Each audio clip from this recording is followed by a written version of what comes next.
Heidi by Johanna Spyri, Chapter 1. Up the Mountain to Amunkel. From the old and pleasantly situated village of Mayenfeld, a footpath winds through green and shady meadows to the foot of the mountains, which on this side look down from their stern and lofty heights upon the valley below.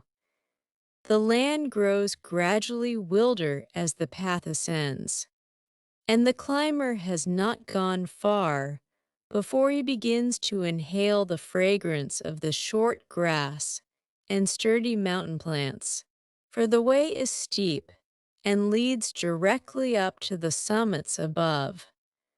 On a clear sunny morning in June, two figures might be seen climbing the narrow mountain path.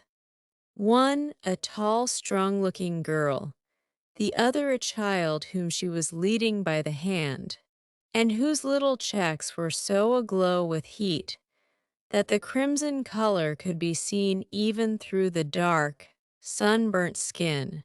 And this was hardly to be wondered at, for in spite of the hot June sun, the child was clothed as if to keep off the bitterest frost. She did not look more than 5 years old, if as much, but what her natural figure was like, it would have been hard to say, for she had apparently two, if not three dresses, one above the other, and over these a thick red woolen shawl wound round about her, so that the little body presented a shapeless appearance, as, with its small feet shod in thick, nailed mountain shoes, it slowly and laboriously plodded its way up in the heat. The two must have left the valley a good hour's walk behind them when they came to the hamlet known as Jorfli, which is situated halfway up the mountain. Here the wayfarers met with greetings from all sides, some calling to them from windows, some from open doors, others from outside. For the elder girl was now in her old home.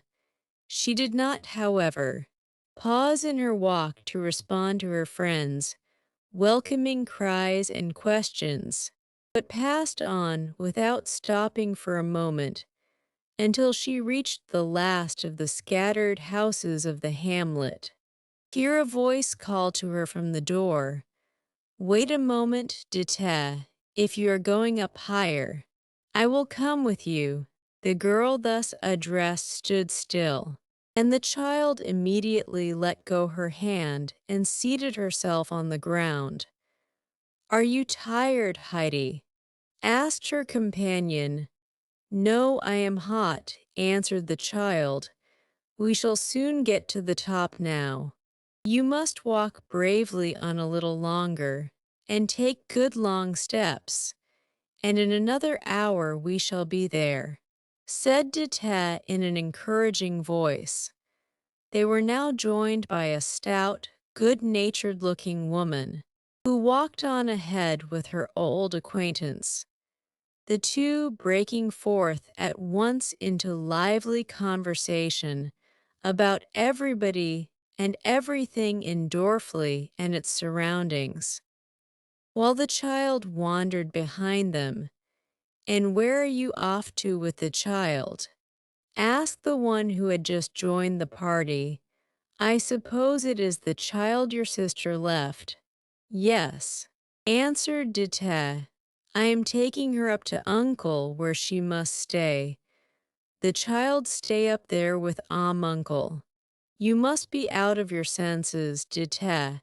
How can you think of such a thing?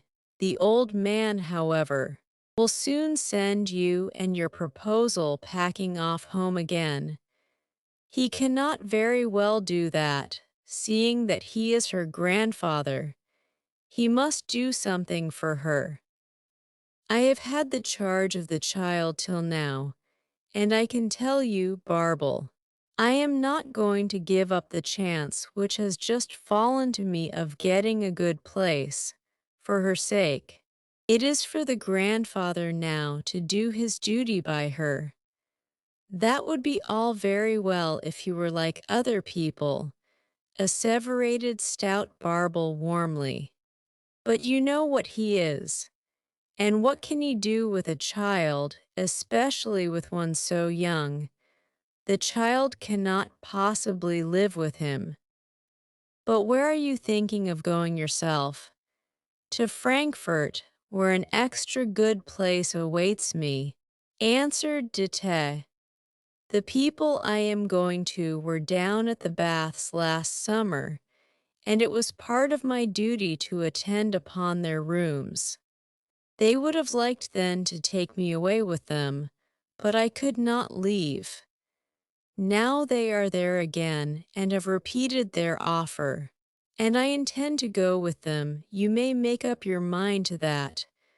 I am glad I am not the child, exclaimed Barble, with a gesture of horrified pity. Not a creature knows anything about the old man up there.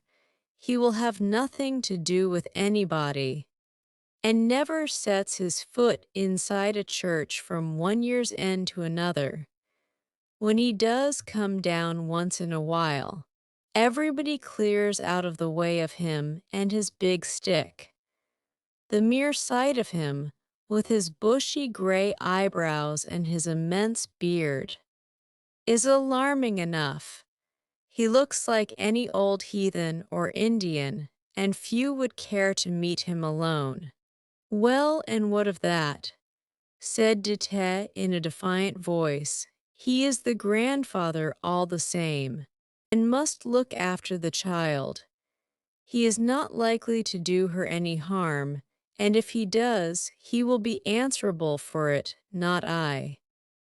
I should very much like to know, continued Barble in an inquiring tone of voice, what the old man has on his conscience that he looks as he does, and lives up there on the mountain like a hermit, hardly ever allowing himself to be seen. All kinds of things are said about him. You, Dete, however, must certainly have learned a good deal concerning him from your sisterum, I not right. You are right, I did, but I am not going to repeat what I heard. If it should come to his ears, I should get into trouble about it. Now Barble had for long past been most anxious to ascertain particulars about Uncle, as she could not understand why he seemed to feel such hatred towards his fellow creatures, and insisted on living all alone, or why people spoke about him half in whispers, as if afraid to say anything against him, and yet unwilling to take his part. Moreover, Barble was in ignorance as to why all the people in Dorfley called him Uncle, for he could not possibly be uncle to everybody living there. As, however, it was the custom, she did like the rest, and called the old man uncle. Barble had only lived in Dorfley since her marriage, which had taken place not long before. Previous to that, her home had been below in Pradigau, so that she was not well acquainted with all the events that had ever taken place, and with all the people who had ever lived in Dorfley and its neighborhood. Dete, on the contrary, had been born in Dorfley, and had lived there with her mother until the death of the latter the year before, and had then gone over to the baths at Ragatz, and taken service in the large hotel there as chambermaid. On the morning of this day, she had come all the way from Ragatz with the child, a friend having given them a lift in a hay cart as far as Mayenfeld. Barble was therefore determined not to lose this good opportunity of satisfying her curiosity.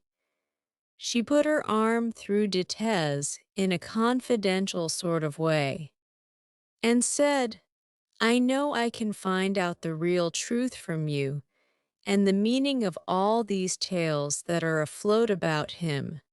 I believe you know the whole story. Now do just tell me what is wrong with the old man, and if he was always shunned as he is now, and was always such a misanthrope. How can I possibly tell you whether he was always the same, seeing I am only 26, and he at least 70 years of age? So you can hardly expect me to know much about his youth. If I was sure, however, that what I tell you would not go the whole round of Prattigau, I could relate all kinds of things about him. My mother came from Domleschg, and so did he. Nonsense. Dite, what do you mean? Replied Barble, somewhat offended. Gossip has not reached such a dreadful pitch in Prattigau as all that, and I am also quite capable of holding my tongue when it is necessary. Very well, then. I will tell you, but just wait a moment, said Dite in a warning voice, and she looked back to make sure that the child was not near enough to hear all she was going to relate. But the child was nowhere to be seen, and must have turned aside from following her companions some time before. While these were too eagerly occupied with their conversation to notice it, Dite stood still and looked around her in all directions. The footpath wound a little here and there, but could nevertheless be seen along its whole length nearly to Dorfley. No one, however, was visible upon it at this moment. I see where she is, exclaimed Barble. Look over there, and she pointed to a spot far away from the footpath. She is climbing up the slope yonder with the goat herd and his goats. I wonder why he is so late today bringing them up. It happens well, however, for us, for he can now see after the child, and you can the better tell me your tale. Oh, as to the looking after, remarked Dite, the boy need not put himself out about that. She is not by any means stupid for her 5 years, and knows how to use her eyes. She notices all that is going on, as I have often had occasion to remark, and this will stand her in good stead some day.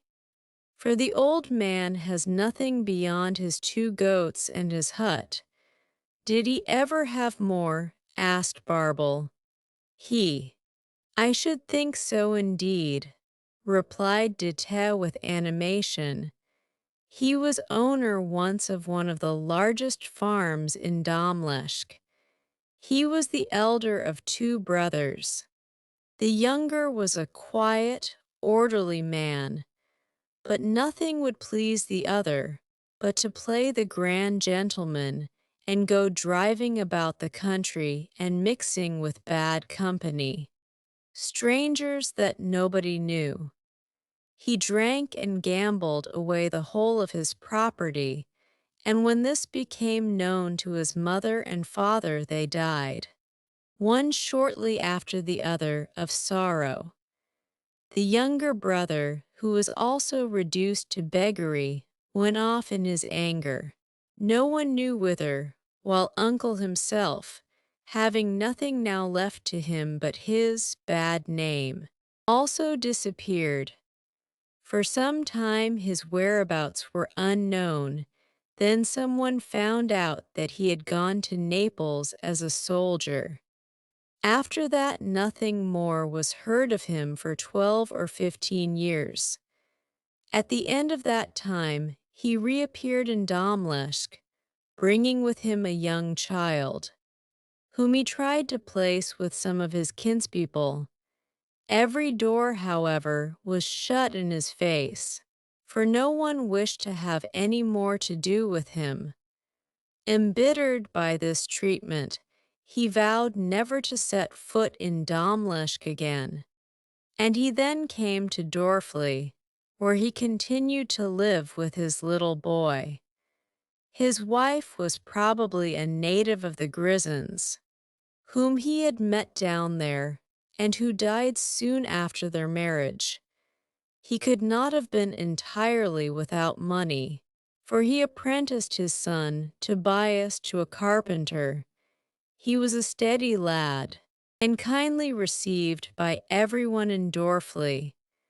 The old man was, however, still looked upon with suspicion, and it was even rumored that he had been forced to make his escape from Naples, or it might have gone badly with him, or that he had killed a man, not in fair fight, you understand, but in some brawl. We, however, did not refuse to acknowledge our relationship with him, my great-grandmother, on my mother's side, having been sister to his grandmother, so we called him uncle. And as through my father we are also related to nearly every family in Dorfli, he became known all over the place as uncle. And since he went to live on the mountainside, he has gone everywhere by the name of Uncle. And what happened to Tobias? Asked Barble, who was listening with deep interest. Wait a moment, I am coming to that, but I cannot tell you everything at once, replied Dete. Tobias was taught his trade in Mells, and when he had served his apprenticeship he came back to Dorfli and married my sister Adelaide.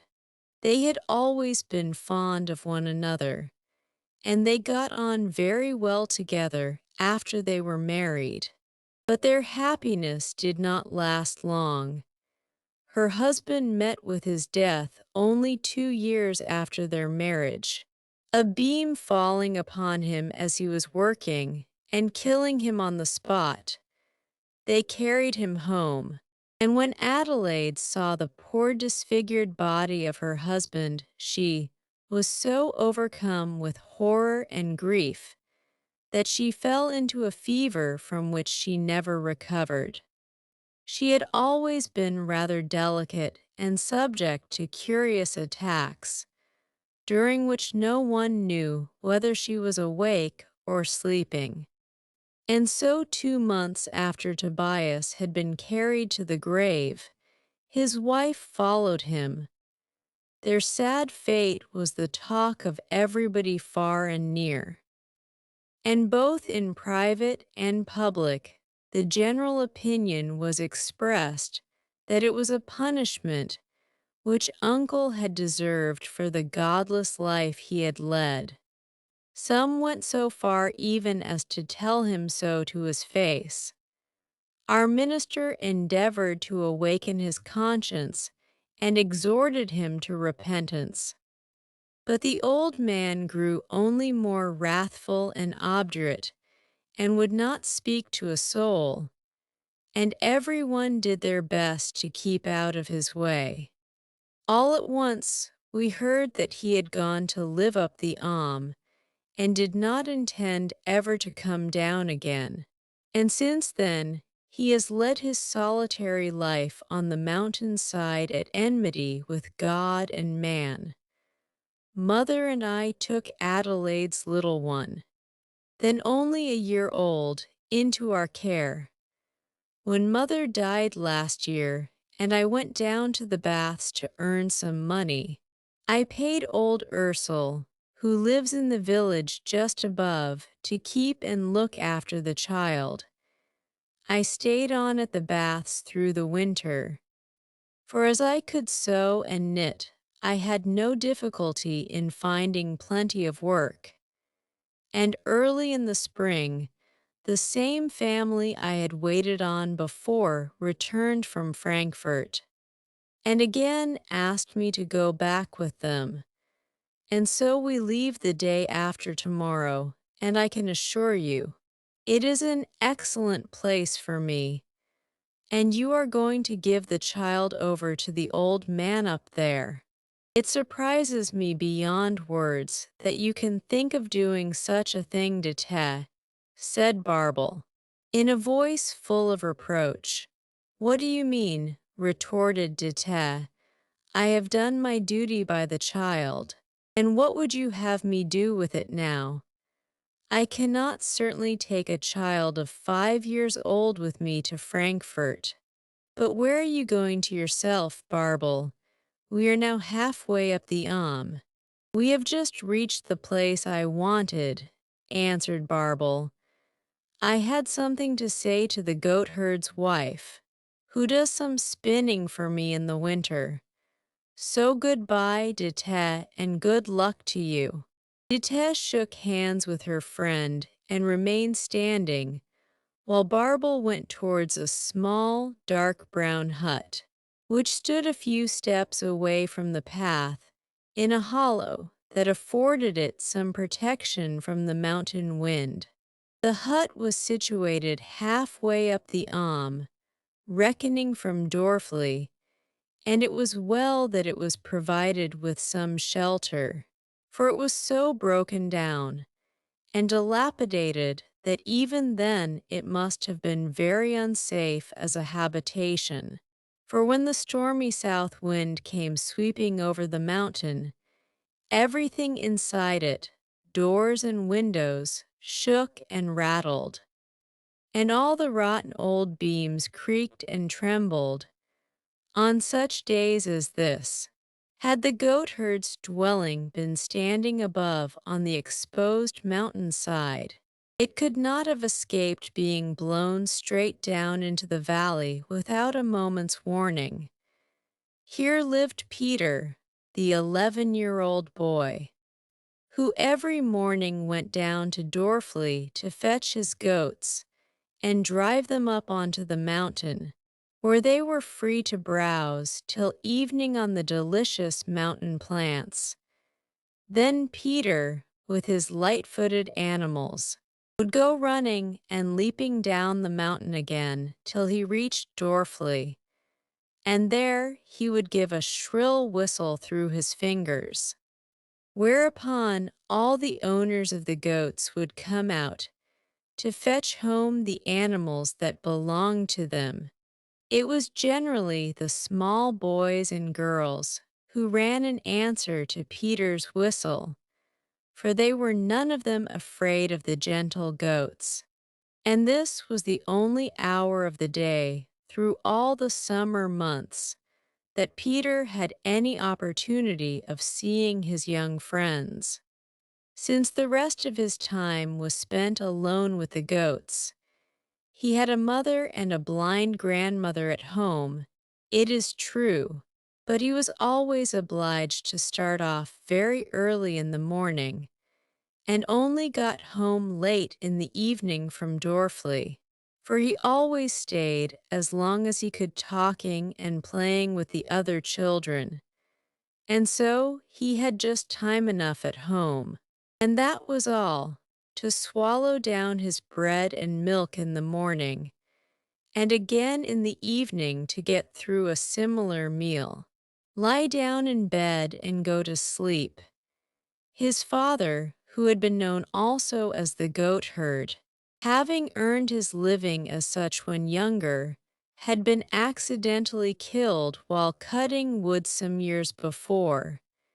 His mother, whose real name was Brigida, was always called the goatherd's wife, for the sake of old association, while the blind grandmother was just grandmother to all the old and young in the neighborhood.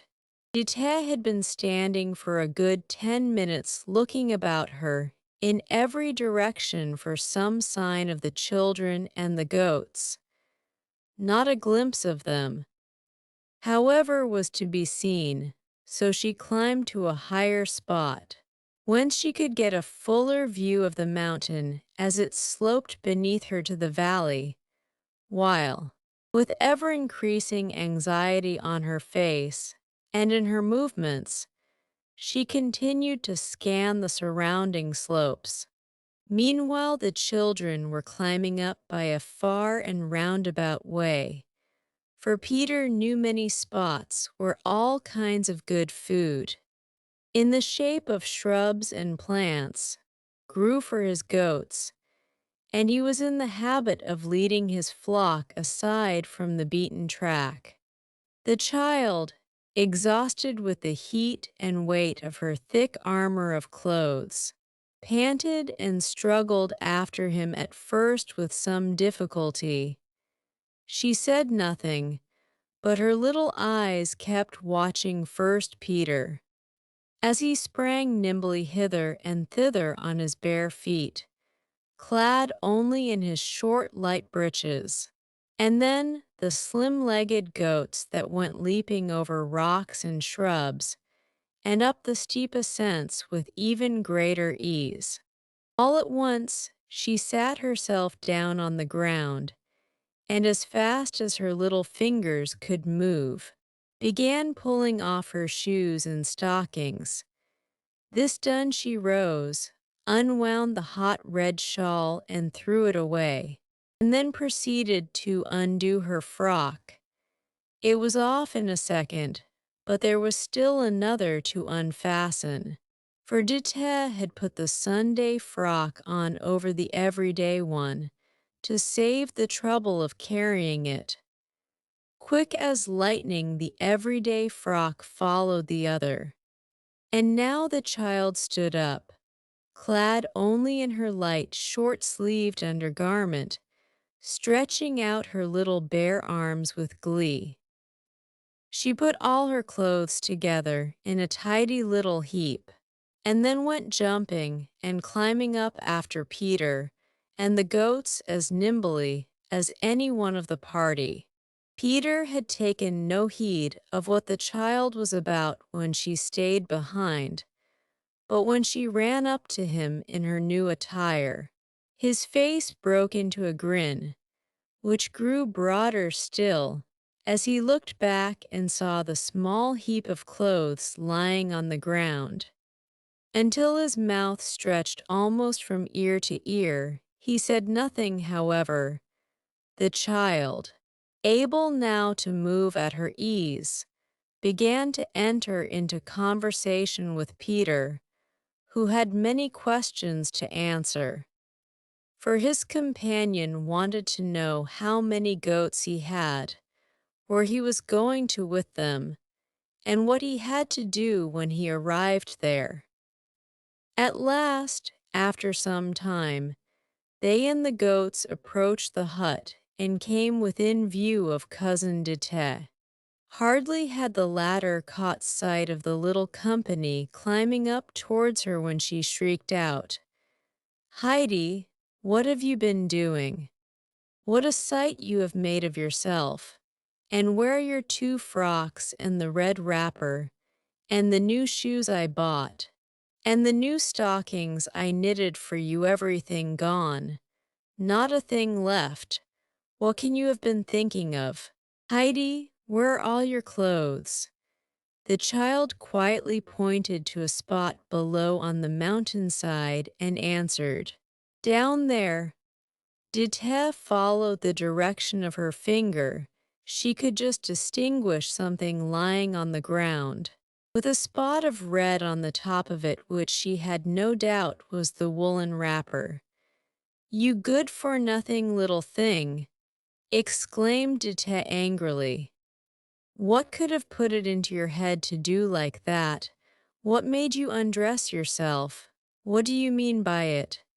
"I don't want any clothes," said the child, not showing any sign of repentance for her past deed. "You wretched, thoughtless child, have you no sense in you at all?" continued Dite, scolding and lamenting. "Who is going all that way down to fetch them? It's a good half-hour's walk. Peter, you go off and fetch them for me as quickly as you can. And don't stand there gaping at me as if you were rooted to the ground. I am already past my time, answered Peter slowly, without moving from the spot where he had been standing with his hands in his pockets, listening to Ditez's outburst of dismay and anger. Well, you won't get far if you only keep on standing there with your eyes staring out of your head, was Ditez's cross reply. But see, you shall have something nice. And she held out a bright new piece of money to him that sparkled in the sun. Peter was immediately up and off down the steep mountainside, taking the shortest cut, and in an incredibly short space of time had reached the little heap of clothes, which he gathered up under his arm, and was back again so quickly that even Ditez was obliged to give him a word of praise as she handed him the promised money. Peter promptly thrust it into his pocket, and his face beamed with delight, for it was not often that he was the happy possessor of such riches. You can carry the things up for me as far as Uncle's, as you are going the same way, went on Ditez, who was preparing to continue her climb up the mountain side, which rose in a steep ascent immediately behind the goatherd's hut.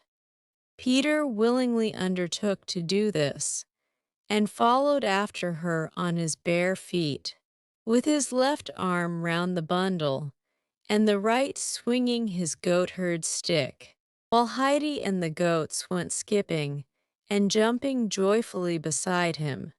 After a climb of more than 3/4 of an hour, they reached the top of the mountain. Uncle's hut stood on a projection of the rock, exposed indeed to the winds, but where every ray of sun could rest upon it, and a full view could be had of the valley beneath. Behind the hut stood 3 old fir trees, with long, thick, unlopped branches. Beyond these rose a further wall of mountain, the lower heights still overgrown with beautiful grass and plants, above which were stonier slopes, covered only with scrub, that led gradually up to the steep, bare rocky summits. Against the hut, on the side looking towards the valley, Uncle had put up a seat. Here he was sitting, his pipe in his mouth and his hands on his knees, quietly looking out when the children, the goats and Cousin Ditez, suddenly clambered into view. Heidi was at the top first. She went straight up to the old man, put out her hand and said, "Good evening, grandfather.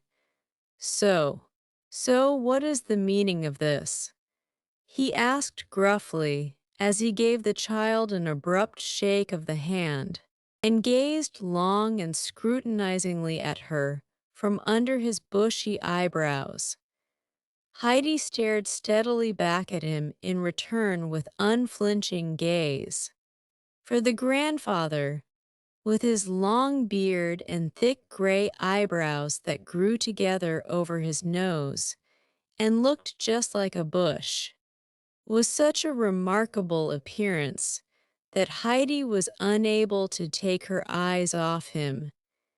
Meanwhile, Ditez had come up, with Peter after her, and the latter now stood still a while to watch what was going on. "I wish you good day, Uncle," said Ditez, as she walked towards him, "and I have brought you Tobias and Adelaide's child. You will hardly recognize her, as you have never seen her since she was a year old." "And what has the child to do with me up here?" asked the old man curtly. "You there," he then called out to Peter, "be off with your goats. You are none too early as it is, and take mine with you." Peter obeyed on the instant and quickly disappeared, for the old man had given him a look that made him feel that he did not want to stay any longer. "The child is here to remain with you," Dite made answer.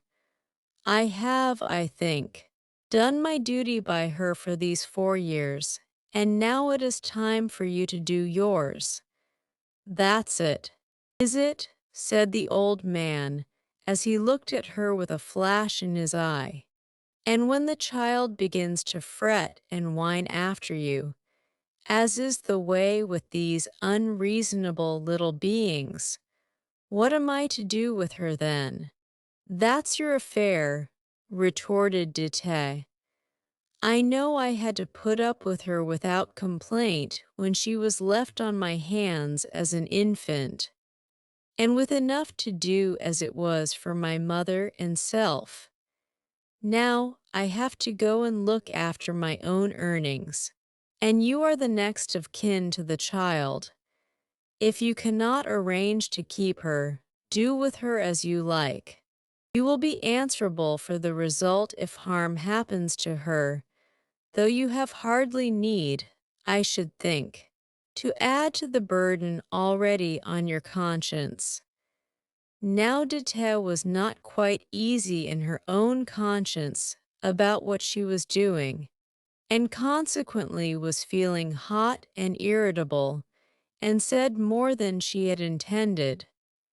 As she uttered her last words, Uncle rose from his seat.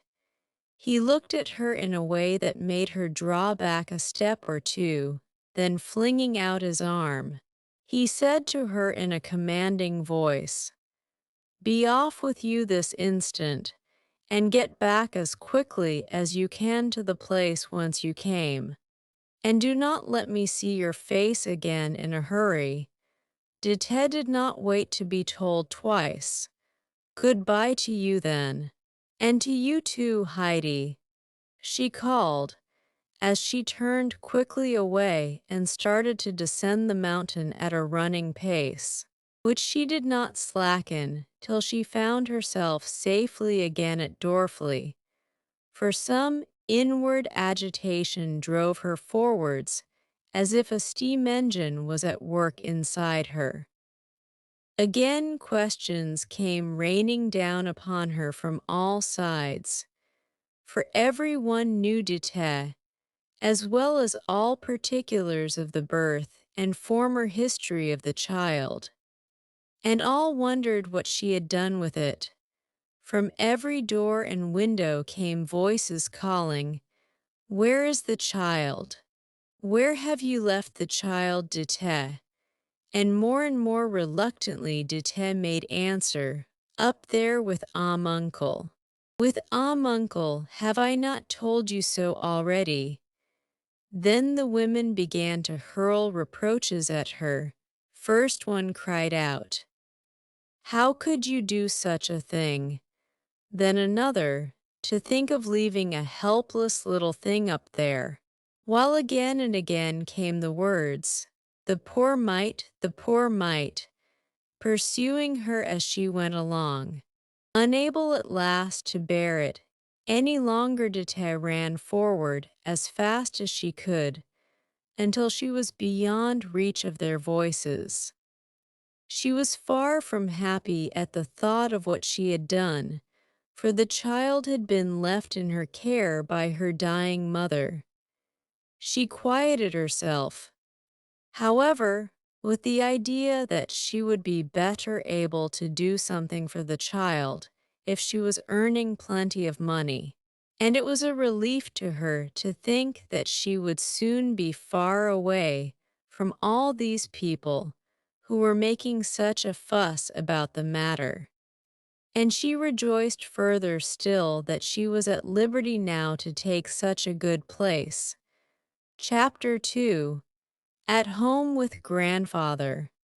As soon as Dite had disappeared, the old man went back to his bench, and there he remained seated, staring on the ground without uttering a sound, while thick curls of smoke floated upward from his pipe.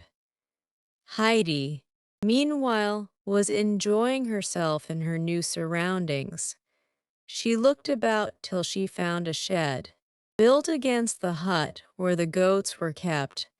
She peeped in and saw it was empty. She continued her search, and presently came to the fir trees behind the hut. A strong breeze was blowing through them, and there was a rushing and roaring in their topmost branches. Heidi stood still and listened. The sound growing fainter, she went on again, to the farther corner of the hut, and so round to where her grandfather was sitting. Seeing that he was in exactly the same position as when she left him, she went and placed herself in front of the old man, and putting her hands behind her back, stood and gazed at him. Her grandfather looked up, and as she continued standing there without moving, "What is it you want?" he asked. "I want to see what you have inside the house," said Heidi.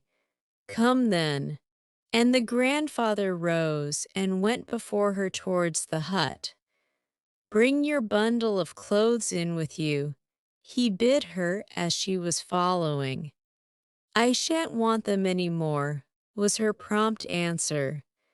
The old man turned and looked searchingly at the child, whose dark eyes were sparkling in delighted anticipation of what she was going to see inside.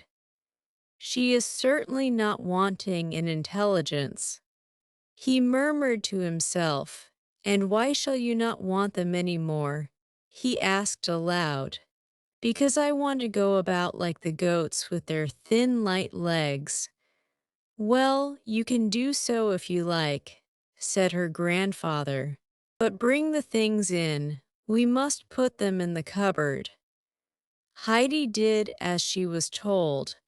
The old man now opened the door, and Heidi stepped inside after him. She found herself in a good-sized room, which covered the whole ground floor of the hut. A table and a chair were the only furniture. In one corner stood the grandfather's bed. In another was the hearth with a large kettle hanging above it, and on the further side was a large door in the wall. This was the cupboard. The grandfather opened it. Inside were his clothes, some hanging up, others a couple of shirts, and some socks and handkerchiefs lying on a shelf. On a second shelf were some plates and cups and glasses, and on a higher one still, a round loaf, smoked meat, and cheese, for everything that Uncle needed for his food and clothing was kept in this cupboard. Heidi, as soon as it was opened, ran quickly forward and thrust in her bundle of clothes, as far back behind her grandfather's things as possible, so that they might not easily be found again. She then looked carefully round the room and asked, "Where am I to sleep, grandfather?" "Wherever you like," he answered. Heidi was delighted, and began at once to examine all the nooks and corners to find out where it would be pleasantest to sleep. In the corner near her grandfather's bed, she saw a short ladder against the wall. Up she climbed and found herself in the hayloft. There lay a large heap of fresh, sweet-smelling hay, while through a round window in the wall she could see right down the valley. "I shall sleep up here, grandfather," she called down to him. "It's lovely up here. Come up and see how lovely it is." "Oh, I know all about it," he called up in answer. "I am getting the bed ready now." She called down again, as she went busily to and fro at her work, "But I shall want you to bring me up a sheet. You can't have a bed without a sheet. You want it to lie upon." "All right," said the grandfather, and presently he went to the cupboard. and after rummaging about inside for a few minutes, he drew out a long, coarse piece of stuff, which was all he had to do duty for a sheet. He carried it up to the loft, where he found Heidi had already made quite a nice bed. She had put an extra heap of hay at one end for a pillow and had so arranged it that, when in bed, she would be able to see comfortably out through the round window. "That is capital," said her grandfather. "Now we must put on the sheet, but wait a moment first." And he went and fetched another large bundle of hay to make the bed thicker, so that the child should not feel the hard floor under her there. "Now bring it here." Heidi had got hold of the sheet, but it was almost too heavy for her to carry. This was a good thing, however, as the close, thick stuff would prevent the sharp stalks of the hay running through and pricking her. The two together now spread the sheet over the bed, and where it was too long or too broad, Heidi quickly tucked it in under the hay. It looked now as tidy and comfortable a bed as you could wish for, and Heidi stood gazing thoughtfully at her handiwork. "We have forgotten something now, grandfather," she said after a short silence. "What's that?" he asked. "A coverlid when you get into bed. You have to creep in between the sheets and the coverlid." "Oh, that's the way, is it? But suppose I have not got a coverlid," said the old man. "Well, never mind." "Grandfather," said Heidi in a consoling tone of voice, "I can take some more hay to put over me."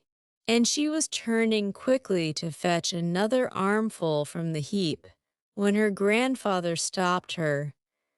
"Wait a moment," he said, and he climbed down the ladder again and went towards his bed. He returned to the loft with a large, thick sack, made of flax, which he threw down, exclaiming, "There, that is better than hay. Is it not?" Heidi began tugging away at the sack with all her little might, in her efforts to get it smooth and straight. But her small hands were not fitted for so heavy a job.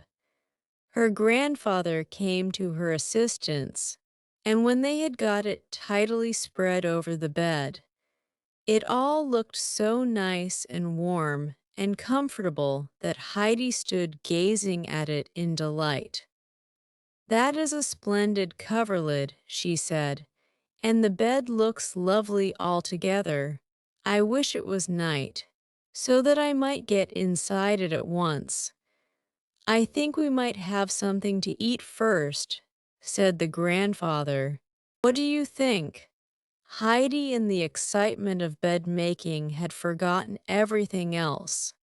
But now, when she began to think about food, she felt terribly hungry, for she had had nothing to eat since the piece of bread and little cup of thin coffee that had been her breakfast early that morning before starting on her long, hot journey, so she answered without hesitation, "Yes, I think so too." "Let us go down then, as we both think alike," said the old man, and he followed the child down the ladder. Then he went up to the hearth, pushed the big kettle aside, and drew forward the little one that was hanging on the chain, and seating himself on the round-topped, three-legged stool before the fire, blew it up into a clear, bright flame. The kettle soon began to boil, and meanwhile the old man held a large piece of cheese on a long iron fork over the fire, turning it round and round till it was toasted a nice golden yellow color on each side. Heidi watched all that was going on with eager curiosity. Suddenly, some new idea seemed to come into her head, for she turned and ran to the cupboard, and then began going busily backwards and forwards.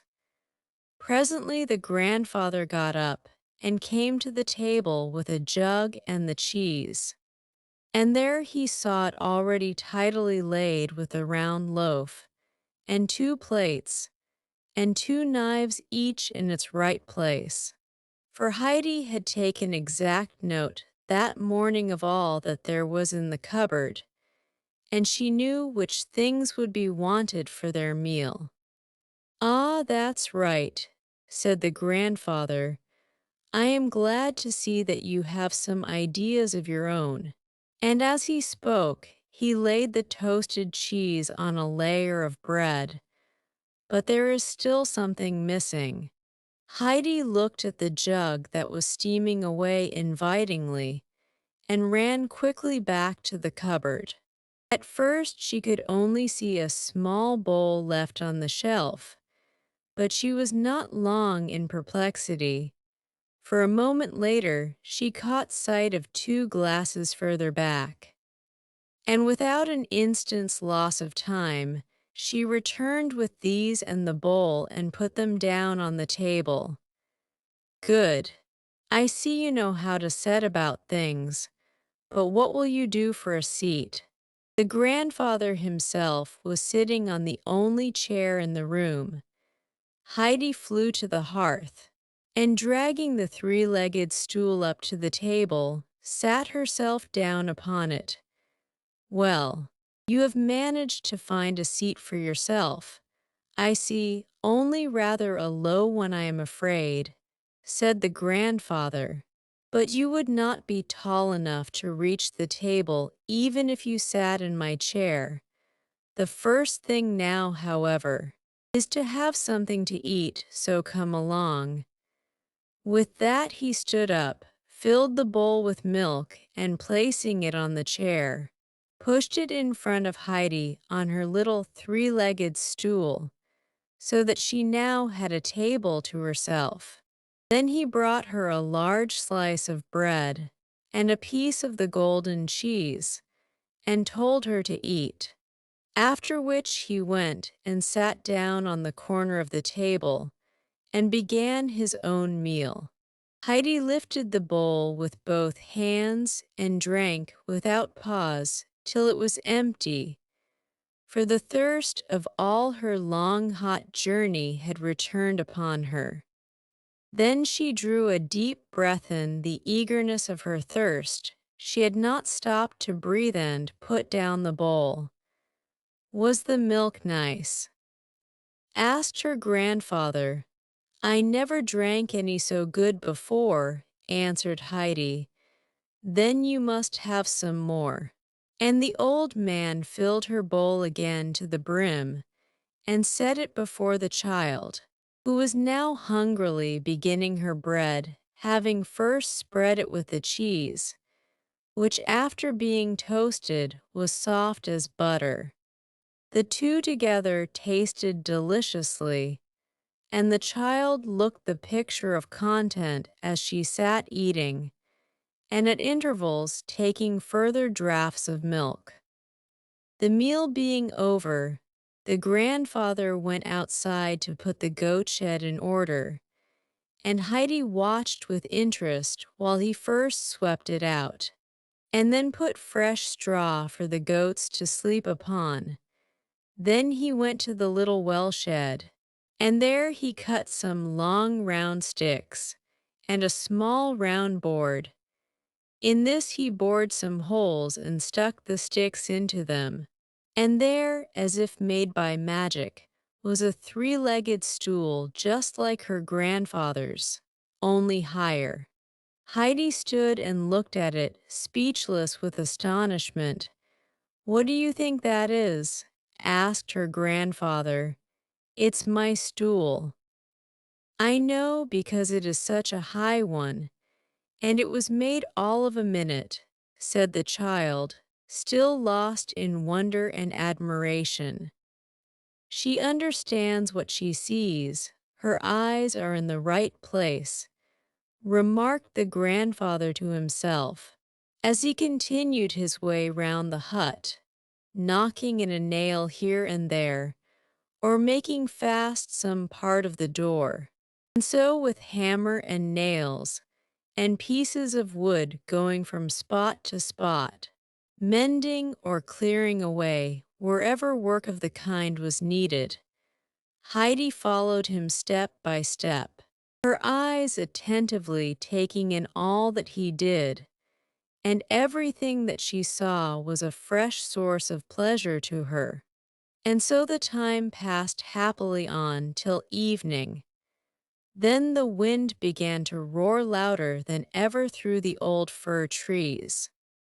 Heidi listened with delight to the sound, and it filled her heart so full of gladness that she skipped and danced round the old trees, as if some unheard of joy had come to her. The grandfather stood and watched her from the shed. Suddenly a shrill whistle was heard. Heidi paused in her dancing, and the grandfather came out. Down from the heights above the goats came springing one after another, with Peter in their midst. Heidi sprang forward with a cry of joy and rushed among the flock, greeting first one and then another of her old friends of the morning. As they neared the hut, the goats stood still, and then two of their number, two beautiful slender animals, one white and one brown, ran forward to where the grandfather was standing and began licking his hands, for he was holding a little salt, which he always had ready for his goats on their return home. Peter disappeared with the remainder of his flock. Heidi tenderly stroked the two goats in turn, running first to one side of them and then the other, and jumping about in her glee at the pretty little animals. Are they ours, grandfather? Are they both ours? Are you going to put them in the shed? Will they always stay with us? Heidi's questions came tumbling out one after the other, so that her grandfather had only time to answer each of them with yes, yes. When the goats had finished licking up the salt, her grandfather told her to go and fetch her bowl and the bread. Heidi obeyed and was soon back again. The grandfather milked the white goat and filled her basin, and then breaking off a piece of bread, "Now eat your supper," he said, "and then go up to bed. Cousin Dete left another little bundle for you with a nightgown and other small things in it, which you will find at the bottom of the cupboard if you want them. I must go and shut up the goats, so be off and sleep well. Good night, grandfather, good night. What are their names, grandfather? What are their names?" she called out as she ran after his retreating figure and the goats. "The white one is named Little Swan, and the brown one Little Bear," he answered.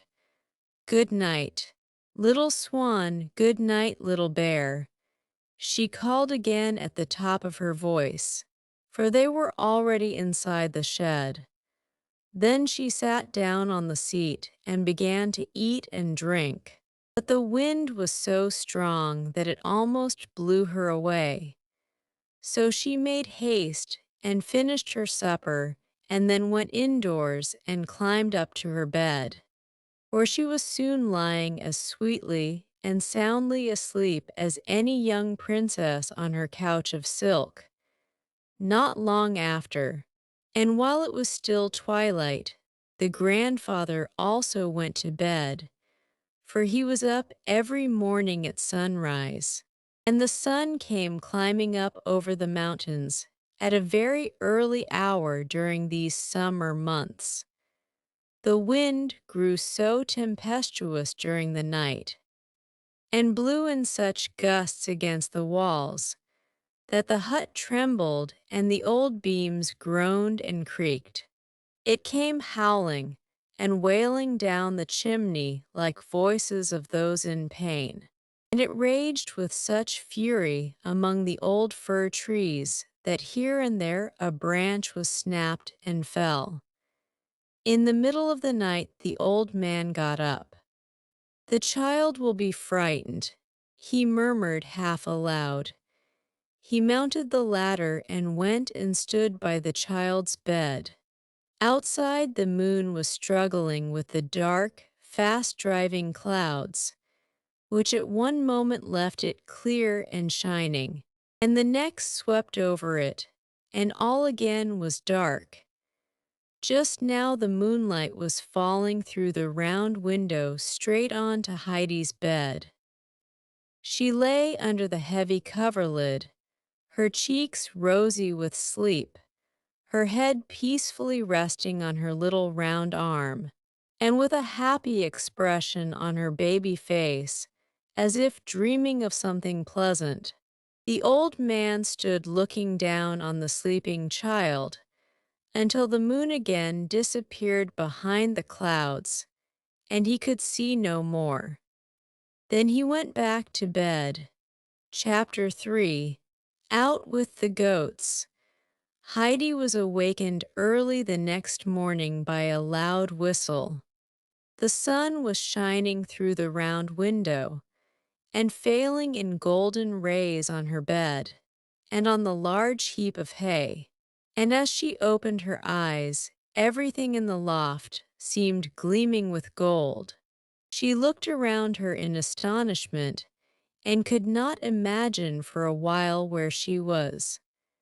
But her grandfather's deep voice was now heard outside, and then Heidi began to recall all that had happened, how she had come away from her former home and was now on the mountain with her grandfather instead of with old Ursula. The latter was nearly stone deaf and always felt cold, so that she sat all day either by the hearth in the kitchen or by the sitting-room stove. And Heidi had been obliged to stay close to her, for the old woman was so deaf that she could not tell where the child was if out of her sight. And Heidi, shut up within the four walls, had often longed to be out of doors. So she felt very happy this morning as she woke up in her new home and remembered all the many new things that she had seen the day before and which she would see again that day. And above all, she thought with delight of the two dear goats. Heidi jumped quickly out of bed, and a very few minutes sufficed her to put on the clothes which she had taken off the night before, for there were not many of them. Then she climbed down the ladder and ran outside the hut. There stood Peter already with his flock of goats, and the grandfather was just bringing his two out of the shed to join the others. Heidi ran forward to wish good morning to him and the goats. "Do you want to go with them on to the mountain?" asked her grandfather. Nothing could have pleased Heidi better, and she jumped for joy in answer. "But you must first wash and make yourself tidy. The sun that shines so brightly overhead will else laugh at you for being dirty. See, I have put everything ready for you." And her grandfather pointed, as he spoke, to a large tub full of water, which stood in the sun before the door. Heidi ran to it and began splashing and rubbing, till she quite glistened with cleanliness. The grandfather meanwhile went inside the hut, calling to Peter to follow him and bring in his wallet. Peter obeyed with astonishment and laid down the little bag which held his meager dinner. "Open it," said the old man, and inside it he put a large piece of bread and an equally large piece of cheese, which made Peter open his eyes, for each was twice the size of the two portions which he had for his own dinner. There, now there is only the little bowl to add, continued the grandfather, for the child cannot drink her milk as you do from the goat. She is not accustomed to that.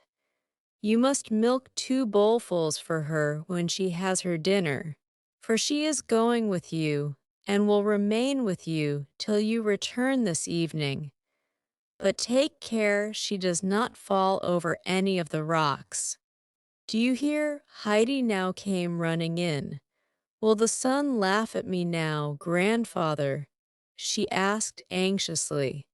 Her grandfather had left a coarse towel hanging up for her near the tub, and with this she had so thoroughly scrubbed her face, arms, and neck for fear of the sun, that as she stood there she was as red all over as a lobster. He gave a little laugh. No, there is nothing for him to laugh at now, he assured her. But I tell you what, when you come home this evening, you will have to get right into the tub, like a fish. For if you run about like the goats, you will get your feet dirty. Now you can be off. She started joyfully for the mountain. During the night, the wind had blown away all the clouds. The dark blue sky was spreading overhead, and in its midst was the bright sun shining down on the green slopes of the mountain, where the flowers opened their little blue and yellow cups, and looked up to him smiling. Heidi went running hither and thither, and shouting with delight, for here were whole patches of delicate red primroses, and there the blue gleam of the lovely gentian, while above them all laughed and nodded the tender-leaved golden cistus. Enchanted with all this waving field of brightly colored flowers, Heidi forgot even Peter and the goats. She ran on in front and then off to the side, tempted first one way and then the other, as she caught sight of some bright spot of glowing red or yellow. And all the while she was plucking whole handfuls of the flowers which she put into her little apron, for she wanted to take them all home and stick them in the hay, so that she might make her bedroom look just like the meadows outside. Peter had therefore to be on the alert, and his round eyes, which did not move very quickly, had more work than they could well manage, for the goats were as lively as Heidi. They ran in all directions, and Peter had to follow, whistling and calling and swinging his stick to get all the runaways together again. Where have you got to now? Heidi, he called out somewhat crossly. Here, called back a voice from somewhere. Peter could see no one, for Heidi was seated on the ground at the foot of a small hill thickly overgrown with sweet-smelling prunella. The whole air seemed filled with its fragrance, and Heidi thought she had never smelt anything so delicious. She sat surrounded by the flowers, drawing in deep breaths of the scented air. "Come along here," called Peter again. "You are not to fall over the rocks. Your grandfather gave orders that you were not to do so." "Where are the rocks?" asked Heidi, answering him back. But she did not move from her seat, for the scent of the flowers seemed sweeter to her with every breath of wind that wafted it towards her. Up above, right up above. We have a long way to go yet, so come along. And on the topmost peak of all the old bird of prey sits and croaks. That did it. Heidi immediately sprang to her feet and ran up to Peter with her apron full of flowers. "You have got enough now," said the boy as they began climbing up again together. "You will stay here forever if you go on picking. And if you gather all the flowers now, there will be none for tomorrow." This last argument seemed a convincing one to Heidi, and moreover, her apron was already so full that there was hardly room for another flower, and it would never do to leave nothing to pick for another day. So she now kept with Peter, and the goats also became more orderly in their behavior, for they were beginning to smell the plants they loved that grew on the higher slopes, and clambered up now without pause in their anxiety to reach them. The spot where Peter generally halted for his goats to pasture, and where he took up his quarters for the day, lay at the foot of the high rocks, which were covered for some distance up by bushes and fir trees, beyond which rose their bare and rugged summits. On one side of the mountain, the rock was split into deep clefts, and the grandfather had reason to warn Peter of danger. Having climbed as far as the halting place, Peter unslung his wallet and put it carefully in a little hollow of the ground, for he knew what the wind was like up there, and did not want to see his precious belongings sent rolling down the mountain by a sudden gust. Then he threw himself at full length on the warm ground, for he was tired after all his exertions. Heidi meanwhile had unfastened her apron, and rolling it carefully round, the flowers laid it beside Peter's wallet inside the hollow. She then sat down beside his outstretched figure and looked about her. The valley lay far below, bathed in the morning sun. In front of her rose a broad snowfield, high against the dark blue sky, while to the left was a huge pile of rocks on either side of which a bare lofty peak, that seemed to pierce the blue, looked frowningly down upon. Her, the child sat without moving, her eyes taking in the whole scene, and all around was a great stillness, only broken by soft, light puffs of wind that swayed the light bells of the blue flowers and the shining gold heads of the cistus, and set them nodding merrily on their slender stems. Peter had fallen asleep after his fatigue, and the goats were climbing about among the bushes overhead. Heidi had never felt so happy in her life before. She drank in the golden sunlight, the fresh air, the sweet smell of the flowers, and wished for nothing better than to remain there forever. So the time went on, while to Heidi, who had so often looked up from the valley at the mountains above, these seemed now to have faces, and to be looking down at her like old friends. Suddenly she heard a loud harsh cry overhead, and lifting her eyes she saw a bird, larger than any she had ever seen before, with great spreading wings, wheeling round and round in wide circles, and uttering a piercing, croaking kind of sound above her. "Peter, Peter, wake up," called out Heidi. "See, the great bird is there, look, look." Peter got up on hearing her call, and together they sat and watched the bird, which rose higher and higher in the blue air till it disappeared behind the gray mountain tops. "Where has it gone to?" asked Heidi, who had followed the bird's movements with intense interest. "Home to its nest. Said Peter, "Is his home right up there? Oh, how nice to be up so high. Why does he make that noise?"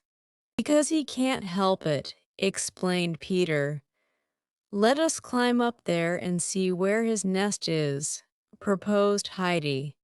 "Oh, oh, oh," exclaimed Peter, his disapproval of Heidi's suggestion becoming more marked with each ejaculation. "Why, even the goats cannot climb as high as that. Besides, didn't Uncle say that you were not to fall over the rocks?" Peter now began suddenly whistling and calling in such a loud manner that Heidi could not think what was happening. But the goats evidently understood his voice, for one after the other, they came springing down the rocks until they were all assembled on the green plateau, some continuing to nibble at the juicy stems, others skipping about here and there or pushing at each other with their horns for pastime. Heidi jumped up and ran in and out among them, for it was new to her to see the goats playing together like this, and her delight was beyond words as she joined in their frolics. She made personal acquaintance with them all in turn, for they were like separate individuals to her, each single goat having a particular way of behavior of its own. Meanwhile, Peter had taken the wallet out of the hollow and placed the pieces of bread and cheese on the ground in the shape of a square, the larger two on Heidi's side and the smaller on his own, for he knew exactly which were hers and which his. Then he took the little bowl and milked some delicious fresh milk into it from the white goat, and afterwards set the bowl in the middle of the square. Now he called Heidi to come, but she wanted more calling than the goats, for the child was so excited and amused at the capers and lively games of her new playfellows that she saw and heard nothing else. But Peter knew how to make himself heard, for he shouted till the very rocks above echoed his voice, and at last Heidi appeared. And when she saw the inviting repast spread out upon the ground, she went skipping round it for joy. "Leave off jumping about. It is time for dinner." Said Peter, "Sit down now and begin." Heidi sat down. "Is the milk for me?" she asked, giving another look of delight at the beautifully arranged square with the bowl as a chief ornament in the center.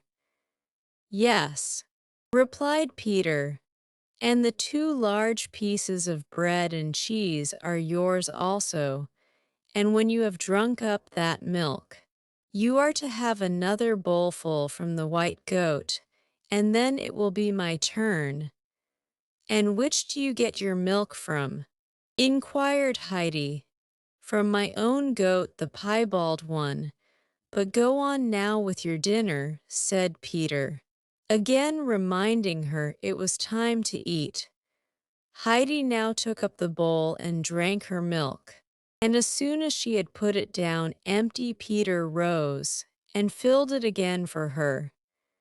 Then she broke off a piece of her bread and held out the remainder, which was still larger than Peter's own piece, together with the whole big slice of cheese to her companion, saying, "You can have that, I have plenty." Peter looked at Heidi, unable to speak for astonishment, for never in all his life could he have said and done like that with anything he had. He hesitated a moment, for he could not believe that Heidi was in earnest, but the latter kept on holding out the bread and cheese, and as Peter still did not take it, she laid it down on his knees. He saw then that she really meant it.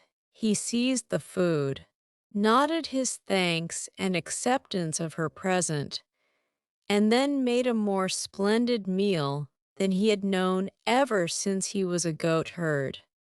Heidi the while still continued to watch the goats. "Tell me all their names," she said. Peter knew these by heart, for having very little else to carry in his head, he had no difficulty in remembering them. So he began, telling Heidi the name of each goat in turn as he pointed it out to her. Heidi listened with great attention, and it was not long before she could herself distinguish the goats from one another, and could call each by name, for every goat had its own peculiarities, which could not easily be mistaken. Only one had to watch them closely, and this Heidi did. There was the great Turk with his big horns, who was always wanting to butt the others, so that most of them ran away when they saw him coming and would have nothing to do with their rough companion. Only Greenfinch, the slender, nimble little goat, was brave enough to face him and would make a rush at him 3 or 4 times in succession with such agility and dexterity that the great Turk often stood still quite astounded, not venturing to attack her again, for Greenfinch was fronting him, prepared for more warlike action, and her horns were sharp. Then there was little white Snowflake, who bleated in such a plaintive and beseeching manner that Heidi already had several times run to it and taken its head in her hands to comfort it.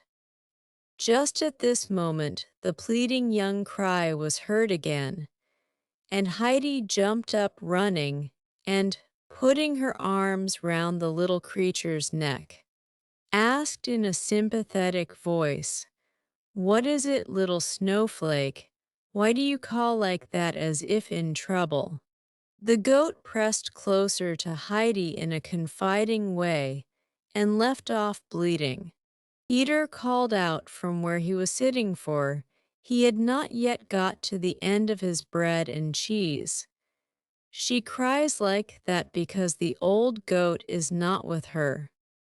She was sold at Mayenfeld the day before yesterday, and so will not come up the mountain any more." "Who is the old goat?" called Heidi back. "Why, her mother, of course," was the answer. "Where is the grandmother?" called Heidi again. "She has none. And the grandfather? She has none." "Oh, you poor little Snowflake!" exclaimed Heidi, clasping the animal gently to her. "But do not cry like that any more. See now, I shall come up here with you every day, so that you will not be alone any more. And if you want anything, you have only to come to me." The young animal rubbed its head contentedly against Heidi's shoulder, and no longer gave such plaintive bleats. Peter, now having finished his meal, joined Heidi and the goats. Heidi, having by this time found out a great many things about these, she had decided that by far the handsomest and best behaved of the goats were undoubtedly the two belonging to her grandfather. They carried themselves with a certain air of distinction and generally went their own way. And as to the great Turk, they treated him with indifference and contempt. The goats were now beginning to climb the rocks again, each seeking for the plants it liked in its own fashion, some jumping over everything they met till they found what they wanted, others going more carefully and cropping all the nice leaves by the way, the Turk still now, and then giving the others a poke with his horns. Little Swan and Little Bear clambered lightly up and never failed to find the best bushes. And then they would stand gracefully poised on their pretty legs, delicately nibbling at the leaves. Heidi stood with her hands behind her back, carefully noting all they did. "Peter," she said to the boy who had again thrown himself down on the ground, "the prettiest of all the goats are Little Swan and Little Bear." "Yes, I know they are," was the answer. "Uncle brushes them down and washes them and gives them salt, and he has the nicest shed for them." All of a sudden Peter leaped to his feet and ran hastily after the goats. Heidi followed him as fast as she could, for she was too eager to know what had happened to stay behind. Peter dashed through the middle of the flock towards that side of the mountain where the rocks fell perpendicularly to a great depth below, and where any thoughtless goat, if it went too near, might fall over and break all its legs.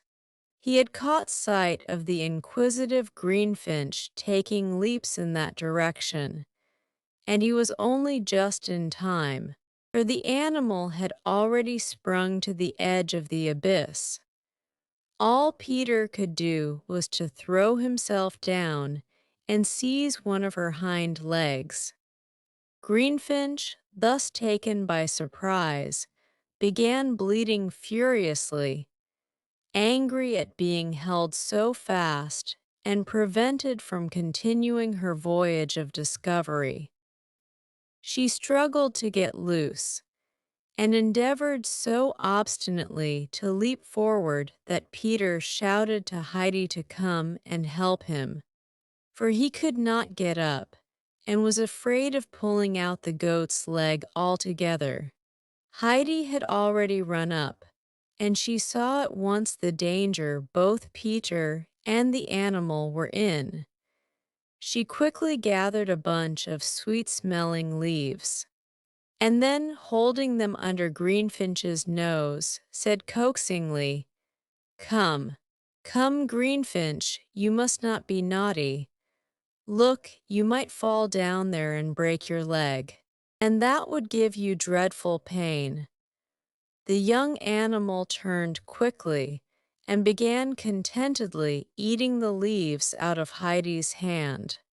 Meanwhile Peter got on to his feet again and took hold of Greenfinch by the band round her neck from which her bell was hung, and Heidi taking hold of her in the same way on the other side, they led the wanderer back to the rest of the flock that had remained peacefully feeding.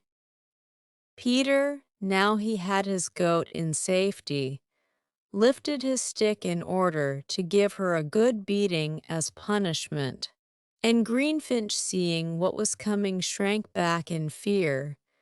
But Heidi cried out, "No, no. Peter, you must not strike her. See how frightened she is." "She deserves it," growled Peter, and again lifted his stick. Then Heidi flung herself against him and cried indignantly, "You have no right to touch her. It will hurt her. Let her alone." Peter looked with surprise at the commanding little figure, whose dark eyes were flashing, and reluctantly he let his stick drop. "Well, I will let her off if you will give me some more of your cheese tomorrow," he said, for he was determined to have something to make up to him for his fright. "You shall have it all. Tomorrow and every day. I do not want it," replied Heidi, giving ready consent to his demand. "And I will give you bread as well, a large piece like you had today. But then you must promise never to beat Greenfinch or Snowflake, or any of the goats." "All right," said Peter, "I don't care," which meant that he would agree to the bargain. He now let go of Greenfinch, who joyfully sprang to join her companions. And thus imperceptibly, the day had crept on to its close, and now the sun was on the point of sinking out of sight behind the high mountains.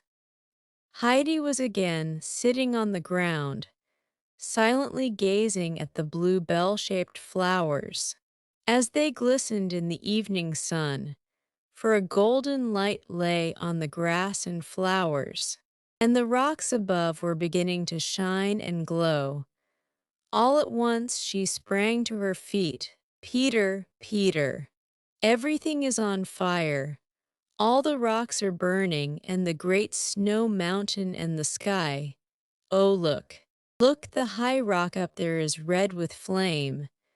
Oh, the beautiful, fiery snow. Stand up, Peter. See, the fire has reached the great bird's nest. Look at the rocks. Look at the fir trees. Everything is on fire. It is always like that," said Peter composedly, continuing to peel his stick. "But it is not really fire." "What is it then?" cried Heidi, as she ran backwards and forwards to look first one side and then the other, for she felt she could not have enough of such a beautiful sight. "What is it, Peter, what is it?" she repeated. "It gets like that of itself." "Explain, Peter. Look, look," cried Heidi in fresh excitement. "Now they have turned all rose color. Look at that one covered with snow, and that with the high, pointed rocks. What do you call them?"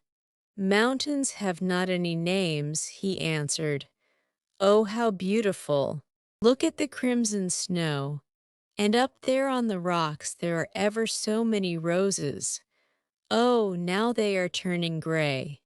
Oh, oh, now all the color has died away. It's all gone, Peter." And Heidi sat down on the ground looking as full of distress as if everything had really come to an end. "It will come again tomorrow," said Peter. "Get up, we must go home now." He whistled to his goats, and together they all started on their homeward way. "Is it like that every day? Shall we see it every day when we bring the goats up here?" asked Heidi, as she clambered down the mountain at Peter's side. She waited eagerly for his answer, hoping that he would tell her it was so. "It is like that most days," he replied. "But will it be like that tomorrow for certain?" Heidi persisted. "Yes, yes, tomorrow for certain," Peter assured her in answer. Heidi now felt quite happy again, and her little brain was so full of new impressions and new thoughts that she did not speak any more until they had reached the hut. The grandfather was sitting under the fir trees, where he had also put up a seat, waiting as usual for his goats, which returned down the mountain on this side. Heidi ran up to him, followed by the white and brown goats, for they knew their own master and stall. Peter called out after her, "Come with me again tomorrow. Good night." For he was anxious for more than one reason that Heidi should go with him the next day. Heidi ran back quickly and gave Peter her hand, promising to go with him, and then making her way through the goats, she once more clasped Snowflake round the neck, saying in a gentle, soothing voice, "Sleep well, Snowflake, and remember that I shall be with you again tomorrow. So you must not bleat so sadly any more." Snowflake gave her a friendly and grateful look, and then went leaping joyfully after the other goats. Heidi returned to the fir trees. "Oh, grandfather," she cried, even before she had come up to him, "it was so beautiful. the fire and the roses on the rocks, and the blue and yellow flowers, and look what I have brought you. And opening the apron that held her flowers, she shook them all out at her grandfather's feet. But the poor flowers, how changed they were! Heidi hardly knew them again. They looked like dry bits of hay. Not a single little flower cup stood open. "Oh, grandfather, what is the matter with them?" exclaimed Heidi in shocked surprise. "They were not like that this morning. Why do they look so now?" "They like to stand out there in the sun and not to be shut up in an apron," said her grandfather. "Then I will never gather any more." "But grandfather, why did the great bird go on croaking so?" she continued in an eager tone of inquiry. "Go along now and get into your bath while I go and get some milk. When we are together at supper, I will tell you all about it." Heidi obeyed, and when later she was sitting on her high stool before her milk bowl with her grandfather beside her, she repeated her question.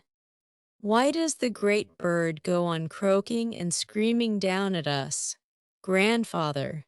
"He is mocking at the people who live down below in the villages, because they all go huddling and gossiping together, and encourage one another in evil talking and deeds." He calls out, "If you would separate and each go your own way and come up here and live on a height as I do, it would be better for you." There was almost a wildness in the old man's voice as he spoke, so that Heidi seemed to hear the croaking of the bird again, even more distinctly. "Why haven't the mountains any names?" Heidi went on. "They have names," answered her grandfather, "and if you can describe one of them to me, that I know I will tell you what it is called." Heidi then described to him the rocky mountain with the two high peaks so exactly that the grandfather was delighted. "Just so. I know it," and he told her its name. "Did you see any other?" Then Heidi told him of the mountain with the great snowfield, and how it had been on fire and had turned rosy red, and then all of a sudden had grown quite pale again, and all the color had disappeared. "I know that one too," he said, giving her its name. "So you enjoyed being out with the goats." Then Heidi went on to give him an account of the whole day, and of how delightful it had all been, and particularly described the fire that had burst out everywhere in the evening. And then nothing would do but her grandfather must tell how it came, for Peter knew nothing about it. The grandfather explained to her that it was the sun that did it. When he says good night to the mountains, he throws his most beautiful colors over them, so that they may not forget him before he comes again the next day. Heidi was delighted with this explanation, and could hardly bear to wait for another day to come that she might once more climb up with the goats, and see how the sun bid good night to the mountains. But she had to go to bed first, and all night she slept soundly on her bed of hay, dreaming of nothing but of shining mountains with red roses all over them, among which happy little snowflake went leaping in and out. Chapter 4. The Visit to Grandmother. The next morning the sun came out early as bright as ever, and then Peter appeared with the goats. And again the two children climbed up together to the high meadows. And so it went on day after day till Heidi, passing her life thus among the grass and flowers, was burnt brown with the sun, and grew so strong and healthy that nothing ever ailed her. She was happy, too, and lived from day to day as free and light-hearted as the little birds that make their home among the green forest trees.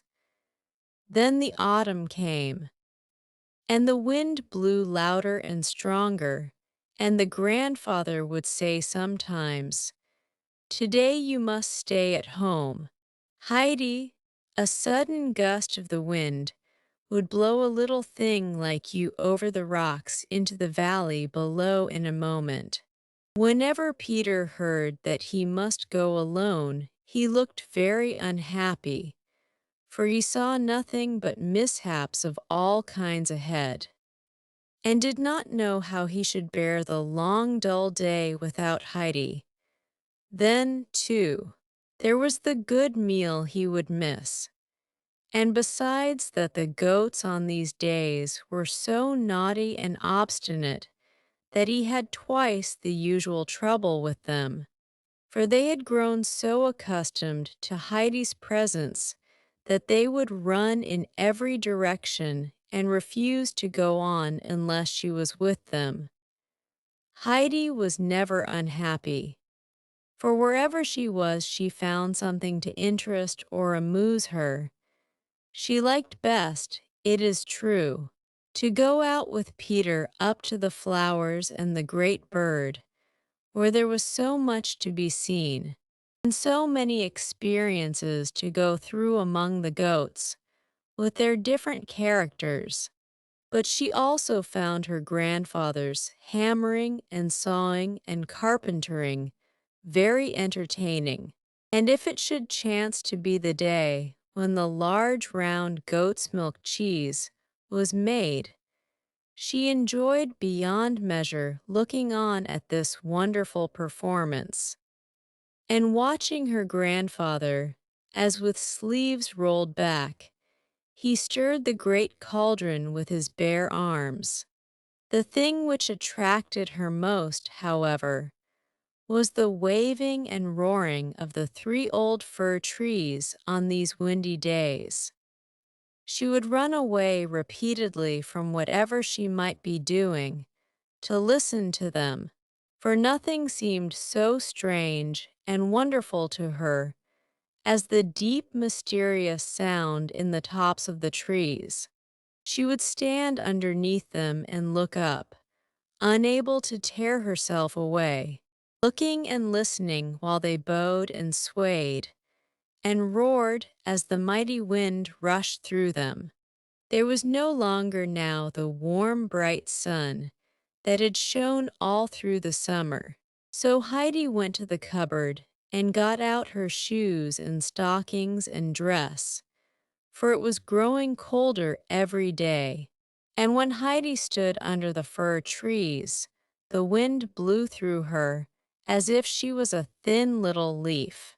Still, she felt she could not stay indoors when she heard the branches waving outside. Then it grew very cold, and Peter would come up early in the morning, blowing on his fingers to keep them warm.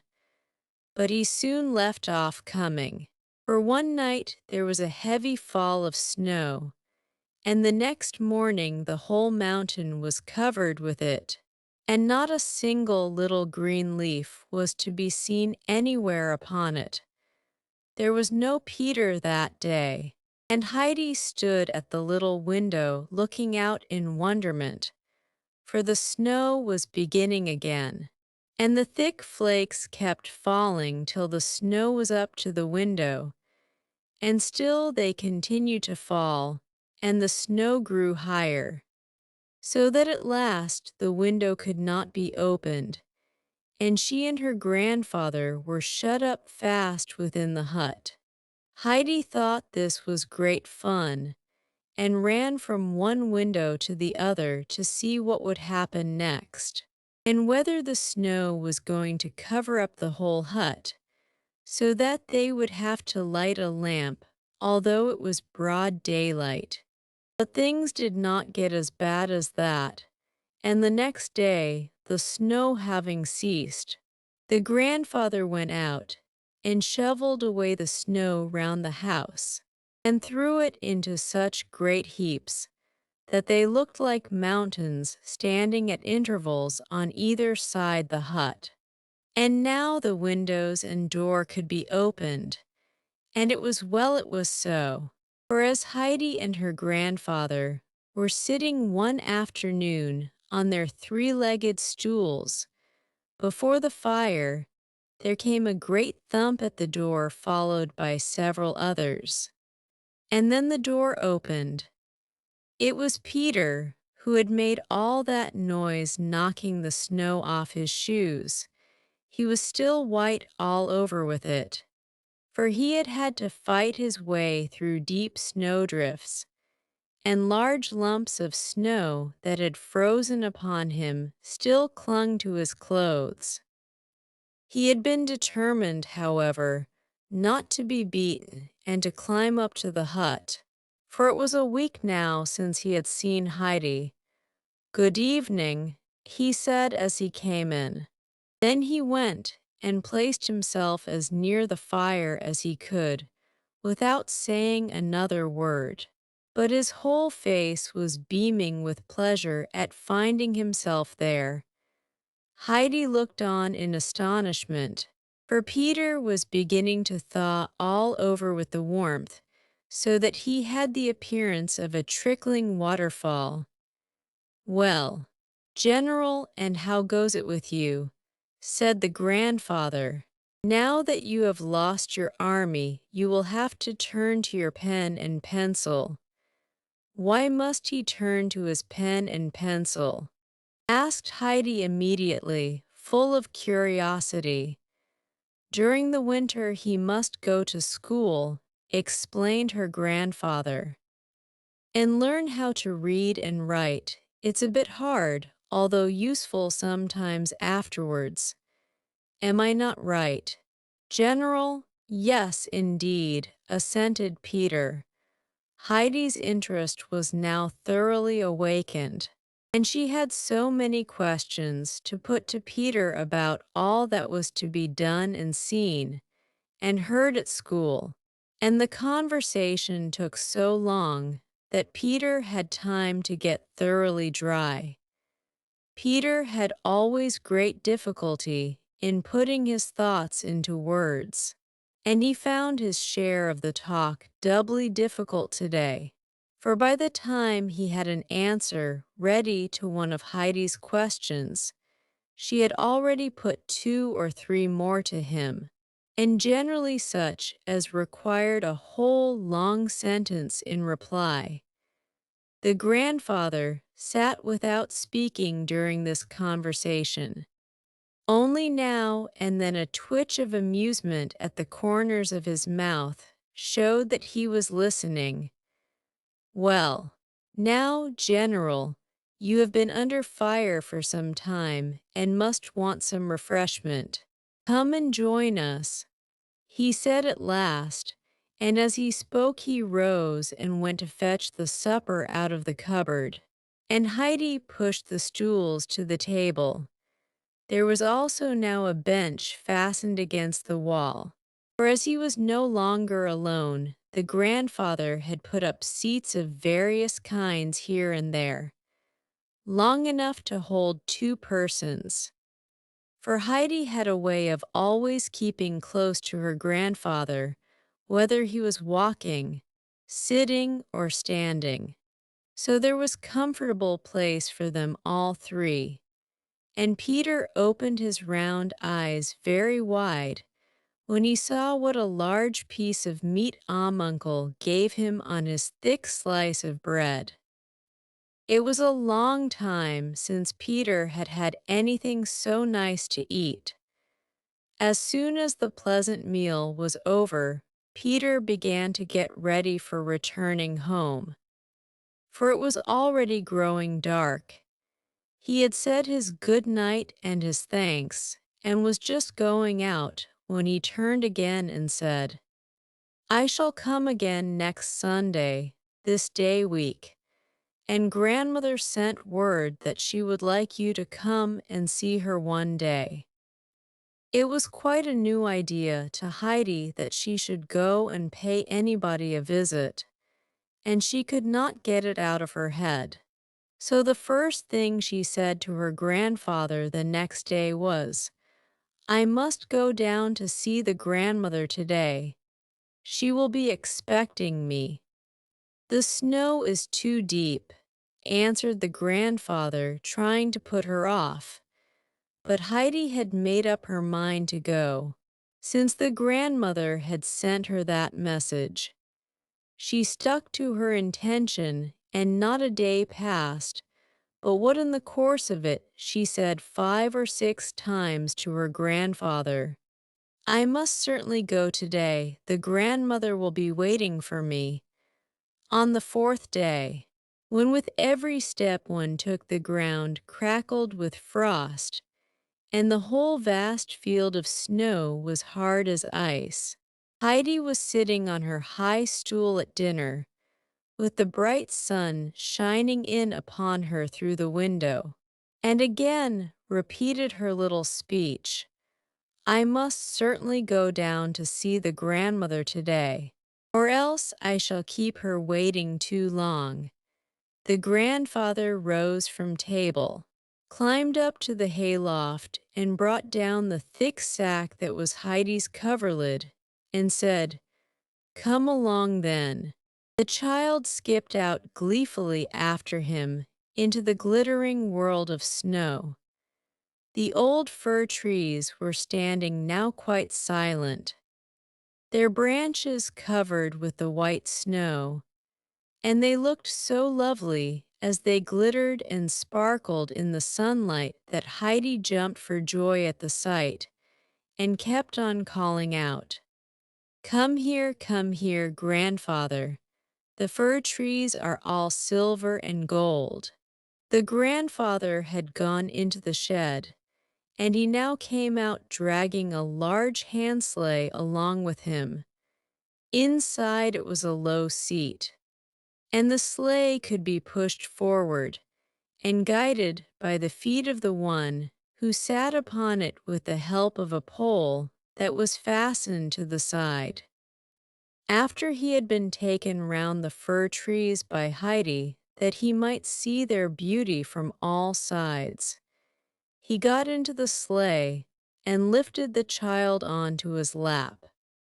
Then he wrapped her up in the sack, that she might keep nice and warm, and put his left arm closely round her, for it was necessary to hold her tight during the coming journey. He now grasped the pole with his right hand, and gave the sleigh a push forward with his 2 feet. The sleigh shot down the mountain side with such rapidity that Heidi thought they were flying through the air like a bird, and shouted aloud with delight. Suddenly they came to a standstill, and there they were at Peter's hut. Her grandfather lifted her out and unwrapped her. "There you are. Now go in, and when it begins to grow dark, you must start on your way home again." Then he left her and went up the mountain, pulling his sleigh after him. Heidi opened the door of the hut and stepped into a tiny room that looked very dark, with a fireplace and a few dishes on a wooden shelf. This was the little kitchen. She opened another door and now found herself in another small room, for the place was not a herdsman's hut like her grandfather's, with one large room on the ground floor and a hayloft above, but a very old cottage, where everything was narrow and poor and shabby. A table was close to the door, and as Heidi stepped in, she saw a woman sitting at it, putting a patch on a waistcoat which Heidi recognized at once as Peter's. In the corner sat an old woman, bent with age, spinning. Heidi was quite sure this was the grandmother, So she went up to the spinning wheel and said, "Good day, grandmother, I have come at last. Did you think I was a long time coming?" The woman raised her head and felt for the hand that the child held out to her, and when she found it, she passed her own over it thoughtfully for a few seconds, and then said, "Are you the child who lives up with Uncle? Are you Heidi?" "Yes, yes," answered Heidi. "I have just come down in the sleigh with grandfather." "Is it possible? Why, your hands are quite warm. Brigida, did Uncle come himself with the child?" Peter's mother had left her work and risen from the table, and now stood looking at Heidi with curiosity, scanning her from head to foot. "I do not know, mother, whether Uncle came himself. It is hardly likely. The child probably makes a mistake." But Heidi looked steadily at the woman, not at all as if in any uncertainty, and said, "I know quite well who wrapped me in my bed cover and brought me down in the sleigh. It was grandfather." There was some truth, then perhaps, in what Peter used to tell us of Uncle during the summer. "When we thought he must be wrong," said grandmother, "but who would ever have believed that such a thing was possible? I did not think the child would live 3 weeks up there. What is she like, Brigida?" The latter had so thoroughly examined Heidi on all sides that she was well able to describe her to her mother. She is Adelaide's slenderness of figure, but her eyes are dark and her hair curly like her father's and the old man's up there. She takes after both of them, I think. Heidi, meanwhile, had not been idle. She had made the round of the room and looked carefully at everything there was to be seen. All of a sudden she exclaimed, "Grandmother, one of your shutters is flapping backwards and forwards. Grandfather would put a nail in and make it all right in a minute, or else it will break one of the panes some day. Look, look, how it keeps on banging." "Ah, dear child," said the old woman, "I am not able to see it, but I can hear that, and many other things besides the shutter. Everything about the place rattles and creaks when the wind is blowing, and it gets inside through all the cracks and holes.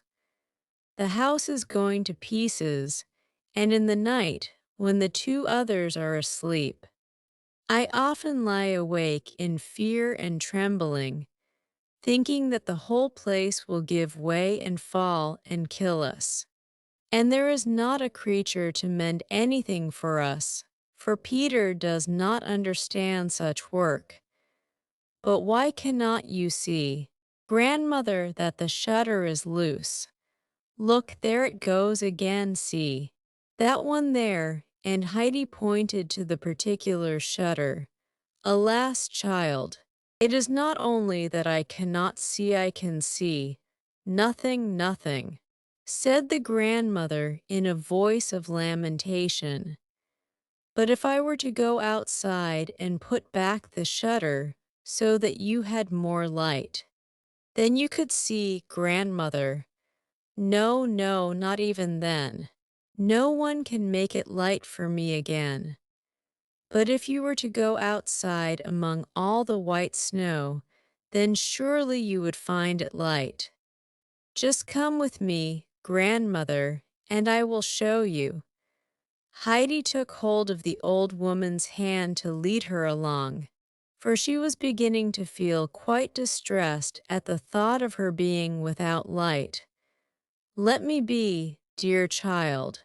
It is always dark for me now. Whether in snow or sun, no light can penetrate my eyes.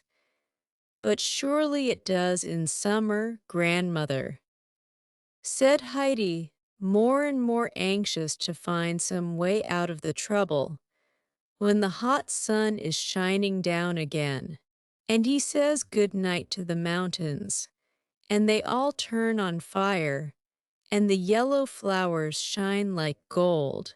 Then you will see it will be bright and beautiful for you again. Ah, child, I shall see the mountains on fire, or the yellow flowers no more. It will never be light for me again on earth. Never. At these words, Heidi broke into loud crying. In her distress, she kept on sobbing out, "Who can make it light for you again? Can no one do it? Isn't there anyone who can do it?"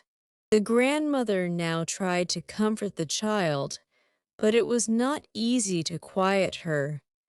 Heidi did not often weep, but when she did, she could not get over her trouble for a long while.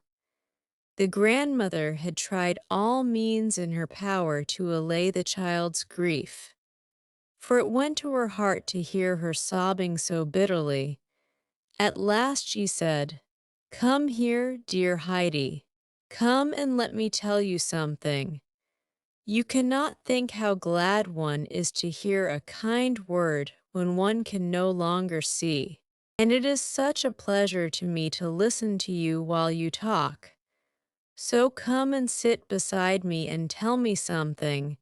Tell me what you do up there, and how grandfather occupies himself. I knew him very well in old days, but for many years now I have heard nothing of him, except through Peter, who never says much." This was a new and happy idea to Heidi. She quickly dried her tears and said in a comforting voice, "Wait, grandmother, till I have told grandfather everything. He will make it light for you again, I am sure, and will do something so that the house will not fall. He will put everything right for you." The grandmother was silent, and Heidi now began to give her a lively description of her life with the grandfather, and of the days she spent on the mountain with the goats, and then went on to tell her of what she did now during the winter, and how her grandfather was able to make all sorts of things, seats and stools, and mangers where the hay was put for little Swan and little Bear, besides a new large water tub for her to bathe in when the summer came, and a new milk bowl and spoon. And Heidi grew more and more animated as she enumerated all the beautiful things which were made so magically out of pieces of wood. She then told the grandmother how she stood by him and watched all he did, and how she hoped some day to be able to make the same herself. The grandmother listened with the greatest attention, only from time to time addressing her daughter. "Do you hear that? Brigitta, do you hear what she is saying about Uncle?" The conversation was all at once interrupted by a heavy thump on the door, and in marched Peter, who stood stock still, opening his eyes with astonishment when he caught sight of Heidi. Then his face beamed with smiles as she called out, "Good evening, Peter. What, is the boy back from school already?" exclaimed the grandmother in surprise. "I have not known an afternoon pass so quickly as this one for years. How is the reading getting on, Peter?" "Just the same," was Peter's answer. The old woman gave a little sigh. "Ah, well," she said, "I hoped you would have something different to tell me by this time, as you are going to be 12 years old this February. What was it that you hoped he would have to tell you?" asked Heidi, interested in all the grandmother said. I mean that he ought to have learnt to read a bit by now, continued the grandmother. Up there on the shelf is an old prayer book, with beautiful songs in it which I have not heard for a long time, and cannot now remember to repeat to myself. And I hoped that Peter would soon learn enough to be able to read one of them to me sometimes, but he finds it too difficult. I must get a light. It is getting too dark to see, said Peter's mother, who was still busy mending his waistcoat. I feel, too, as if the afternoon had gone I hardly know how. Heidi now jumped up from her low chair, and holding out her hand hastily to the grandmother said, "Good night, grandmother. If it is getting dark, I must go home at once." And bidding good-bye to Peter and his mother, she went towards the door, but the grandmother called out in an anxious voice, "Wait, wait, Heidi. You must not go alone like that. Peter must go with you, and take care of the child. Peter, that she does not fall, and don't let her stand still for fear she should get frozen. Do you hear? Has she got anything warm to put around her throat?" "I have not anything to put on," called back Heidi, "but I am sure I shall not be cold." And with that she ran outside and went off at such a pace that Peter had difficulty in overtaking her. The grandmother, still in distress, called out to her daughter, "Run after her, Brigida. The child will be frozen to death on such a night as this. Take my shawl, run quickly." Brigida ran out, but the children had taken but a few steps before they saw the grandfather coming down to meet them, and in another minute his long strides had brought him to their side. "That's right, Heidi. You have kept your word," said the grandfather, and then wrapping the sack firmly round her he lifted her in his arms and strode off with her up the mountain. Brigida was just in time to see him do all this, and on her return to the hut with Peter, expressed her astonishment to the grandmother. The latter was equally surprised, and kept on saying, "God be thanked that he is good to the child, God be thanked. Will he let her come to me again, I wonder? The child has done me so much good. What a loving little heart it is, and how merrily she tells her tale." And she continued to dwell with delight on the thought of the child until she went to bed, still saying now and again, "If only she will come again. Now I have really something left in the world to take pleasure in." And Brigida agreed with all her mother said.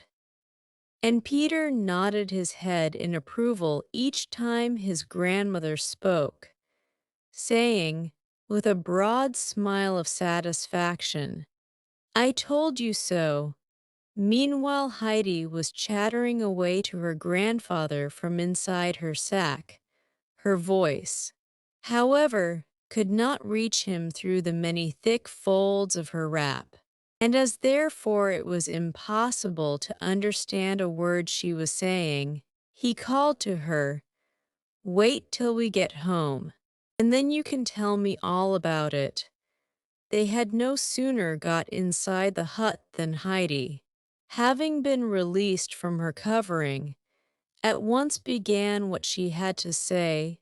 "Grandfather, tomorrow we must take the hammer and the long nails and fasten grandmother's shutter, and drive in a lot more nails in other places, for her house shakes and rattles all over. We must we? Who told you that?" asked her grandfather. Nobody told me, but I know it for all that, replied Heidi, for everything is giving way. And when the grandmother cannot sleep, she lies trembling for fear at the noise, for she thinks that every minute the house will fall down on their heads, and everything now is dark for grandmother, and she does not think anyone can make it light for her again. But you will be able to, I am sure, grandfather. Think how dreadful it is for her to be always in the dark, and then to be frightened at what may happen, and nobody can help her but you. Tomorrow we must go and help her. We will, won't we, grandfather? The child was clinging to the old man and looking up at him in trustful confidence. The grandfather looked down at Heidi for a while without speaking, and then said, "Yes, Heidi, we will do something to stop the rattling. At least we can do that. We will go down about it tomorrow." The child went skipping round the room for joy, crying out, "We shall go tomorrow, we shall go tomorrow." The grandfather kept his promise. On the following afternoon, he brought the sleigh out again, and as on the previous day, he set Heidi down at the door of the grandmother's hut and said, "Go in now, and when it grows dark, come out again." Then he put the sack in the sleigh and went round the house. Heidi had hardly opened the door and sprung into the room when the grandmother called out from her corner, "It's the child again. Here she comes." And in her delight she let the thread drop from her fingers, and the wheel stood still as she stretched out both her hands in welcome. Heidi ran to her, and then quickly drew the little stool close up to the old woman, and seating herself upon it, began to tell and ask her all kinds of things. All at once came the sound of heavy blows against the wall of the hut, and the grandmother gave such a start of alarm that she nearly upset the spinning wheel, and cried in a trembling voice, "Ah, my God, now it is coming, the house is going to fall upon us." But Heidi caught her by the arm and said soothingly, "No, no, grandmother.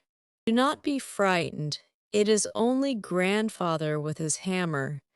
He is mending up everything, so that you shan't have such fear and trouble. Is it possible? Is it really possible? So the dear God has not forgotten us," exclaimed the grandmother. "Do you hear, Brigida, what that noise is? Did you hear what the child says? Now, as I listen, I can tell it is a hammer. Go outside, Brigida, and if it is Uncle, tell him he must come inside a moment that I may thank him." Brigida went outside and found Uncle in the act of fastening some heavy pieces of new wood along the wall. She stepped up to him and said, "Good evening, Uncle. Mother and I have to thank you for doing us such a kind service, and she would like to tell you herself how grateful she is. I do not know who else would have done it for us. We shall not forget your kindness, for I am sure that will do," said the old man, interrupting her. "I know what you think of Uncle without your telling me. Go indoors again. I can find out for myself where the mending is wanted." Brigida obeyed on the spot, for Uncle had a way with him that made few people care to oppose his will. He went on knocking with his hammer all round the house, and then mounted the narrow steps to the roof, and hammered away there until he had used up all the nails he had brought with him. Meanwhile it had been growing dark, and he had hardly come down from the roof and dragged the sleigh out from behind the goat shed when Heidi appeared outside. The grandfather wrapped her up and took her in his arms as he had done the day before, for although he had to drag the sleigh up the mountain after him, he feared that if the child sat in it alone her wrappings would fall off, and that she would be nearly, if not quite, frozen. So he carried her warm and safe in his arms. So the winter went by. After many years of joyless life, the blind grandmother had at last found something to make her happy. Her days were no longer passed in weariness and darkness, one like the other, without pleasure or change, for now she had always something to which she could look forward. She listened for the little tripping footstep as soon as day had come, and when she heard the door open and knew the child was really there, she would call out, "God be thanked, she has come again." And Heidi would sit by her and talk, and tell her everything she knew in so lively a manner that the grandmother never noticed how the time went by, and never now as formerly asked Brigida, "Isn't the day done yet?" But as the child shut the door behind her on leaving, would exclaim, "How short the afternoon has seemed. Don't you think so, Brigida?" And this one would answer, "I do indeed. It seems as if I had only just cleared away the midday meal." And the grandmother would continue, "Pray God the child is not taken from me, and that uncle continues to let her come. Does she look well and strong, Brigida?" And the latter would answer, "She looks as bright and rosy as an apple." And Heidi had also grown very fond of the old grandmother, and when at last she knew for certain that no one could make it light for her again, she was overcome with sorrow. But the grandmother told her again that she felt the darkness much less when Heidi was with her, and so every fine winter's day the child came traveling down in her sleigh.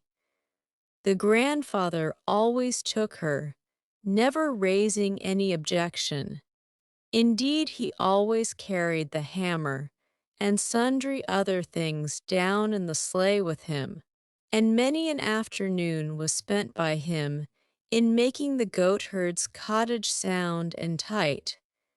It no longer groaned and rattled the whole night through, and the grandmother, who for many winters had not been able to sleep in peace as she did now, said she should never forget what the uncle had done for her. Chapter 5. 2 Visits and What Came of Them. Quickly the winter passed, and still more quickly the bright, glad summer, and now another winter was drawing to its close. Heidi was still as light-hearted and happy as the birds, and looked forward with more delight each day to the coming spring, when the warm south wind would roar through the fir trees and blow away the snow, and the warm sun would entice the blue and yellow flowers to show their heads, and the long days out on the mountain would come again, which seemed to Heidi the greatest joy that the earth could give. Heidi was now in her 8th year. She had learnt all kinds of useful things from her grandfather. She knew how to look after the goats as well as anyone, and little Swan and Bear would follow her like 2 faithful dogs, and give a loud bleat of pleasure when they heard her voice. Twice during the course of this last winter Peter had brought up a message from the schoolmaster at Dorfley, who sent word to uncle that he ought to send Heidi to school, as she was over the usual age, and ought indeed to have gone the winter before. Uncle had sent word back each time that the schoolmaster would find him at home if he had anything he wished to say to him, but that he did not intend to send Heidi to school, and Peter had faithfully delivered his message. When the March sun had melted the snow on the mountain side, and the snowdrops were peeping out all over the valley, and the fir trees had shaken off their burden of snow, and were again merrily waving their branches in the air, Heidi ran backwards and forwards with delight, first to the goat shed, then to the fir trees, and then to the hut door, in order to let her grandfather know how much larger a piece of green there was under the trees, and then would run off to look again, for she could hardly wait till everything was green, and the full beautiful summer had clothed the mountain with grass and flowers. As Heidi was thus running about one sunny March morning, and had just jumped over the water trough for the 10th time at least, she nearly fell backwards into it with fright, for there in front of her, looking gravely at her, stood an old gentleman dressed in black. When he saw how startled she was, he said in a kind voice, "Don't be afraid of me, for I am very fond of children. Shake hands. You must be the Heidi I have heard of. Where is your grandfather? He is sitting by the table, making round wooden spoons." Heidi informed him as she opened the door. He was the old village pastor from Dorfli, who had been a neighbor of Uncle's when he lived down there, and had known him well. He stepped inside the hut, and going up to the old man, who was bending over his work, said, "Good morning, neighbor." The grandfather looked up in surprise, and then rising said, "Good morning" in return. He pushed his chair towards the visitor as he continued, "If you do not mind a wooden seat, there is one for you." The pastor sat down. "It is a long time since I have seen you, neighbor," he said. "Or I you," was the answer. "I have come today to talk over something with you," continued the pastor. "I think you know already what it is that has brought me here." And as he spoke, he looked towards the child who was standing at the door, gazing with interest and surprise at the stranger. "Heidi, go off to the goats," said her grandfather. "You take them a little salt and stay with them till I come." Heidi vanished on the spot. The child ought to have been at school a year ago, and most certainly this last winter, said the pastor. "The schoolmaster sent you word about it, but you gave him no answer. What are you thinking of doing with the child, neighbor?" "I am thinking of not sending her to school," was the answer. The visitor, surprised, looked across at the old man, who was sitting on his bench with his arms crossed and a determined expression about his whole person. "How are you going to let her grow up then?" he asked. "I am going to let her grow up and be happy among the goats and birds. With them she is safe, and will learn nothing evil.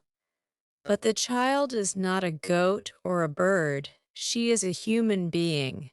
If she learns no evil from these comrades of hers, she will at the same time learn nothing. But she ought not to grow up in ignorance, and it is time she began her lessons. I have come now that you may have leisure to think over it, and to arrange about it during the summer.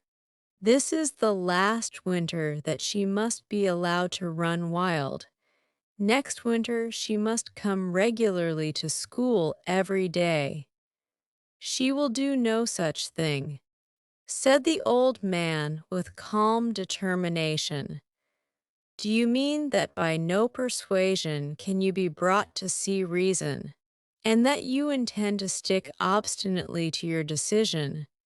Said the pastor, growing somewhat angry.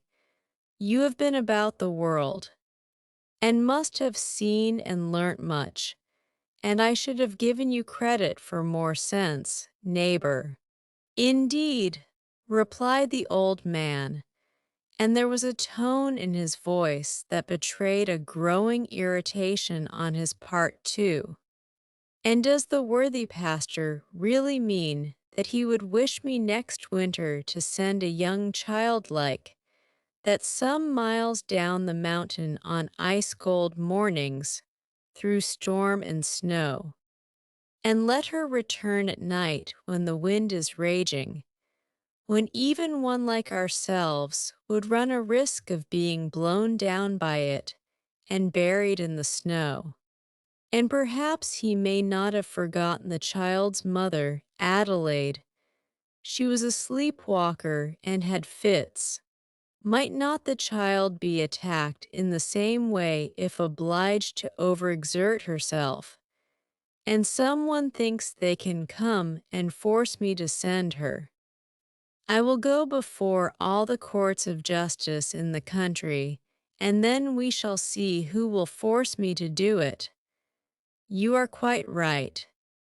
Neighbor, said the pastor in a friendly tone of voice, I see it would have been impossible to send the child to school from here, but I perceive that the child is dear to you. For her sake do what you ought to have done long ago. Come down into Dorfley and live again among your fellow-men. What sort of a life is this you lead? Alone and with bitter thoughts towards God and man. If anything were to happen to you up here, who would there be to help you? I cannot think but what you must be half frozen to death in this hut in the winter, and I do not know how the child lives through it. The child has young blood in her veins and a good roof over her head, and let me further tell the pastor that I know where wood is to be found, and when is the proper time to fetch it. The pastor can go and look inside my woodshed. The fire is never out in my hut the whole winter through. As to going to live below, that is far from my thoughts. The people despise me and I them. It is therefore best for all of us that we live apart. No, no, it is not best for you. I know what it is you lack, said the pastor in an earnest voice. As to the people down there looking on you with dislike, it is not as bad as you think. Believe me, neighbor, seek to make your peace with God, pray for forgiveness where you need it, and then come and see how differently people will look upon you, and how happy you may yet be. The pastor had risen and stood holding out his hand to the old man as he added with renewed earnestness, I will wager, neighbor, that next winter you will be down among us again, and we shall be good neighbors as of old. I should be very grieved if any pressure had to be put upon you. Give me your hand and promise me that you will come and live with us again, and become reconciled to God and man. Uncle gave the pastor his hand and answered him calmly and firmly, You mean well by me, I know. But as to that which you wish me to do, I say now what I shall continue to say, that I will not send the child to school nor come and live among you. Then God help you, said the pastor, and he turned sadly away and left the hut and went down the mountain. Uncle was out of humor. When Heidi said as usual that afternoon, "Can we go down to grandmother now?" he answered, "Not today." He did not speak again the whole of that day. And the following morning when Heidi again asked the same question, he replied, "We will see." But before the dinner bowls had been cleared away, another visitor arrived, and this time it was Cousin Dete. She had a fine feathered hat on her head, and a long trailing skirt to her dress which swept the floor. And on the floor of a goatherd's hut there are all sorts of things that do not belong to a dress. The grandfather looked her up and down without uttering a word. But Dete was prepared with an exceedingly amiable speech, and began at once to praise the looks of the child. She was looking so well she should hardly have known her again, and it was evident that she had been happy and well cared for with her grandfather. But she had never lost sight of the idea of taking the child back again, for she well understood that the little one must be much in his way. But she had not been able to do it at first.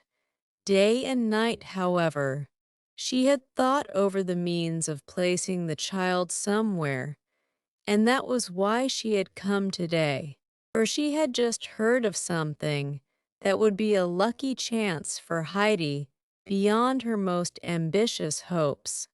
Some immensely wealthy relatives of the people she was serving, who had the most splendid house almost in Frankfurt, had an only daughter, young and an invalid, who was always obliged to go about in a wheeled chair. She was therefore very much alone and had no one to share her lessons, and so the little girl felt dull. Her father had spoken to Dete's mistress about finding a companion for her, and her mistress was anxious to help in the matter, as she felt so sympathetic about it. The lady housekeeper had described the sort of child they wanted, simple-minded and unspoilt, and not like most of the children that one saw nowadays. Dete had thought at once of Heidi and had gone off without delay to see the lady housekeeper. And after Dete had given her a description of Heidi, she had immediately agreed to take her. And no one could tell what good fortune there might not be in store for Heidi. For if she was once with these people, and they took a fancy to her, and anything happened to their own daughter, one could never tell. The child was so weakly, and they did not feel they could live without a child. Why then the most unheard of luck?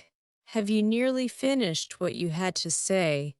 Broke in Uncle, who had allowed her to talk on uninterruptedly so far. "He!" exclaimed Dete, throwing up her head in disgust. "One would think I had been talking to you about the most ordinary matter. Why, there is not one person in all Pradigau who would not thank God if I were to bring them such a piece of news as I am bringing you. You may take your news to anybody you like. I will have nothing to do with it." But now Dete leaped up from her seat like a rocket and cried, "If that is all you have to say about it, why then I will give you a bit of my mind. The child is now 8 years old and knows nothing, and you will not let her learn. You will not send her to church or school, as I was told down in Dorfli, and she is my own sister's child. I am responsible for what happens to her, and when there is such a good opening for a child as this which offers for Heidi, only a person who cares for nobody and never wishes good to anyone would think of not jumping at it. But I am not going to give in. And that I tell you, I have everybody in Dorfley on my side. There is not one person there who will not take my part against you. And I advise you to think well before bringing it into court, if that is your intention. There are certain things which might be brought up against you, which you would not care to hear. For when one has to do with law courts, there is a great deal raked up that had been forgotten. Be silent, thundered the uncle, and his eyes flashed with anger. Go and be done with you, and never let me see you again with your hat and feather, and such words on your tongue as you come with today. And with that he strode out of the hut. You have made grandfather angry, said Heidi, and her dark eyes had anything but a friendly expression in them as she looked at Dete. He will soon be all right again. Come now, said Dete hurriedly, and show me where your clothes are. I am not coming, said Heidi. Nonsense, continued Dete, then altering her tone to one half coaxing, half cross. Come, come, you do not understand any better than your grandfather. You will have all sorts of good things that you never dreamed of. Then she went to the cupboard, and taking out Heidi's things, rolled them up in a bundle. Come along now, there's your hat. It is very shabby, but will do for the present. Put it on and let us make haste off. I am not coming, repeated Heidi. Don't be so stupid and obstinate like a goat. I suppose it's from the goats you have learnt to be so. Listen to me. You saw your grandfather was angry and heard what he said, that he did not wish to see us ever again. He wants you now to go away with me, and you must not make him angrier still. You can't think how nice it is at Frankfurt, and what a lot of things you will see. And if you do not like it, you can come back again. Your grandfather will be in a good temper again by that time. Can I return at once and be back home again here this evening? Asked Heidi. What are you talking about? Come along now. I tell you that you can come back here when you like. Today we shall go as far as Mayenfeld, and early tomorrow we shall start in the train, and that will bring you home again in no time when you wish it, for it goes as fast as the wind. Dete had now got the bundle under her arm and the child by the hand, and so they went down the mountain together. As it was still too early in the year to take his goats out, Peter continued to go to school at Dorfley, but now and again he stole a holiday, for he could see no use in learning to read, while to wander about a bit and look for stout sticks which might be wanted some day, he thought of far better employment. As Dete and Heidi neared the grandmother's hut, they met Peter coming round the corner. He had evidently been well rewarded that day for his labors, for he was carrying an immense bundle of long, thick hazel sticks on his shoulders. He stood still and stared at the two approaching figures. As they came up to him, he exclaimed, "Where are you going, Heidi?" "I am only just going over to Frankfurt for a little visit with Dete," she replied. "But I must first run in to grandmother. She will be expecting me." "No, no, you must not stop to talk. It is already too late," said Dete, holding Heidi, who was struggling to get away, fast by the hand.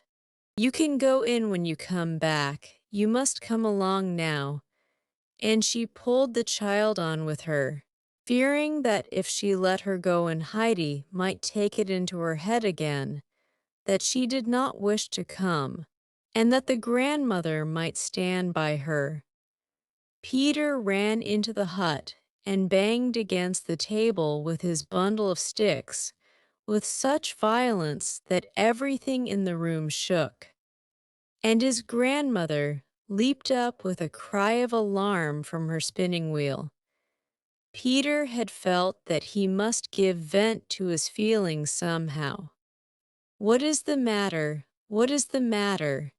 cried the frightened old woman, while his mother, who had also started up from her seat at the shock, said in her usual patient manner, "What is it, Peter? Why do you behave so roughly?" "Because she is taking Heidi away," explained Peter. "Who? Who? Where to, Peter, where to?" asked the grandmother, growing still more agitated.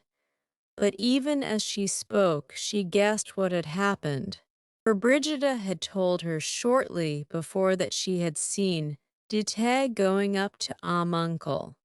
The old woman rose hastily, and with trembling hands opened the window and called out beseechingly, "Dite, Dite, do not take the child away from us. Do not take her away." The two who were hastening down the mountain heard her voice, and Dite evidently caught the words, for she grasped Heidi's hand more firmly. Heidi struggled to get free, crying, "Grandmother is calling. I must go to her." But Dite had no intention of letting the child go, and quieted her as best she could.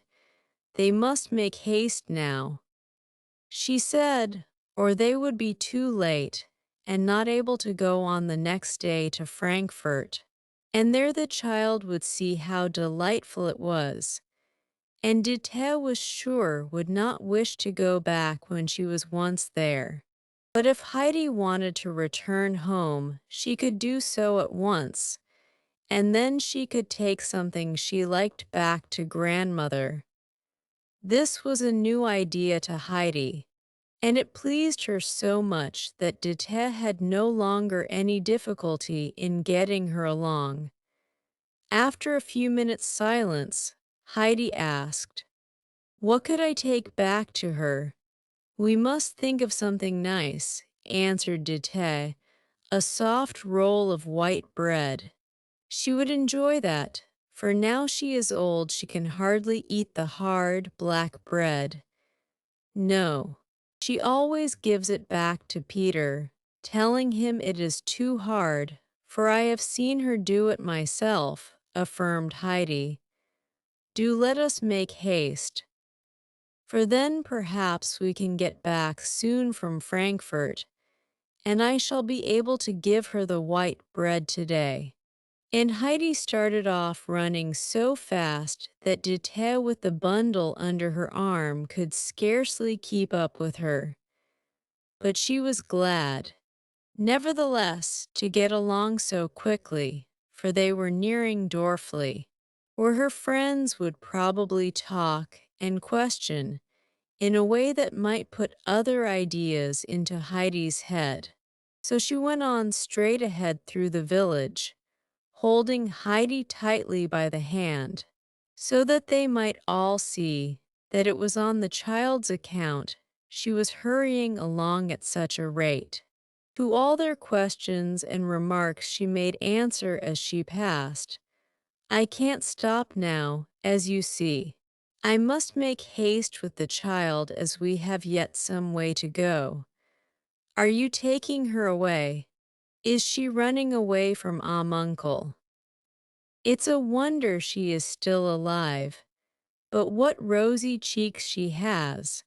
Such were the words which rang out on all sides, and Dite was thankful that she had not to stop and give any distinct answers to them, while Heidi hurried eagerly forward without saying a word. From that day forward, Amuncle looked fiercer and more forbidding than ever when he came down and passed through Dorfley.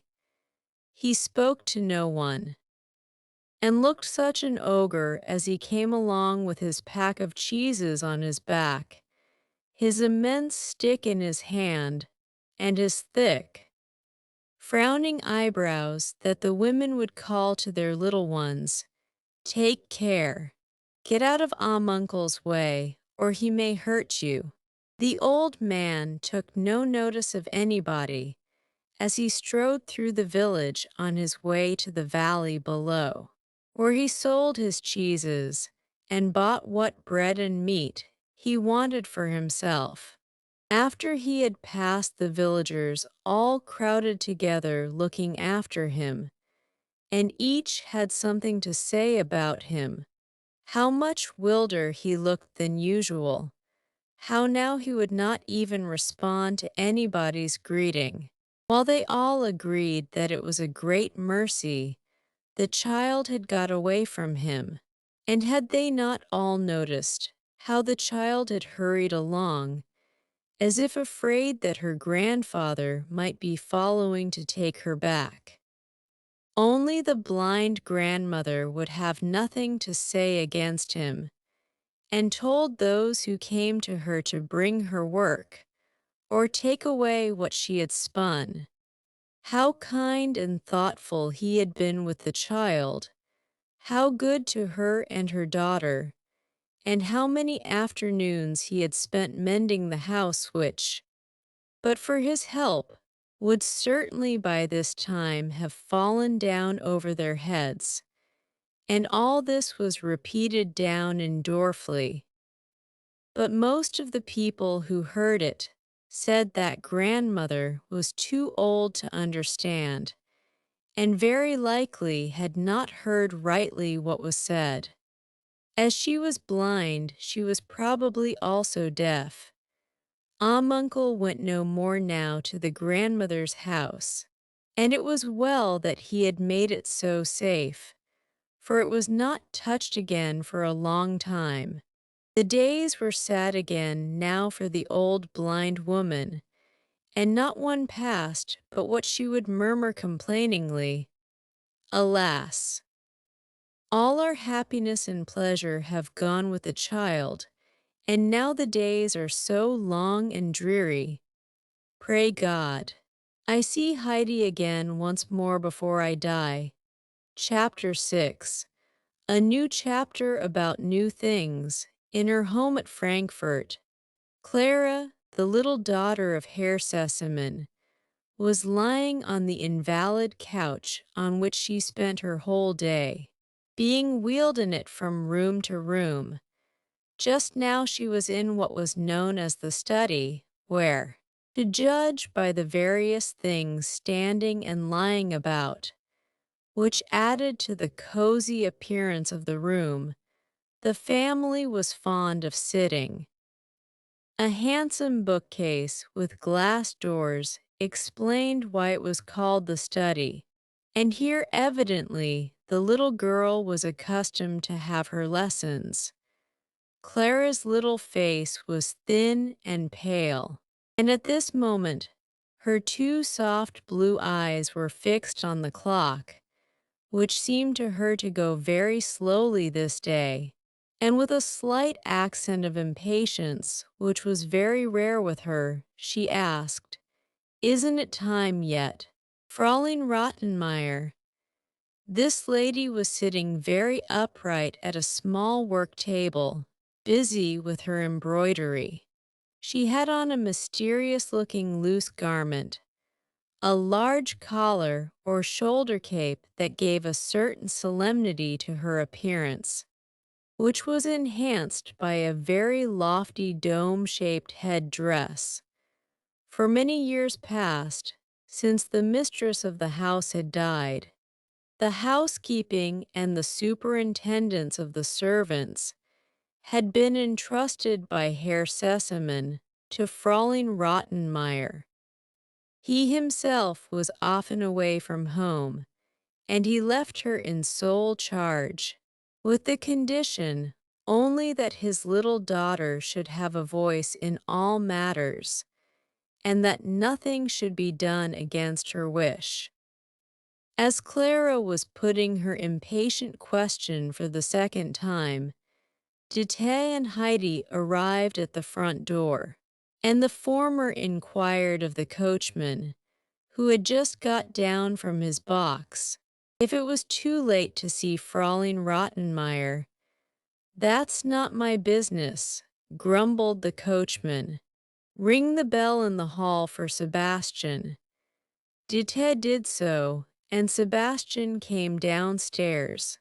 He looked astonished when he saw her, opening his eyes till they were nearly as big as the large round buttons on his coat. "Is it too late for me to see Fräulein Rottenmeier?" Dete asked again. "That's not my business," answered the man. "Ring that other bell for the maid Tinette." And without troubling himself any farther, Sebastian disappeared. Dete rang again. This time Tinette appeared with a spotless white cap perched on the top of her head and a mocking expression of face. "What is it?" she called from the top of the stairs. Dete repeated her question. Tinette disappeared, but soon came back and called down again to Dete. "Come up, she is expecting you." Dete and Heidi went upstairs and into the study, Tinette following. Dete remained standing politely near the door, still holding Heidi tightly by the hand, for she did not know what the child might take it into her head to do amid these new surroundings. Fräulein Rottenmeier rose slowly and went up to the little new companion for the daughter of the house, to see what she was like. She did not seem very pleased with her appearance. Heidi was dressed in her plain little woolen frock, and her hat was an old straw one bent out of shape. The child looked innocently out from beneath it, gazing with unconcealed astonishment at the lady's towering head-dress. "What is your name?" asked Fräulein Rottenmeier. After scrutinizingly examining the child for some minutes, while Heidi in return kept her eyes steadily fixed upon the lady. "Heidi," she answered in a clear, ringing voice. What, that's no Christian name for a child. You were not christened that. What name did they give you when you were baptized?" continued Fräulein Rottenmeier. "I do not remember," replied Heidi. "What a way to answer," said the lady, shaking her head. "Dete, is the child a simpleton or only saucy? If the lady will allow me, I will speak for the child, for she is very unaccustomed to strangers," said Dete, who had given Heidi a silent poke for making such an unsuitable answer. "She is certainly not stupid, nor yet saucy. She does not know what it means even. She speaks exactly as she thinks. Today she is for the first time in a gentleman's house, and she does not know good manners. But she is docile and very willing to learn, if the lady will kindly make excuses for her. She was christened Adelaide, after her mother, my sister, who is now dead." "Well, that's a name that one can pronounce," remarked Fräulein Rottenmeier.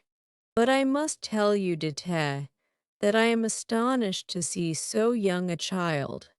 I told you that I wanted a companion of the same age as the young lady of the house, one who could share her lessons and all her other occupations. Fräulein Clara is now over 12. What age is this child?"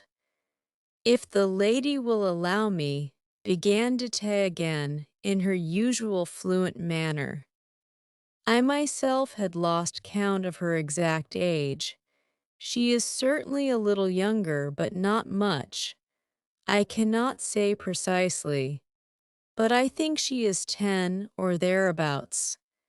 Grandfather told me I was 8, put in Heidi. Dete gave her another poke. But as the child had not the least idea why she did so, she was not at all confused. What, only 8? Cried Fräulein Rottenmeier angrily. 4 years too young. Of what use is such a child? And what have you learnt? What books did you have to learn from? None, said Heidi. How? What, how then did you learn to read? Continued the lady. I have never learnt to read, or Peter either. Heidi informed her. Mercy upon us, you do not know how to read. Is it really so? Exclaimed Fräulein Rottenmeier, greatly horrified. Is it possible not able to read? What have you learnt then? Nothing, said Heidi with unflinching truthfulness. Young woman, said the lady to Dete, after having paused for a minute or two to recover from her shock, this is not at all the sort of companion you led me to suppose. How could you think of bringing me a child like this? But Dete was not to be put down so easily, and answered warmly, if the lady will allow me, the child is exactly what I thought she required. The lady described what she wished for. A child unlike all other children, and I could find no other to suit, for the greater number I know are not peculiar, but one very much the same as the other, and I thought this child seemed as if made for the place. But I must go now, for my mistress will be waiting for me. If the lady will permit, I will come again soon and see how she is getting on. And with a bow, Dete quickly left the room and ran downstairs.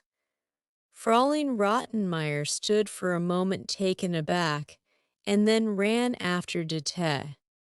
If the child was to stop, she had many things yet to say and ask about her. And there the child was, and what was more, Dete, as she plainly saw, meant to leave her there. Heidi remained by the door where she had been standing since she first came in. Clara had looked on during the interview without speaking. Now she beckoned to Heidi and said, "Come here." Heidi went up to her. "Would you rather be called Heidi or Adelaide?" asked Clara. "I am never called anything but Heidi," was the child's prompt answer. "Then I shall always call you by that name," said Clara. "It suits you." I have never heard it before, but neither have I ever seen a child like you before. Have you always had that short curly hair? Yes, I think so, said Heidi. Are you pleased to come to Frankfurt? Went on Clara. No, but I shall go home tomorrow and take grandmother a white loaf, explained Heidi. Well, you are a funny child, exclaimed Clara. You were expressly sent for to come here and to remain with me and share my lessons. There will be some fun about them now as you cannot read, something new to do, for often they are dreadfully dull, and I think the morning will never pass away. You know my tutor comes every morning at about 10 o'clock, and then we go on with lessons till 2, and it does seem such a long time. Sometimes he takes up the book and holds it close up to his face, as if he was very short-sighted, but I know it's only because he wants so dreadfully to gape. And Fräulein Rottenmeier, takes her large handkerchief out also now and then, and covers her face with it, as if she was moved by what we had been reading, but that is only because she is longing to gape too, and I myself often want to gape. But I am obliged to stop myself, for if Fraulein Rottenmeier sees me gaping, she runs off at once, and fetches the cod-liver oil, and says I must have a dose. As I am getting weak again, and the cod-liver oil is horrible, so I do my best not to gape. But now it will be much more amusing, for I shall be able to lie and listen while you learn to read. Heidi shook her head doubtfully when she heard of learning to read. Oh, nonsense, Heidi. Of course you must learn to read. Everybody must. And my tutor is very kind and never cross, and he will explain everything to you. But mind, when he explains anything to you, you won't be able to understand. But don't ask any questions, or else he will go on explaining, and you will understand less than ever. Later, when you have learnt more and know about things yourself, then you will begin to understand what he meant. Fraulein Rottenmeier now came back into the room. She had not been able to overtake Dete, and was evidently very much put out, for she had wanted to go into more details concerning the child, and to convince Dete how misleading she had been, and how unfit Heidi was as a companion for Clara. She really did not know what to be about, or how to undo the mischief, and it made her all the more angry that she herself was responsible for it, having consented to Heidi being fetched. She ran backwards and forwards, in a state of agitation between the study and the dining room, and then began scolding Sebastian, who was standing looking at the table he had just finished laying to see that nothing was missing. You can finish your thoughts tomorrow morning. Make haste, or we shall get no dinner today at all.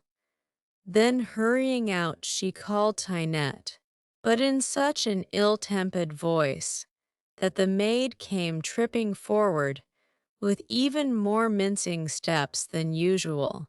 But she looked so pert that even Fraulein Rottenmeier did not venture to scold her, which only made her suppressed anger the greater.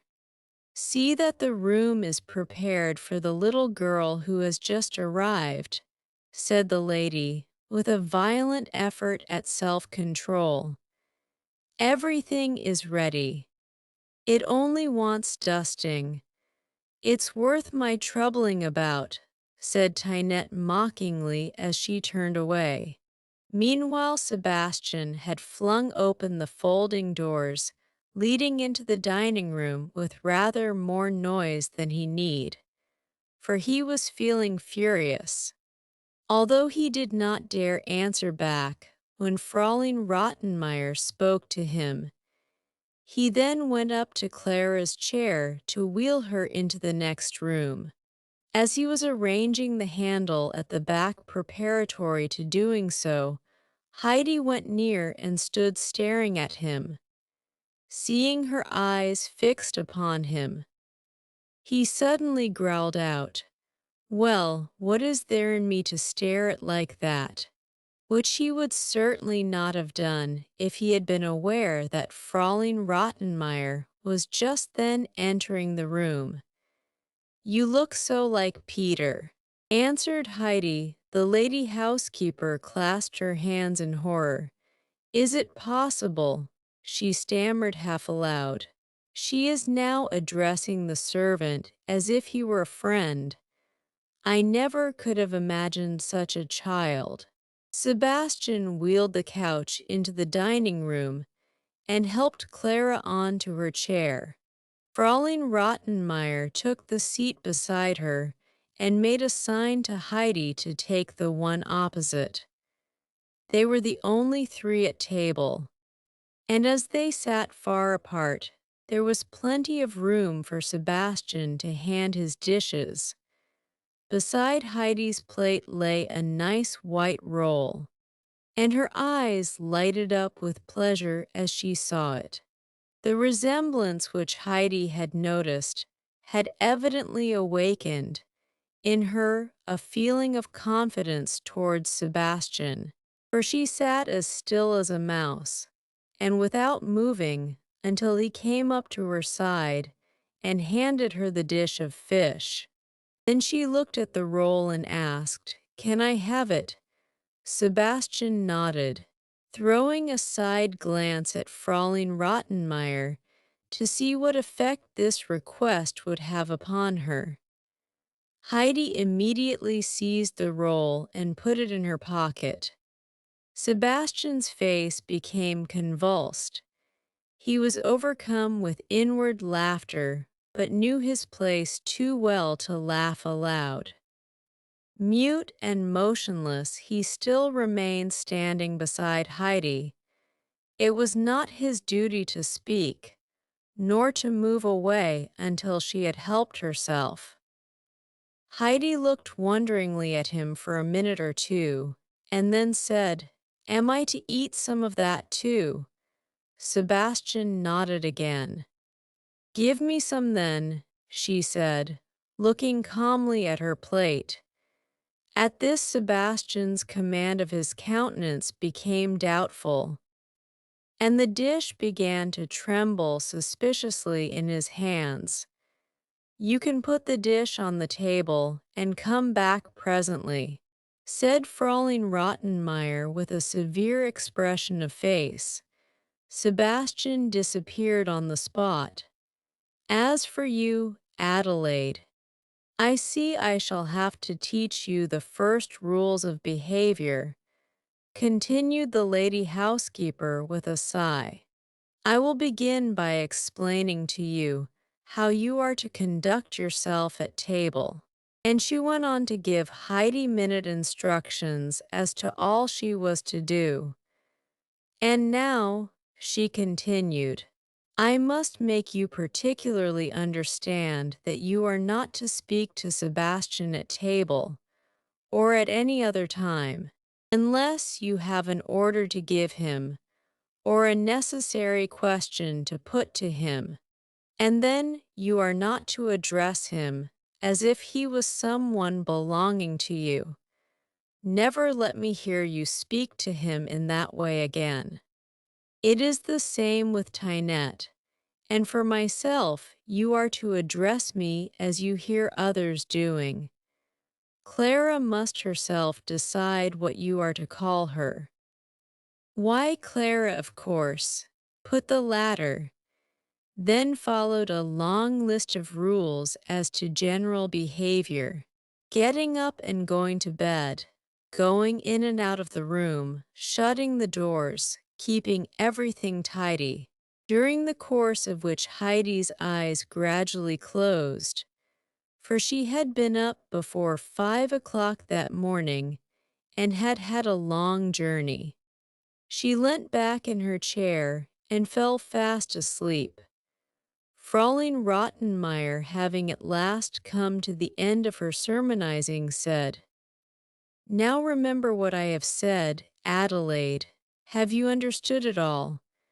"Heidi has been asleep for ever so long," said Clara, her face rippling all over with amusement, for she had not had such an entertaining dinner for a long time. "It is really insupportable what one has to go through with this child," exclaimed Fraulein Rottenmeier in great indignation, and she rang the bell so violently that Tynette and Sebastian both came running in and nearly tumbling over one another. But no noise was sufficient to wake Heidi, and it was with difficulty they could rouse her sufficiently to get her along to her bedroom. To reach which she had to pass first through the study, then through Clara's bedroom, then through Fraulein Rottenmeier's sitting room, till she came to the corner room that had been set apart for her. Chapter 7. Fraulein Rottenmeier spends an uncomfortable day. When Heidi opened her eyes on her first morning in Frankfurt, she could not think where she was. Then she rubbed them and looked about her. She was sitting up in a high white bed, on one side of a large, wide room, into which the light was falling through very, very long white curtains. Near the window stood 2 chairs covered with large flowers. And then came a sofa with the same flowers, in front of which was a round table. In the corner was a washstand, with things upon it that Heidi had never seen in her life before. But now all at once, she remembered that she was in Frankfurt. Everything that had happened the day before came back to her. And finally, she recalled clearly the instructions that had been given her by the lady housekeeper.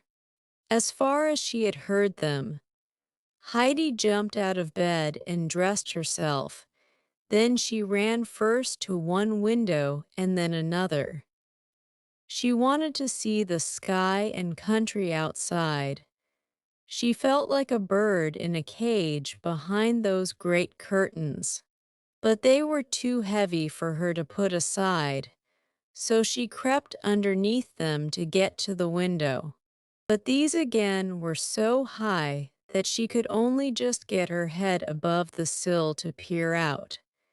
Even then, she could not see what she longed for. In vain she went first to one, and then the other of the windows. She could see nothing but walls and windows, and again walls and windows. Heidi felt quite frightened. It was still early, for Heidi was accustomed to get up early and run out at once to see how everything was looking. If the sky was blue, and if the sun was already above the mountains, or if the fir trees were waving and the flowers had opened their eyes. As a bird, when it first finds itself in its bright new cage, darts hither and thither, trying the bars in turn to see if it cannot get through them, and fly again into the open.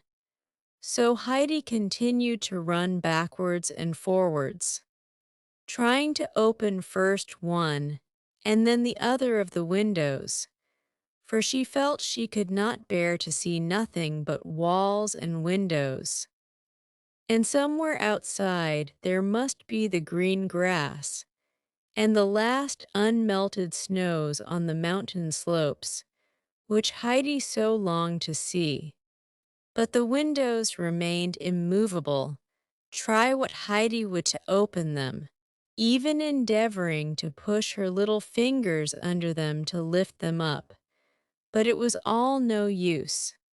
When after a while Heidi saw that her efforts were fruitless, she gave up trying and began to think whether she would not go out and round the house till she came to the grass. But then she remembered that the night before she had only seen stones in front of the house.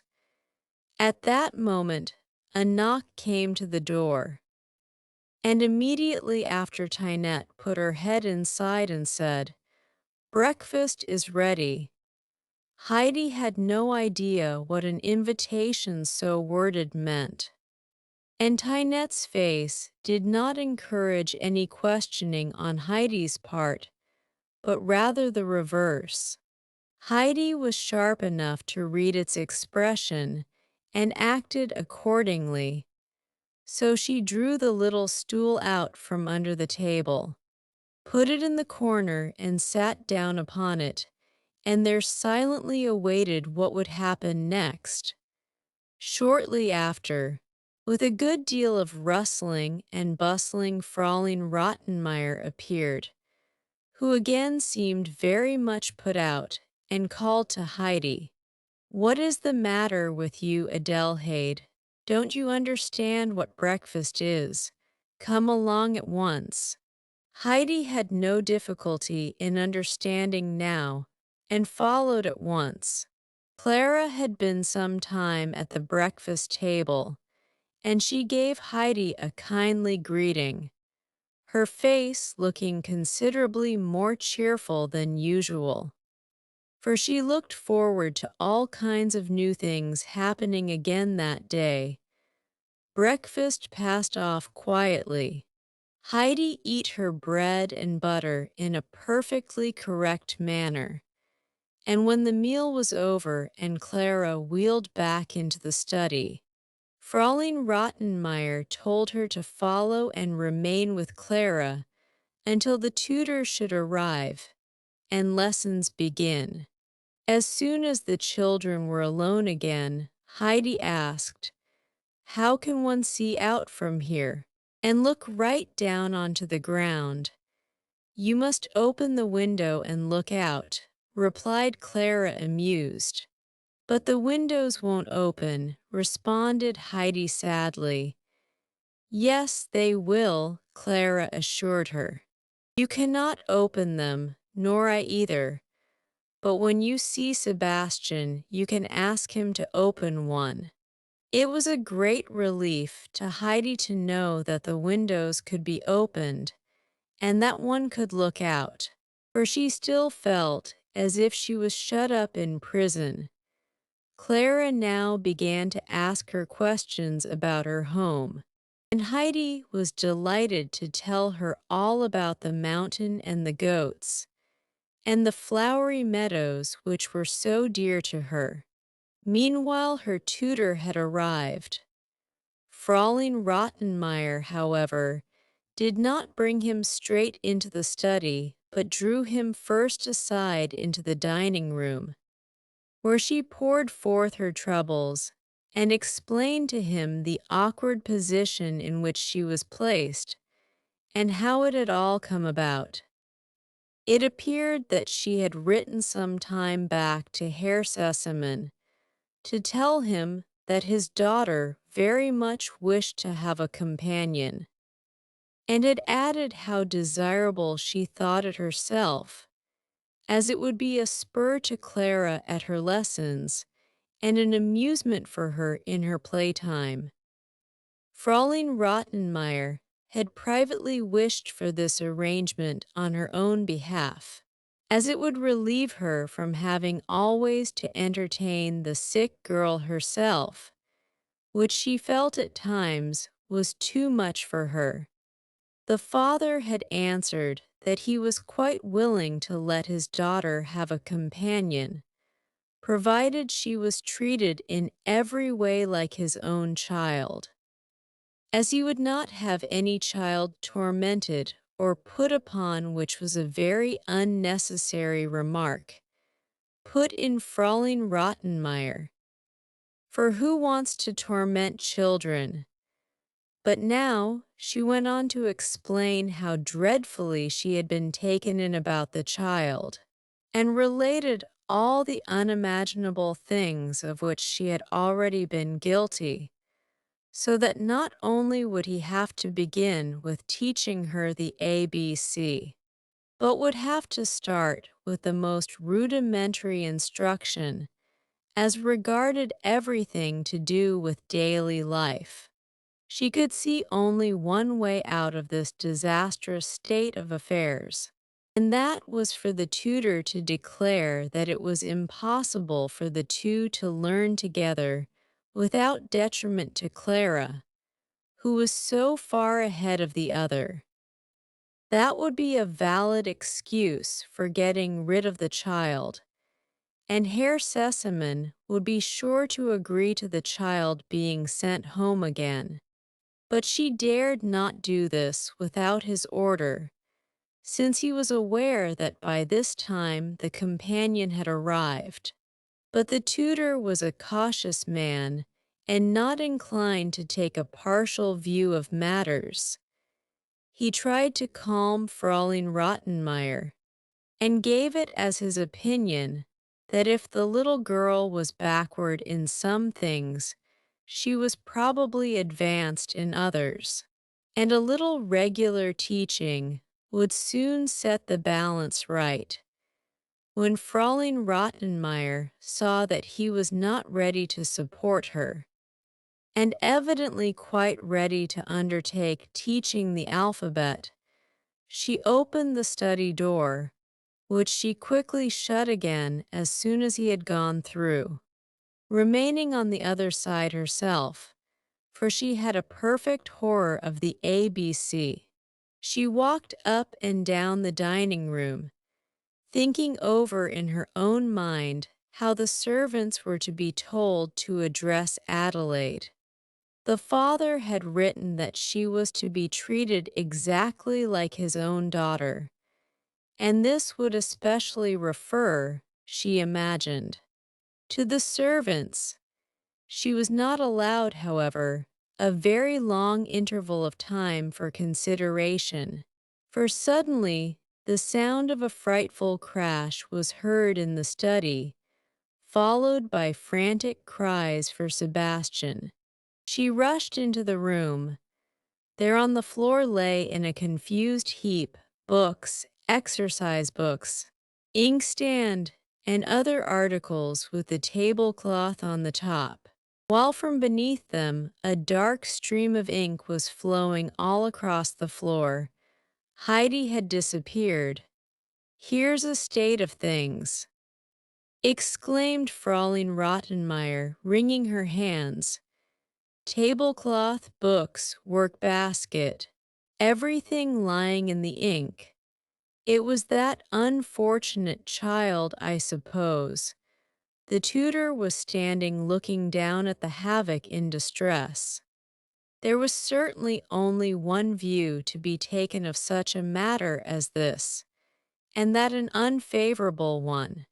Clara meanwhile appeared to find pleasure in such an unusual event, and in watching the results.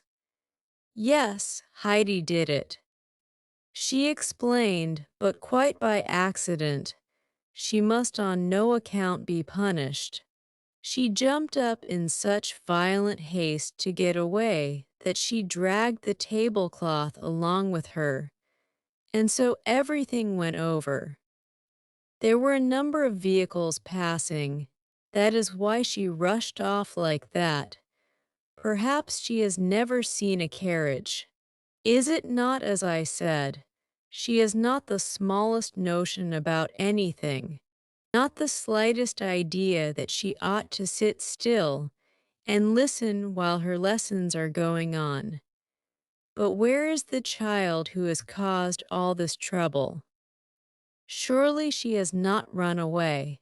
What would Herr Sesemann say to me? She ran out of the room and down the stairs. There at the bottom, standing in the open doorway, was Heidi, looking in amazement up and down the street. "What are you doing? What are you thinking of to run away like that?" called Fraulein Rottenmeier. "I heard the sound of the fir trees, but I cannot see where they are, and now I cannot hear them any more," answered Heidi, looking disappointedly in the direction whence the noise of the passing carriages had reached her, and which to Heidi had seemed like the blowing of the south wind in the trees, so that in great joy of heart she had rushed out to look at them. "Fir trees, do you suppose we are in a wood? What ridiculous ideas are these? Come upstairs and see the mischief you have done." Heidi turned and followed Fraulein Rottenmeier upstairs. She was quite astonished to see the disaster she had caused, for in her joy and haste to get to the fir trees, she had been unaware of having dragged everything after her. "I excuse you doing this as it is the first time, But do not let me know you doing it a second time, said Fraulein Rottenmeier, pointing to the floor. During your lesson time, you are to sit still and attend. If you cannot do this, I shall have to tie you to your chair. Do you understand? Yes, replied Heidi, but I will certainly not move again. For now she understood that it was a rule to sit still while she was being taught. Sebastian and Tinette were now sent for to clear up the broken articles and put things in order again. The tutor said good morning and left, as it was impossible to do any more lessons that day. There had been certainly no time for gaping this morning. Clara had to rest for a certain time during the afternoon, and during this interval, as Fraulein Rottenmeier informed Heidi, the latter might amuse herself as she liked. When Clara had been placed on her couch after dinner, and the lady housekeeper had retired to her room, Heidi knew that her time had come to choose her own occupation. It was just what she was longing for, as there was something she had made up her mind to do, but she would require some help for its accomplishment. And in view of this, she took her stand in the hall in front of the dining room door in order to intercept the person she wanted. In a few minutes up came Sebastian from the kitchen with a tray of silver tea things, which he had to put away in the dining room cupboard. As he reached the top stairs, Heidi went up to him and addressed him in the formal manner she had been ordered to use by Fraulein Rottenmeier. Sebastian looked surprised and said somewhat curtly, "What is it you want, miss?"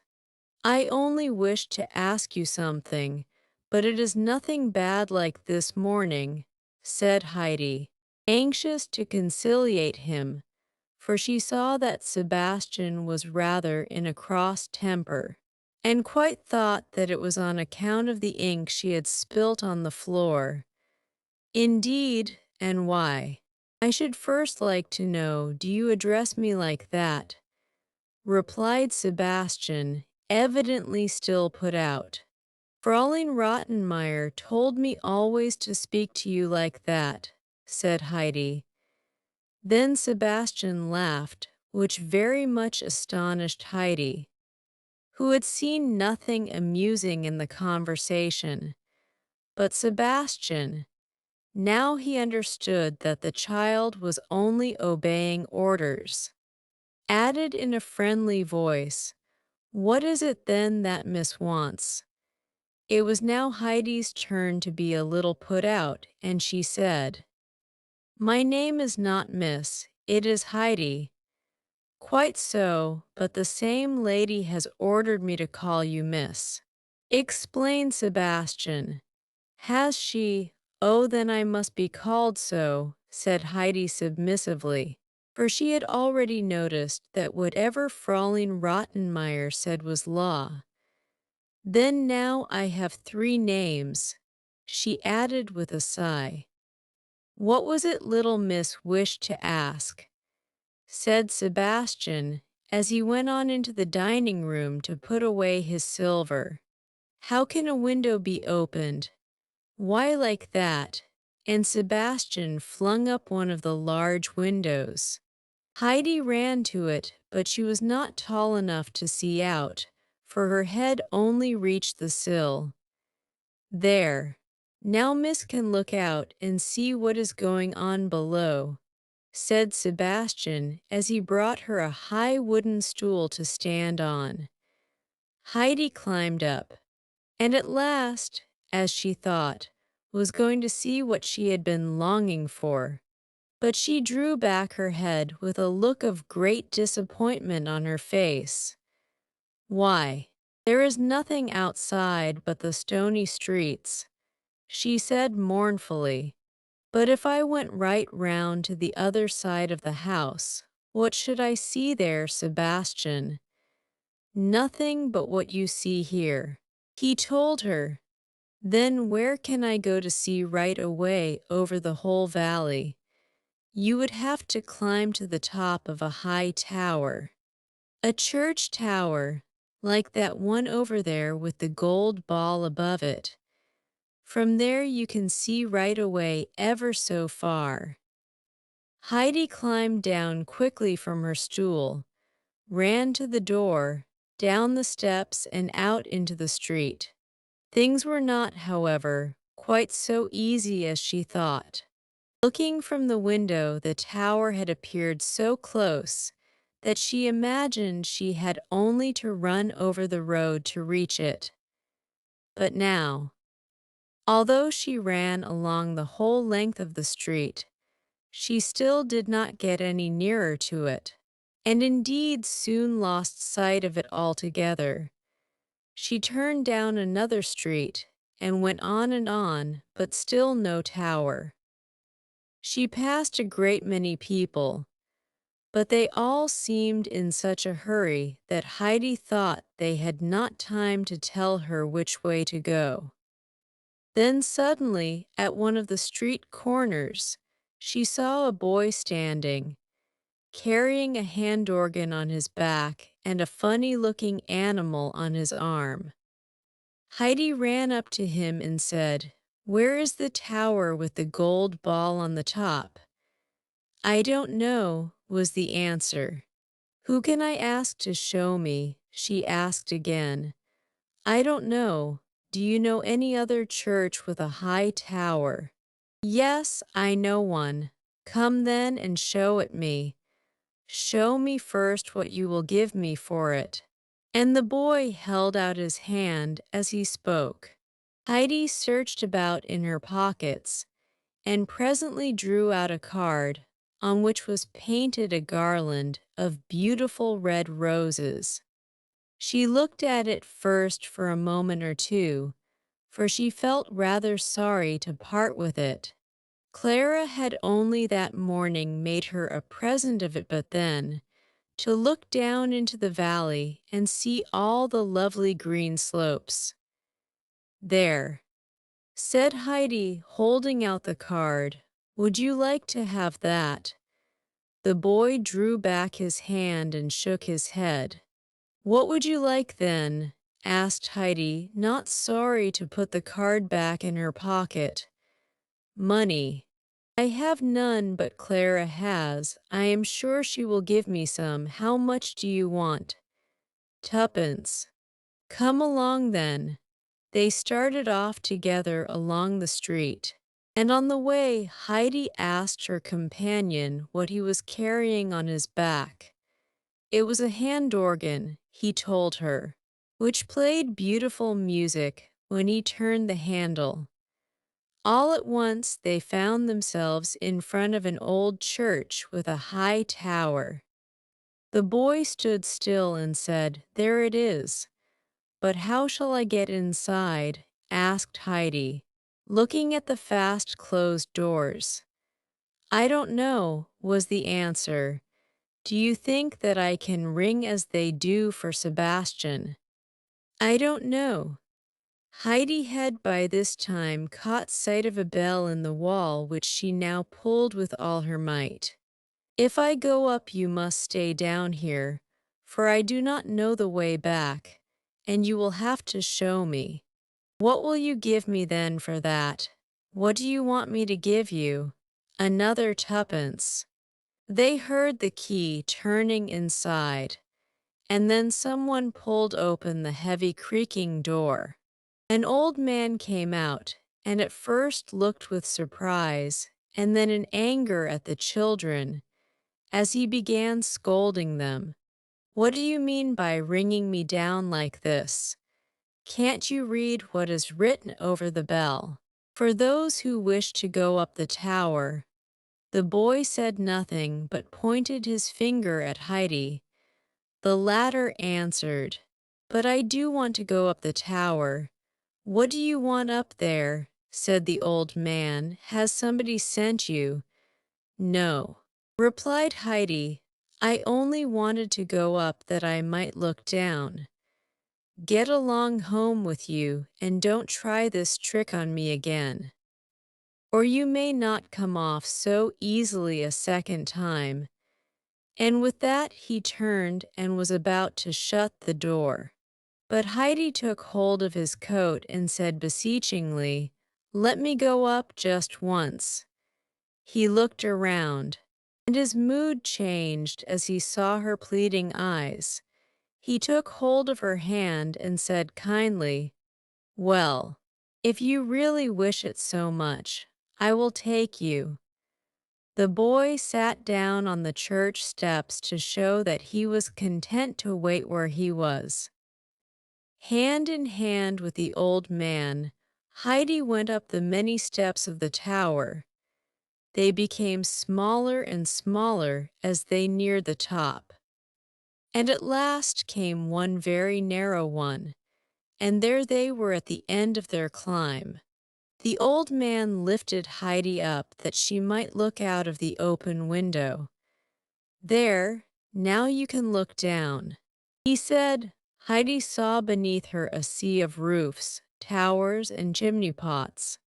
She quickly drew back her head and said in a sad, disappointed voice, It is not at all what I thought.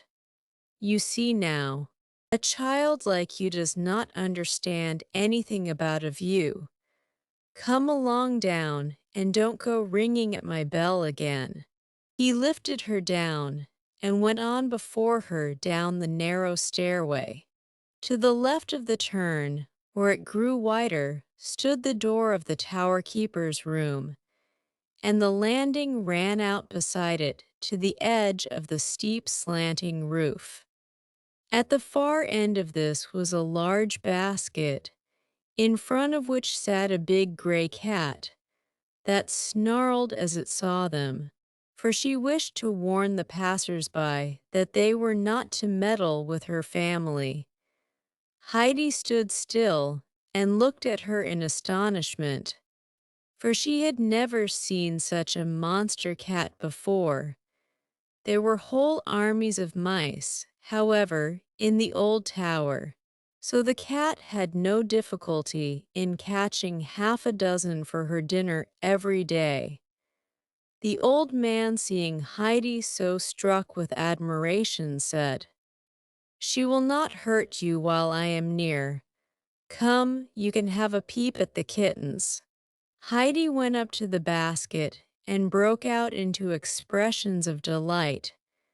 Oh, the sweet little things, the darling kittens, she kept on saying, as she jumped from side to side of the basket so as not to lose any of the droll gambols of the 7 or 8 little kittens that were scrambling and rolling and falling over one another. Would you like to have one? Said the old man, who enjoyed watching the child's pleasure. For myself to keep, said Heidi excitedly, who could hardly believe such happiness was to be hers. Yes, of course. More than one if you like. In short, you can take away the whole lot if you have room for them. For the old man was only too glad to think he could get rid of his kittens without more trouble. Heidi could hardly contain herself for joy. There would be plenty of room for them in the large house. And then how astonished and delighted Clara would be when she saw the sweet little kittens. But how can I take them with me? Asked Heidi, and was going quickly to see how many she could carry away in her hands, when the old cat sprang at her so fiercely that she shrank back in fear. I will take them for you if you will tell me where, said the old man, stroking the cat to quiet her, for she was an old friend of his that had lived with him in the tower for many years. To Herr Sesamens, The big house where there is a gold dog's head on the door with a ring in its mouth, explained Heidi. Such full directions as these were not really needed by the old man, who had had charge of the tower for many a long year and knew every house far and near. And moreover, Sebastian was an acquaintance of his. "I know the house," he said, "but when shall I bring them? And who shall I ask for? You are not one of the family, I am sure." "No, but Clara will be so delighted when I take her the kittens." The old man wished now to go downstairs, but Heidi did not know how to tear herself away from the amusing spectacle. "If I could just take one or two away with me. One for myself and one for Clara, may I?" "Well, wait a moment," said the man, and he drew the cat cautiously away into his room, and leaving her by a bowl of food came out again and shut the door. "Now take two of them." Heidi's eyes shone with delight. She picked up a white kitten and another striped white and yellow and put one in the right, the other in the left pocket. Then she went downstairs. The boy was still sitting outside on the steps, and as the old man shut the door of the church behind them, she said, "Which is our way to Herr Seseman's house?" "I don't know," was the answer. Heidi began a description of the front door and the steps and the windows, but the boy only shook his head and was not any the wiser. "Well, look here," continued Heidi.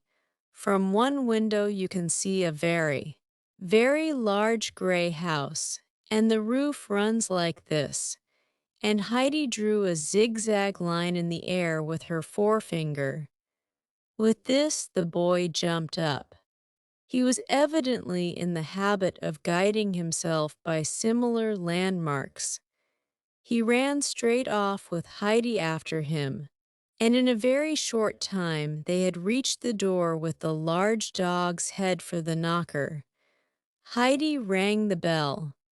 Sebastian opened it quickly, and when he saw it was Heidi, make haste," he cried in a hurried voice. Heidi sprang hastily in, and Sebastian shut the door after her, leaving the boy, whom he had not noticed, standing in wonder on the steps. "Make haste, little miss," said Sebastian again. "Go straight into the dining room, they are already at table. Fräulein Rottenmeier looks like a loaded cannon. What could make the little miss run off like that?" Heidi walked into the room. The lady housekeeper did not look up. Clara did not speak. There was an uncomfortable silence. Sebastian pushed her chair up for her, and when she was seated, Fräulein Rottenmeier, with a severe countenance, sternly and solemnly addressed her. "I will speak with you afterwards, Adelheid. Only this much will I now say, that you behaved in a most unmannerly and reprehensible way by running out of the house as you did, without asking permission, without anyone knowing a word about it, and then to go wandering about till this hour. I never heard of such behavior before." "Mayu," came the answer back. This was too much for the lady's temper. With raised voice she exclaimed, "You dare, Adelheid, after your bad behavior, to answer me as if it were a joke." "I did not," began Heidi. Mayu. Sebastian almost dropped his dish and rushed out of the room. "That will do," Fräulein Rottenmeier tried to say, but her voice was almost stifled with anger. "Get up and leave the room."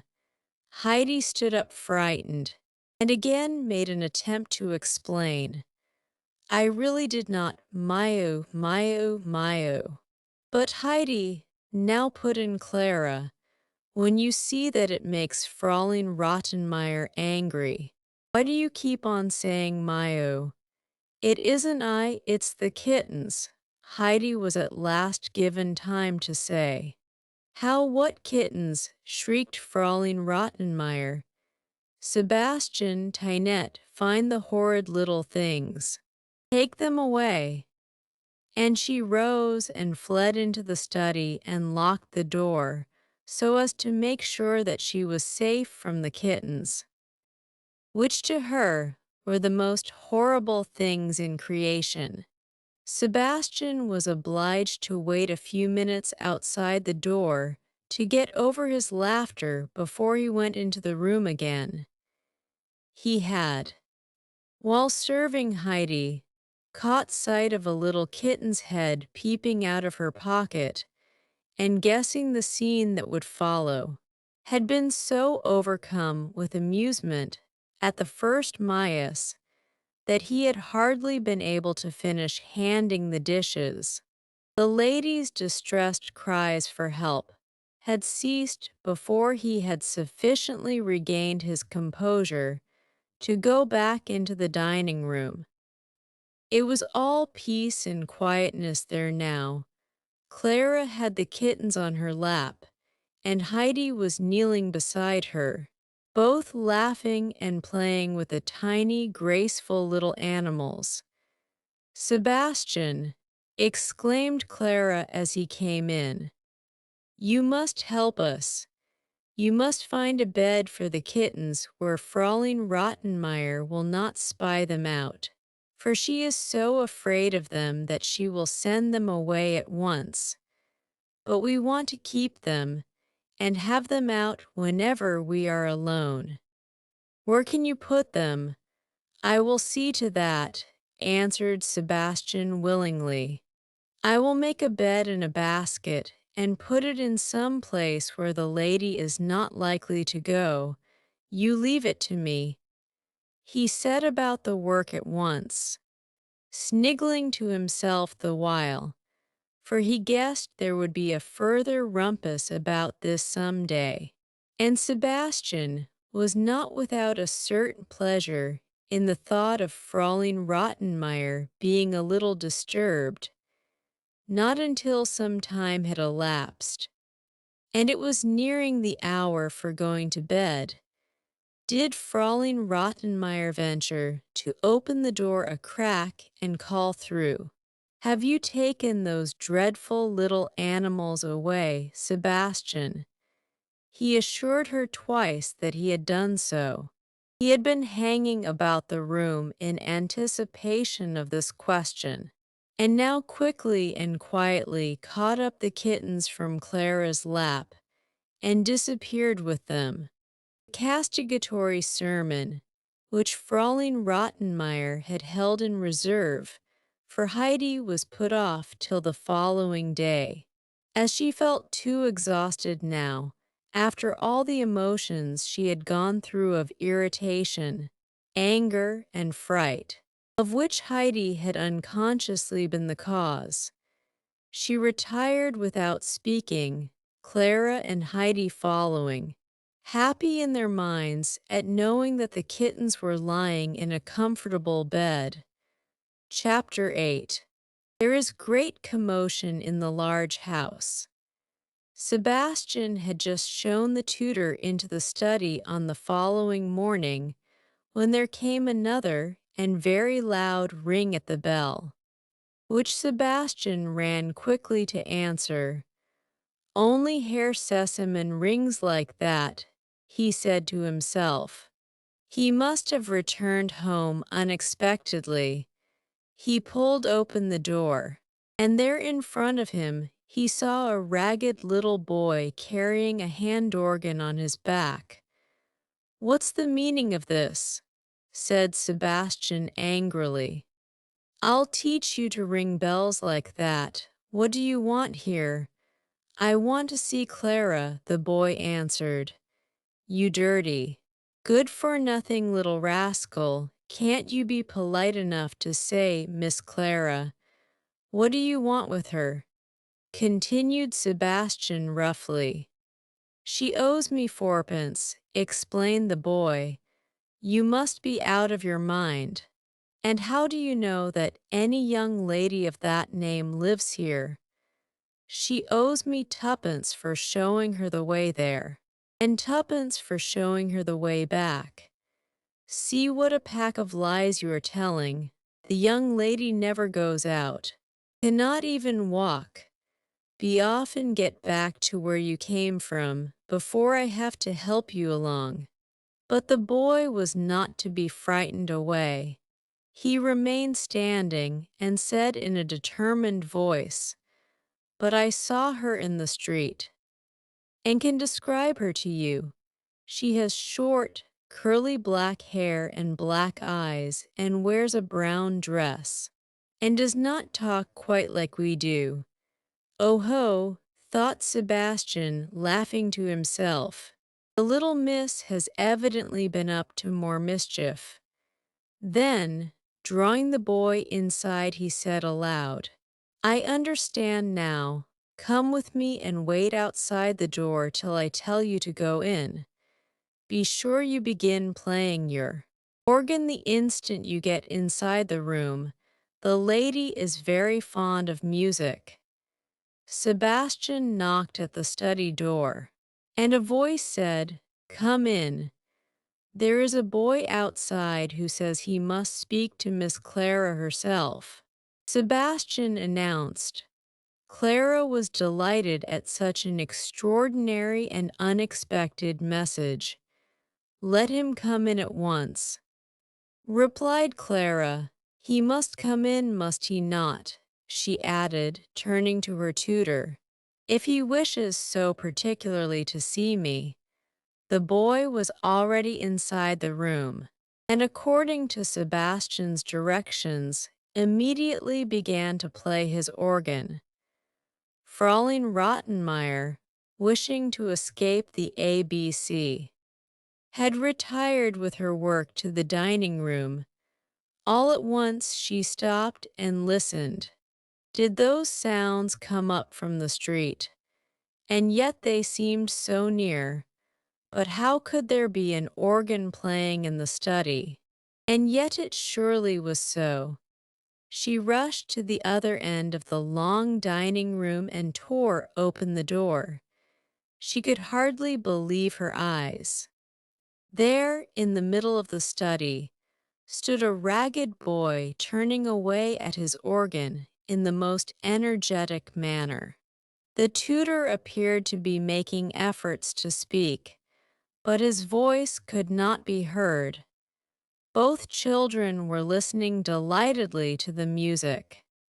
Leave off at once," screamed Fraulein Rottenmeier, but her voice was drowned by the music.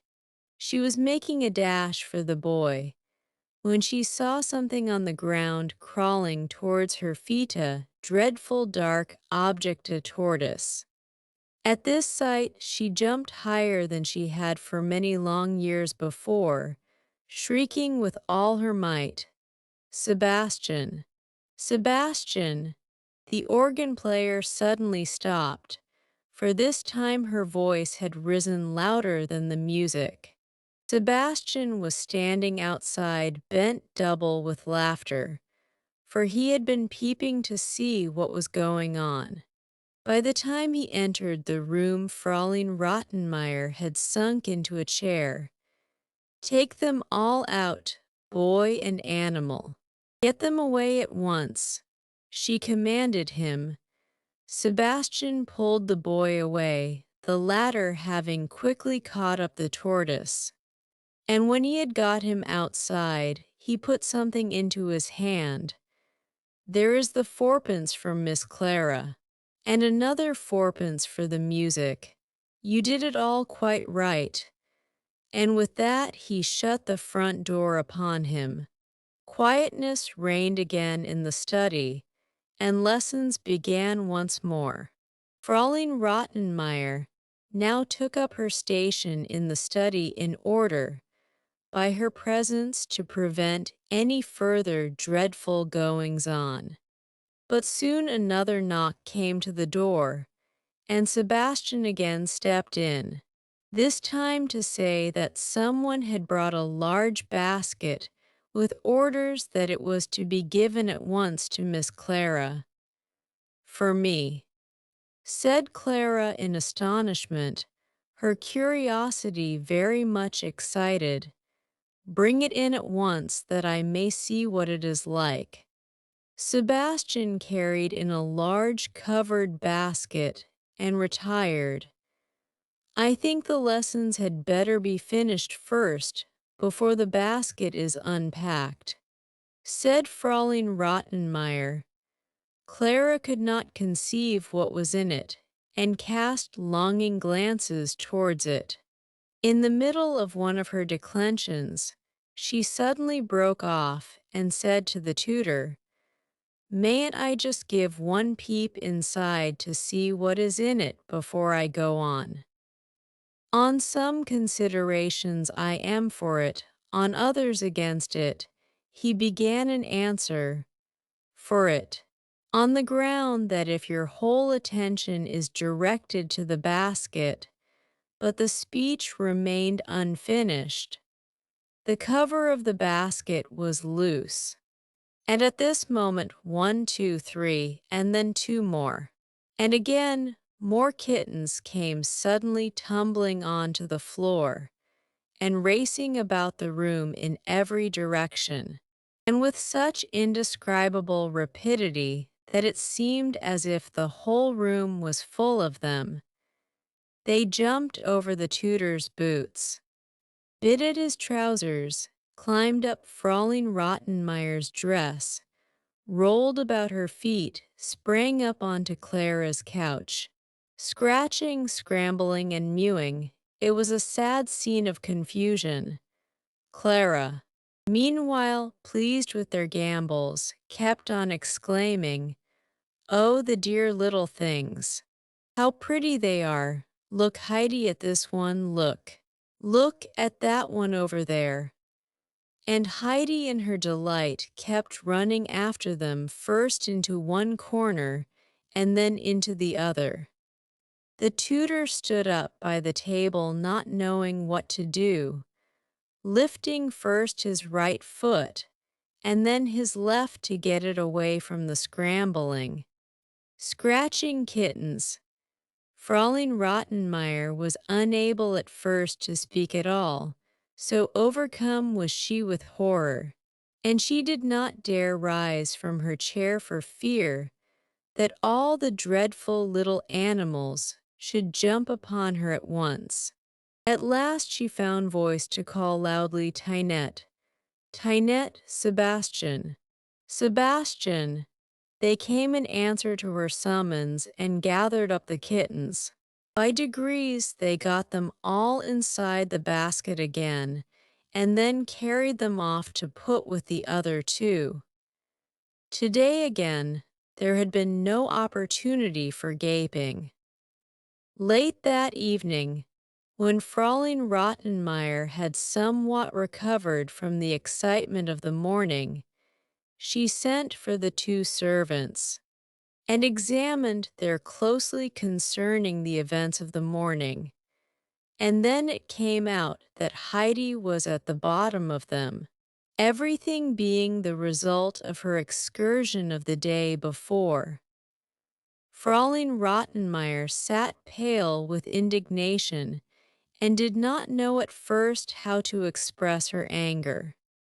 Then she made a sign to Tinette and Sebastian to withdraw, and turning to Heidi, who was standing by Clara's couch, quite unable to understand of what sin she had been guilty, began in a severe voice, "Adelaide, I know of only one punishment which will perhaps make you alive to your ill conduct, for you are an utter little barbarian.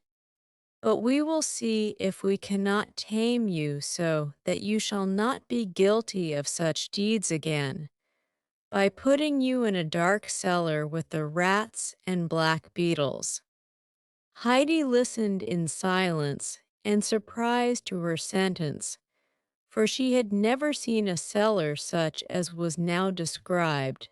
The place known at her grandfather's as the cellar, where the fresh made cheeses and the new milk were kept, was a pleasant and inviting place.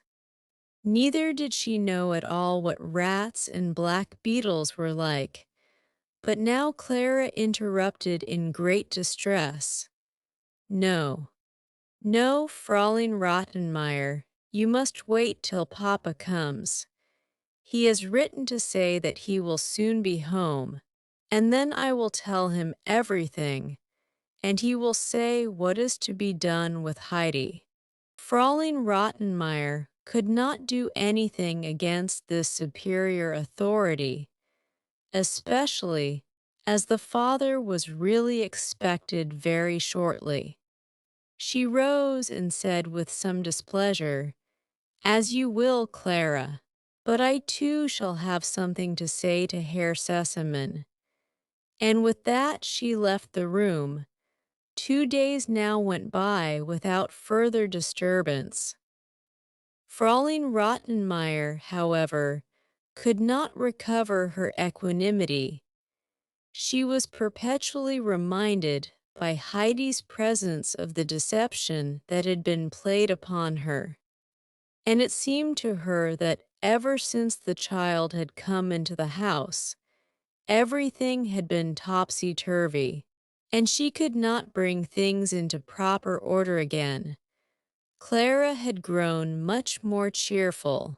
She no longer found time hang heavy during the lesson hours, for Heidi was continually making a diversion of some kind or other. She jumbled all her letters up together and seemed quite unable to learn them, and when the tutor tried to draw her attention to their different shapes, and to help her by showing her that this was like a little horn, or that like a bird's bill, she would suddenly exclaim in a joyful voice, "That is a goat. That is a bird of prey." For the tutor's descriptions suggested all kinds of pictures to her mind, but left her still incapable of the alphabet. In the later afternoons, Heidi always sat with Clara, and then she would give the latter many and long descriptions of the mountain and of her life upon it, and the burning longing to return would become so overpowering that she always finished with the words, "Now I must go home. Tomorrow I must really go."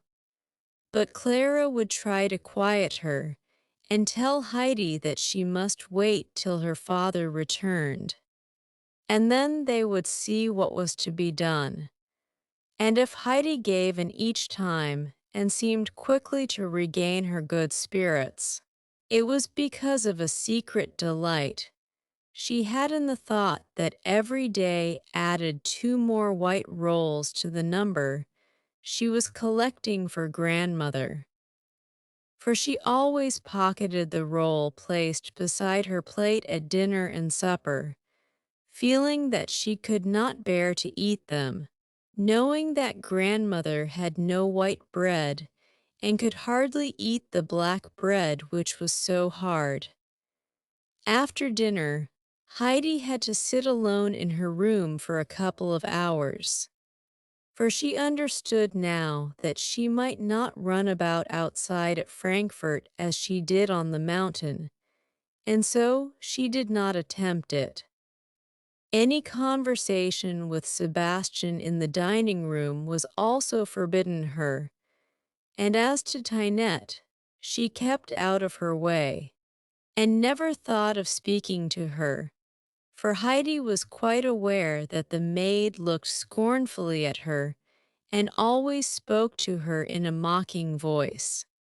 So Heidi had plenty of time from day to day to sit, and picture how everything at home was now turning green, and how the yellow flowers were shining in the sun, and how all around lay bright in the warm sunshine, the snow and the rocks, and the whole wide valley, and Heidi at times could hardly contain herself for the longing to be back home again.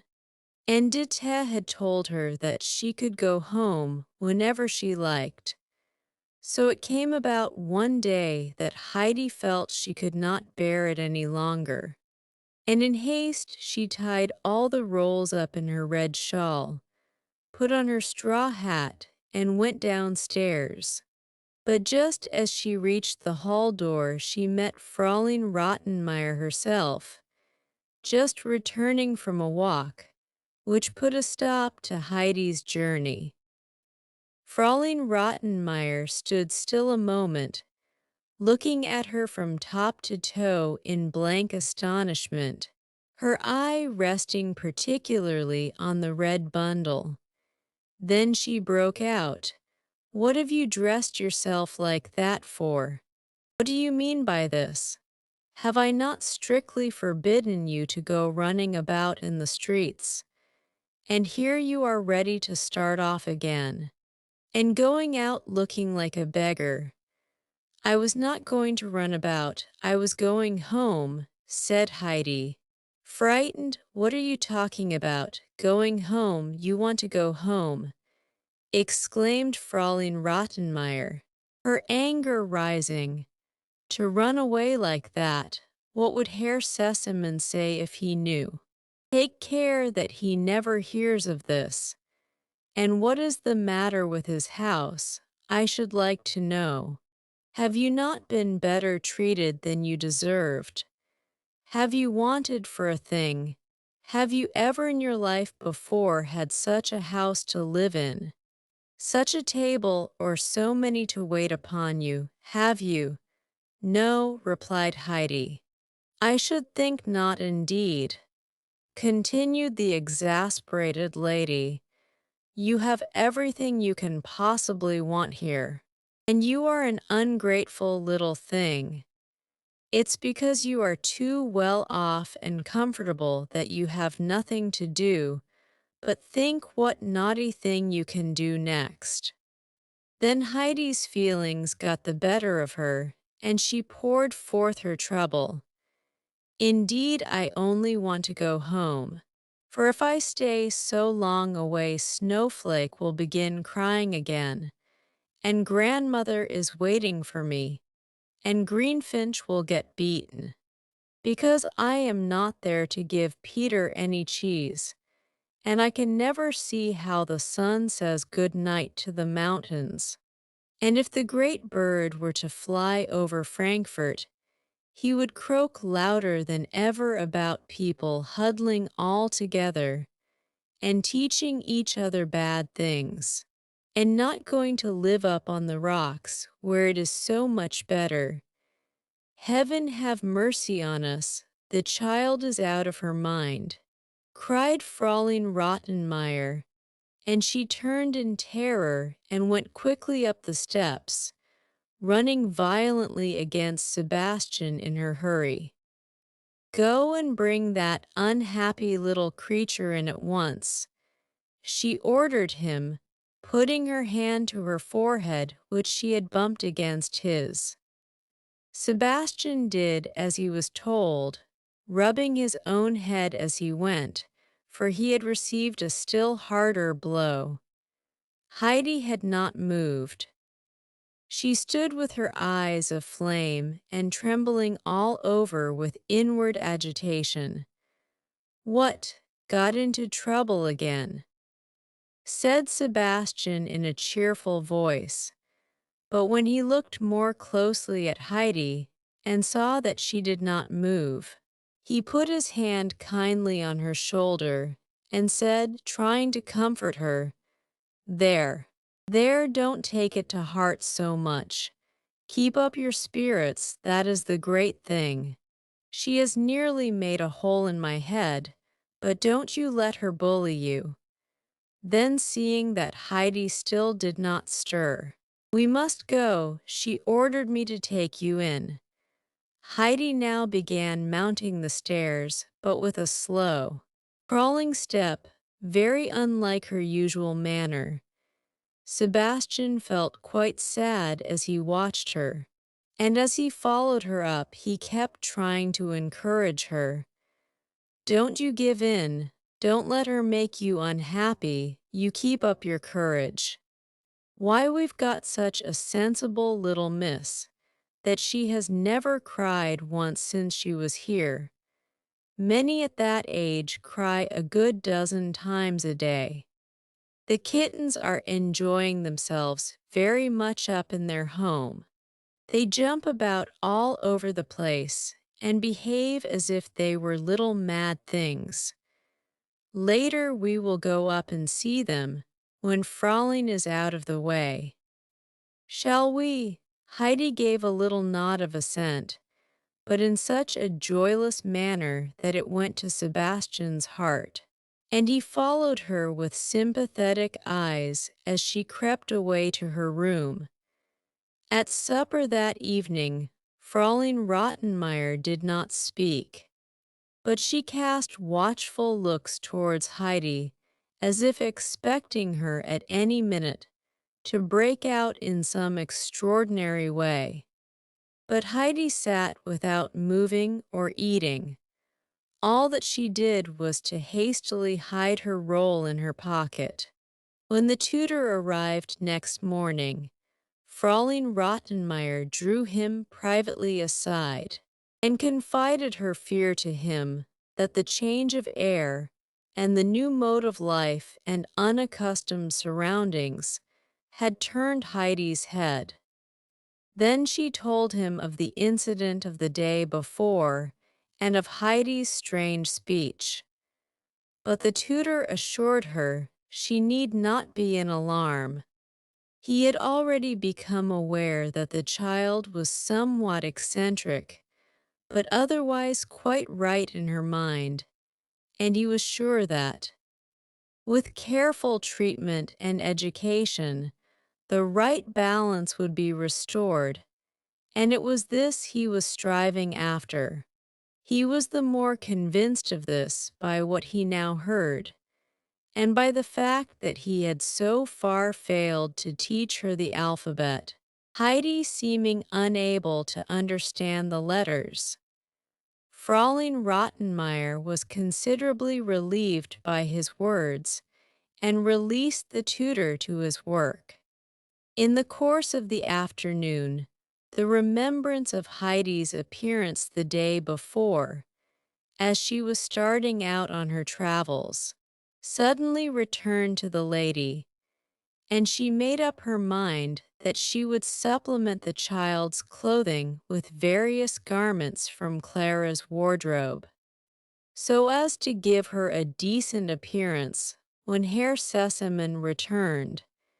She confided her intention to Clara, who was quite willing to make over any number of dresses and hats to Heidi. So the lady went upstairs to overhaul the child's belongings and see what was to be kept and what thrown away. She returned, however, in the course of a few minutes with an expression of horror upon her face. "What is this, Adelaide, that I find in your wardrobe?" she exclaimed. "I never heard of anyone doing such a thing before. In a cupboard meant for clothes, Adelaide, what do I see at the bottom but a heap of rolls? Will you believe it? Clara, bread in a wardrobe, a whole pile of bread. Tinette," she called to that young woman, who was in the dining room, "go upstairs and take away all those rolls out of Adelaide's cupboard and the old straw hat on the table." "No, no," screamed Heidi. "I must keep the hat, and the rolls are for grandmother." And she was rushing to stop Tinette when Fraulein Rottenmeier took hold of her.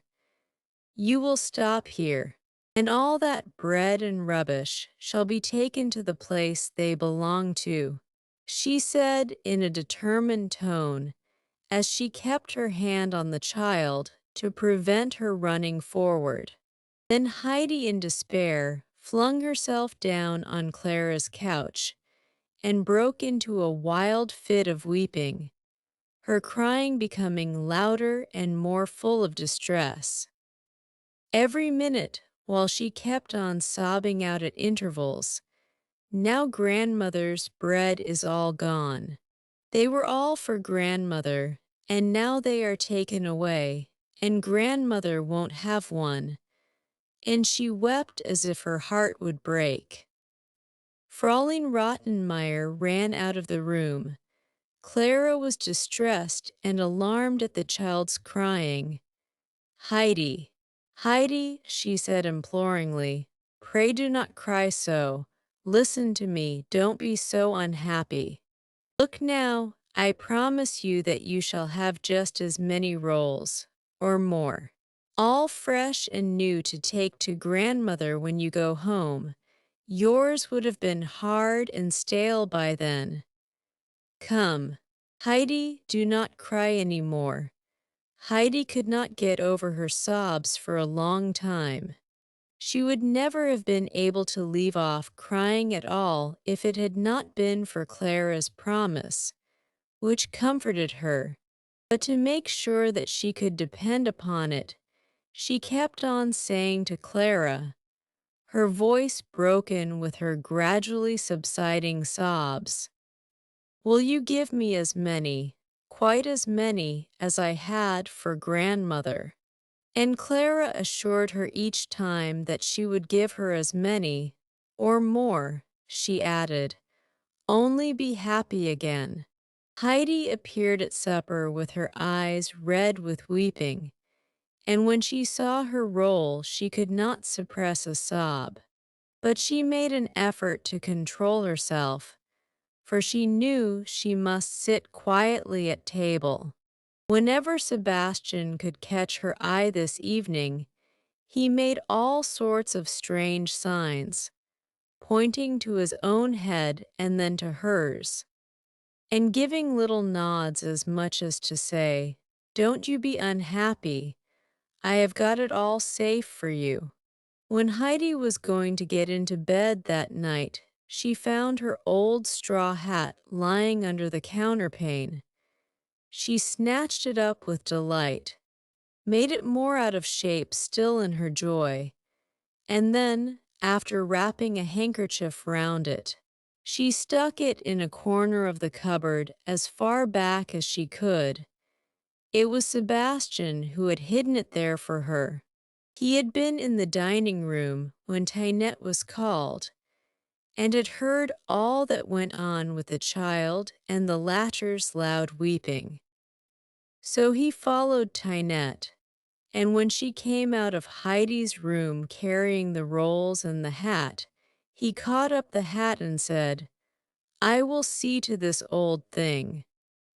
He was genuinely glad to have been able to save it for Heidi, and that was the meaning of his encouraging signs to her at supper. Chapter 9.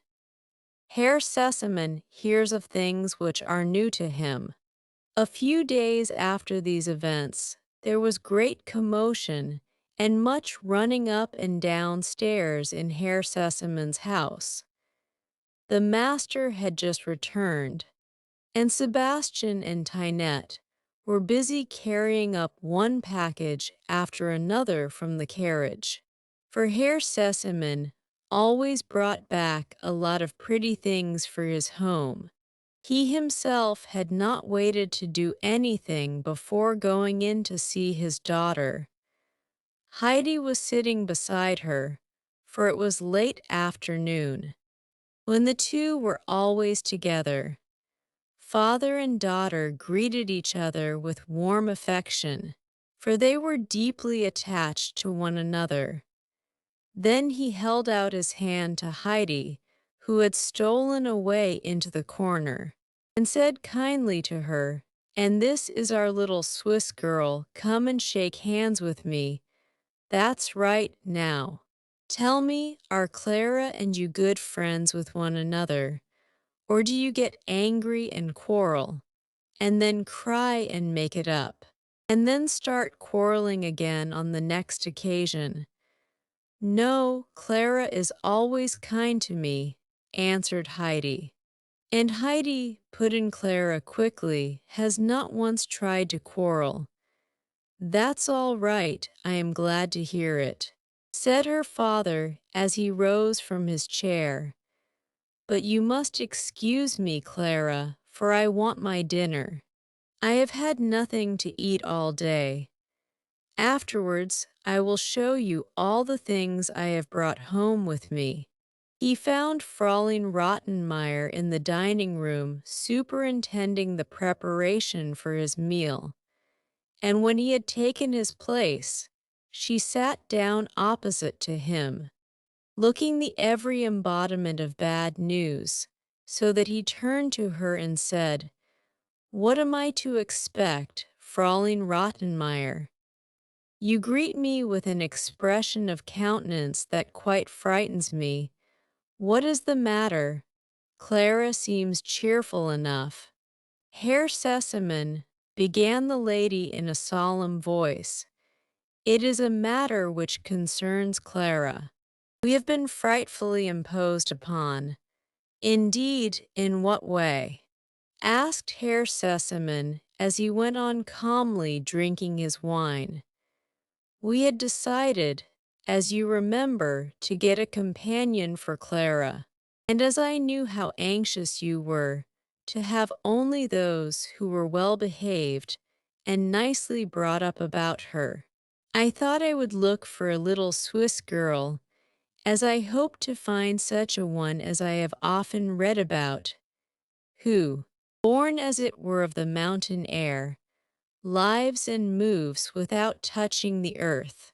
Still, I think even a Swiss child would have to touch the earth if she wanted to go anywhere," remarked Herr Sesemann.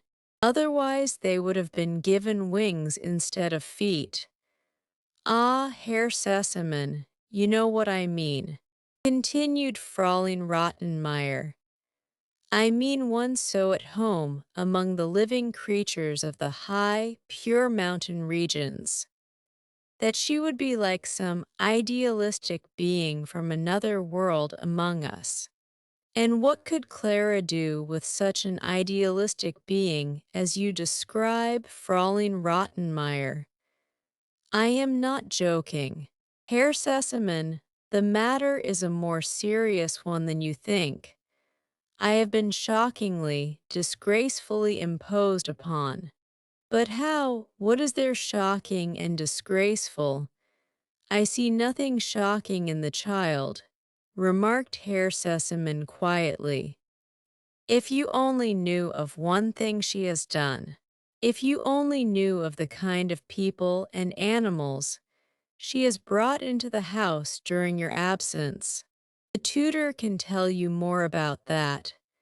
Animals, what am I to understand by animals? Fräulein Rottenmeier, it is past understanding. The whole behavior of the child would be past understanding, if it were not that at times she is evidently not in her right mind." Herr Sesemann had attached very little importance to what was told him up till now, but not in her right mind. That was more serious, and might be prejudicial to his own child. Herr Sesemann looked very narrowly at the lady opposite to assure himself that the mental aberration was not on her side. At that moment the door opened and the tutor was announced. "Ah, here is someone," exclaimed Herr Sesemann, "who will help to clear up matters for me. Take a seat," he continued, as he held out his hand to the tutor. "You will drink a cup of coffee with me, no ceremony, I pray. And now tell me, what is the matter with this child that has come to be a companion to my daughter?" What is this strange thing I hear about her bringing animals into the house? And is she in her right senses?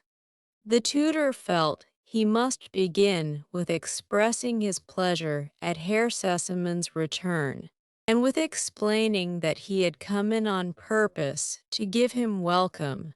But Herr Sesemann begged him to explain without delay the meaning of all he had heard about Heidi. The tutor started in his usual style. If I must give my opinion about this little girl, I should like first to state that, if on one side, there is a lack of development which has been caused by the more or less careless way in which she has been brought up, or rather, by the neglect of her education, when young, and by the solitary life she has led on the mountain, which is not wholly to be condemned. On the contrary, such a life has undoubtedly some advantages in it. If not allowed to overstep a certain limit of time, my good friend, interrupted Herr Sesemann, you are giving yourself more trouble than you need. I only want to know if the child has caused you alarm by any animals she has brought into the house, and what your opinion is altogether as to her being a fit companion or not for my daughter. I should not like in any way to prejudice you against her, began the tutor once more. For if on the one hand there is a certain inexperience of the ways of society, owing to the uncivilized life she led up to the time of her removal to Frankfurt, on the other hand she is endowed with certain good qualities. And taken on the whole, excuse me, my dear sir, do not disturb yourself, but I think my daughter will be wanting me. And with that, Herr Sesemann quickly left the room and took care not to return. He sat himself down beside his daughter in the study, and then turning to Heidi, who had risen, little one, will you fetch me? He began, and then paused, for he could not think what to ask for. But he wanted to get the child out of the room for a little while. Fetch me a glass of water. Fresh water. Asked Heidi. Yes, yes, as fresh as you can get it, he answered. Heidi disappeared on the spot. And now, my dear little Clara, he said, drawing his chair nearer and laying her hand in his, answer my questions clearly and intelligibly. What kind of animals has your little companion brought into the house? And why does Fräulein Rottenmeier think that she is not always in her right mind? Clara had no difficulty in answering. The alarmed lady had spoken to her also about Heidi's wild manner of talking, but Clara had not been able to put a meaning to it. She told her father everything about the tortoise and the kittens, and explained to him what Heidi had said the day Fräulein Rottenmeier had been put in such a fright. Herr Sesemann laughed heartily at her recital. So you do not want me to send the child home again? He asked. You are not tired of having her here? Oh, no, no. Clara exclaimed.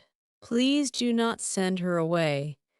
Time has passed much more quickly since Heidi was here, for something fresh happens every day, and it used to be so dull, and she has always so much to tell me. That's all right then, and here comes your little friend. Have you brought me some nice fresh water? He asked as Heidi handed him a glass. Yes, fresh from the pump, answered Heidi. You did not go yourself to the pump, said Clara. Yes, I did. It is quite fresh. I had to go a long way, for there were such a lot of people at the first pump, so I went further down the street. But there were just as many at the second pump, but I was able to get some water at the one in the next street. And the gentleman with the white hair asked me to give his kind regards to Herr Sesemann. You have had quite a successful expedition, said Herr Sesemann laughing. And who was the gentleman? He was passing, and when he saw me he stood still and said, As you have a glass, will you give me a drink? To whom are you taking the water? And when I said, To Herr Sesemann, he laughed very much, and then he gave me that message for you, and also said he hoped you would enjoy the water. Oh, and who was it, I wonder, who sent me such good wishes? Tell me what he was like, said Herr Sesemann. He was kind and laughed, and he had a thick gold chain and a gold thing hanging from it with a large red stone, and a horse's head at the top of his stick. It's the doctor, my old friend the doctor, exclaimed Clara and her father at the same moment, and Herr Sesemann smiled to himself at the thought of what his friend's opinion must have been of this new way of satisfying his thirst for water.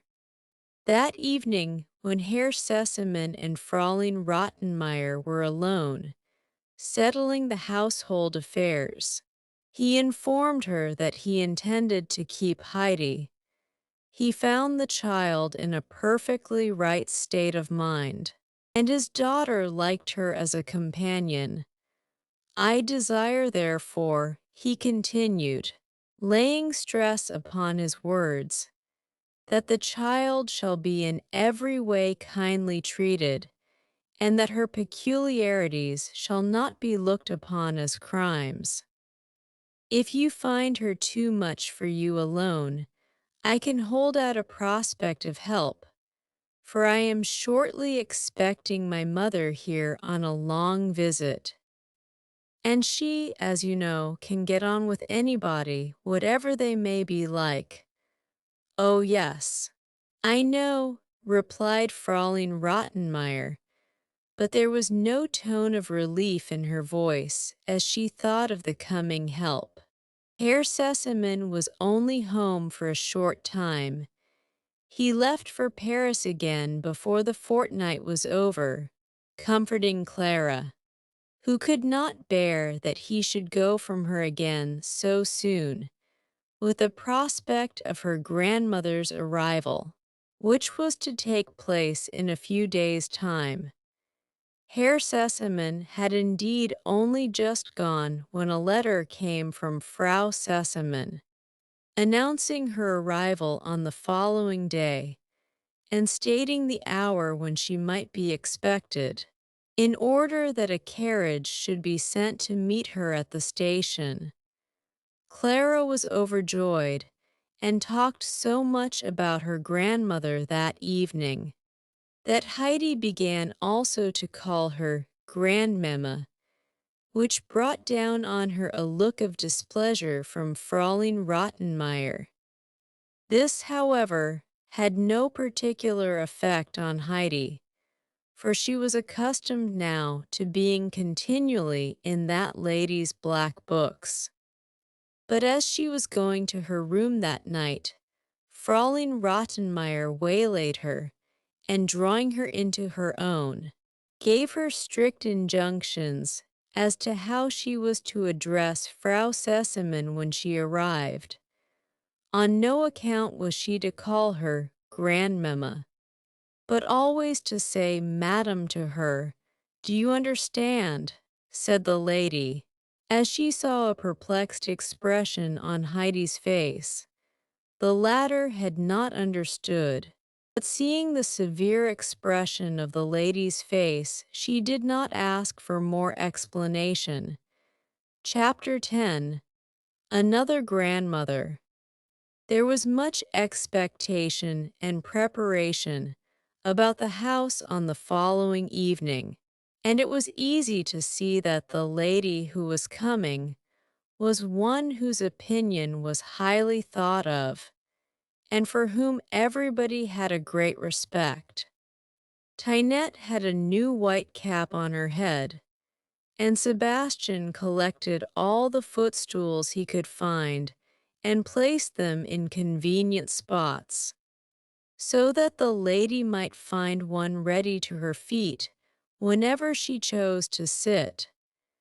Fräulein Rottenmeier went about surveying everything, very upright and dignified, as if to show that though a rival power was expected, her own authority was not going to be extinguished.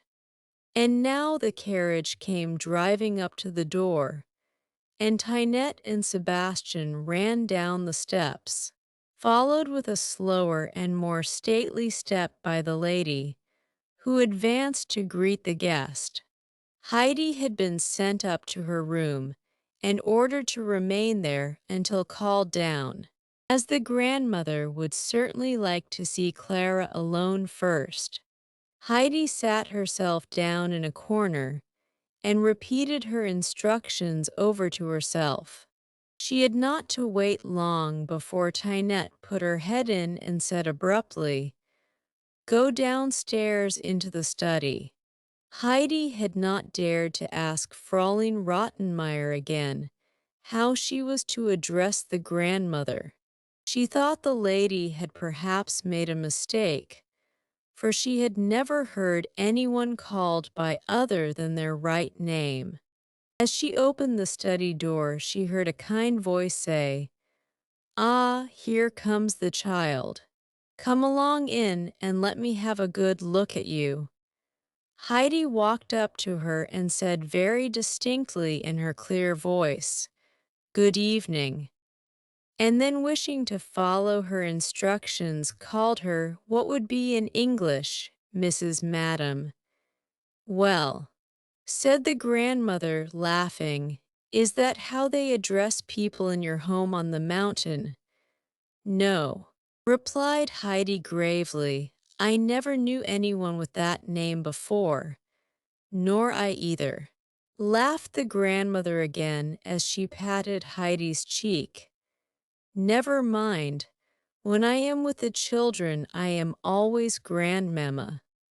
You won't forget that name, will you?" "No, no," Heidi assured her. "I often used to say it at home." "I understand," said the grandmother with a cheerful little nod of the head.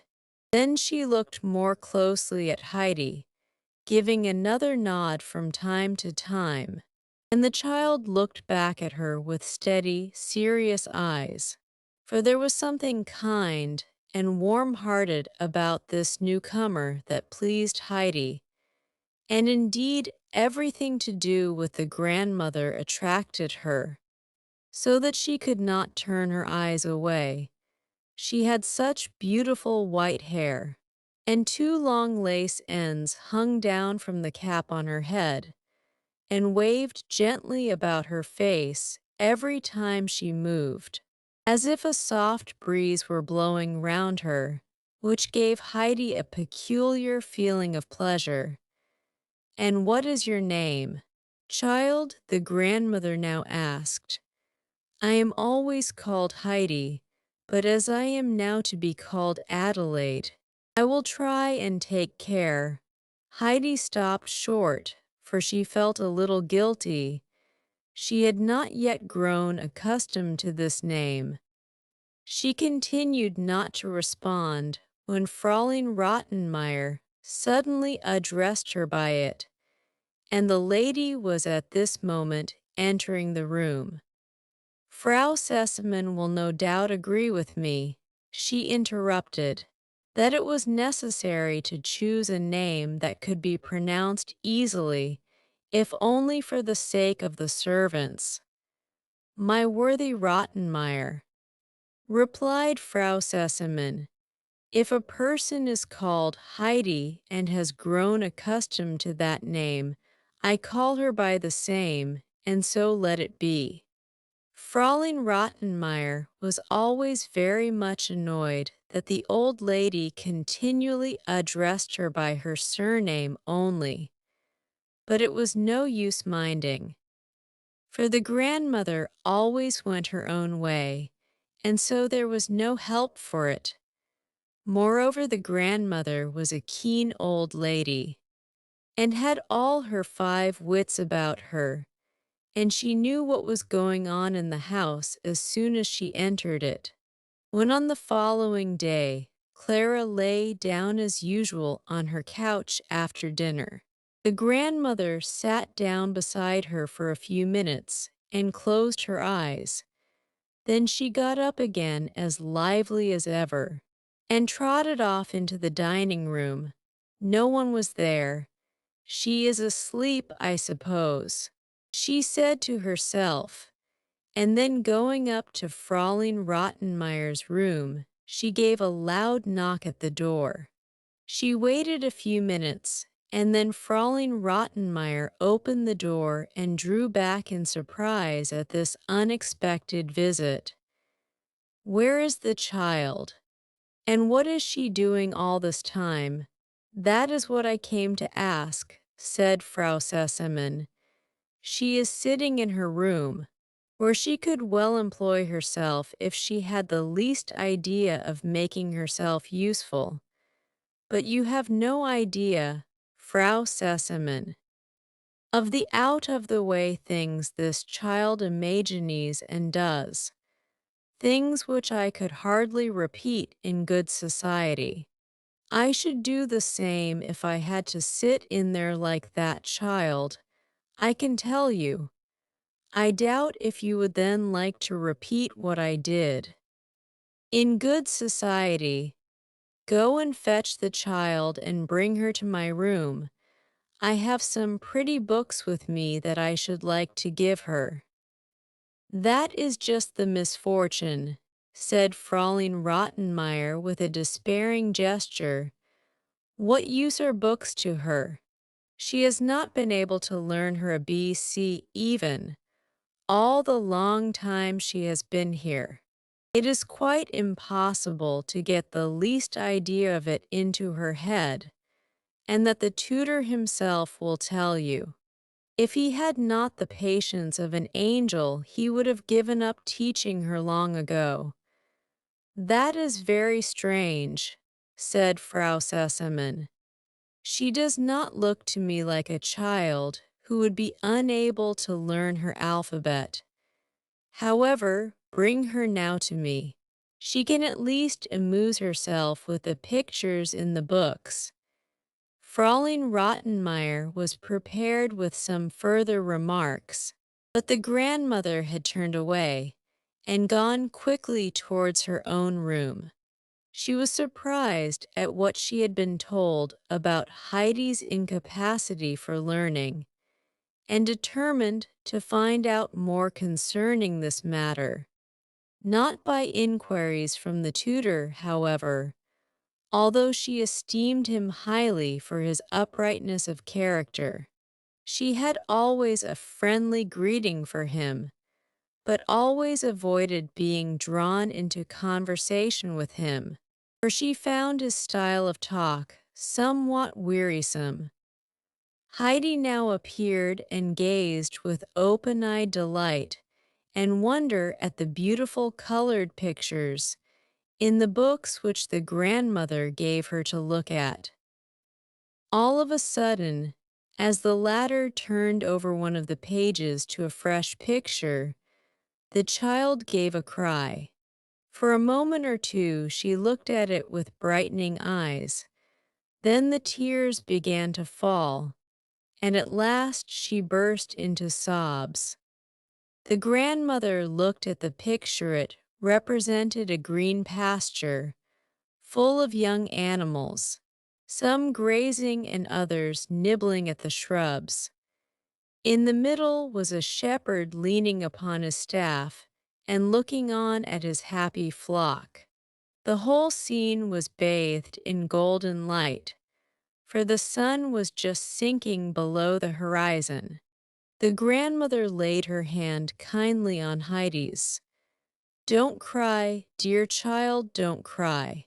She said, "The picture has reminded you perhaps of something. But see, there is a beautiful tale to the picture which I will tell you this evening. And there are other nice tales of all kinds to read and to tell again. But now we must have a little talk together. So dry your tears and come and stand in front of me, so that I may see you well there. Now we are happy again." But it was some little time before Heidi could overcome her sobs. The grandmother gave her time to recover herself, saying cheering words to her now and then. "There, it's all right now, and we are quite happy again." When at last she saw that Heidi was growing calmer, she said, "Now I want you to tell me something. How are you getting on in your school time? Do you like your lessons, and have you learned a great deal?" "Oh no," replied Heidi, sighing, "but I knew beforehand that it was not possible to learn." "What is it you think impossible to learn?" "Why, to read. It is too difficult."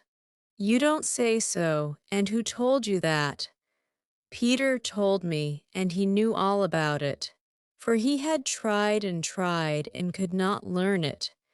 Peter must be a very odd boy then. But listen, Heidi, we must not always go by what Peter says. We must try for ourselves. I am certain that you did not give all your attention to the tutor when he was trying to teach you your letters. It's of no use," said Heidi in the tone of one who was ready to endure what could not be cured. "Listen to what I have to say," continued the grandmother. "You have not been able to learn your alphabet because you believed what Peter said.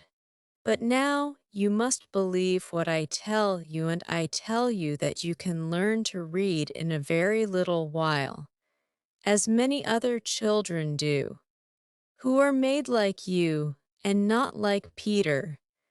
And now hear what comes after you see that picture with the shepherd and the animals well. As soon as you are able to read, you shall have that book for your own, and then you will know all about the sheep and the goats, and what the shepherd did, and the wonderful things that happened to him, just as if someone were telling you the whole tale. You will like to hear about all that, won't you?" Heidi had listened with eager attention to the grandmother's words, and now with a sigh exclaimed, "Oh, if only I could read now!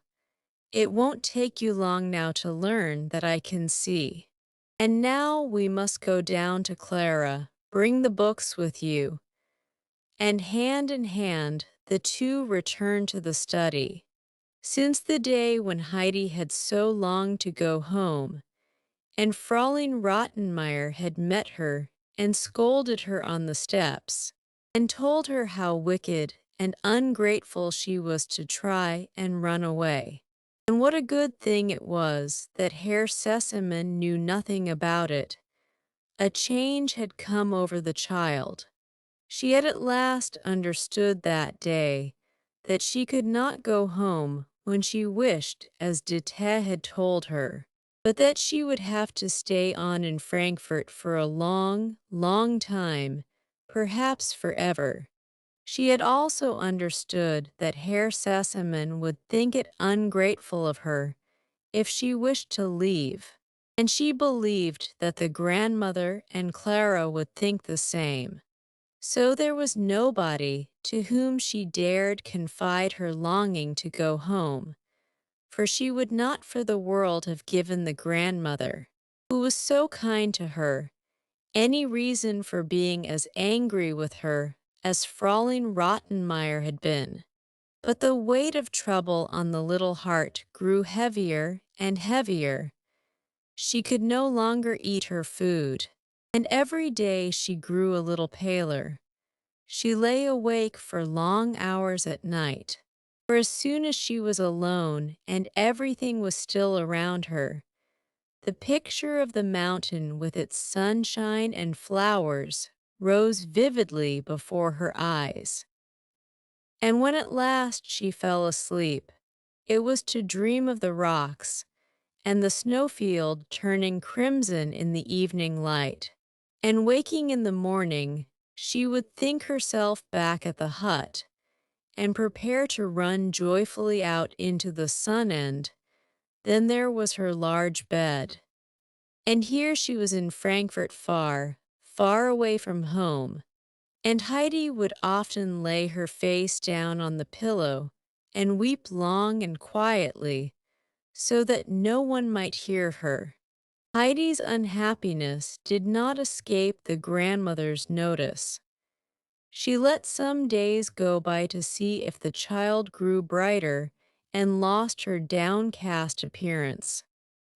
But as matters did not mend, and she saw that many mornings Heidi had evidently been crying before she came downstairs, she took her again into her room one day, and drawing the child to her said, "Now tell me, Heidi, what is the matter? Are you in trouble?" But Heidi, afraid if she told the truth that the grandmother would think her ungrateful, and would then leave off being so kind to her, answered, "Can't tell you." "Well, could you tell Clara about it?" "Oh, no, I cannot tell anyone," said Heidi in so positive a tone, and with a look of such trouble on her face, that the grandmother felt full of pity for the child. "Then, dear child, let me tell you what to do.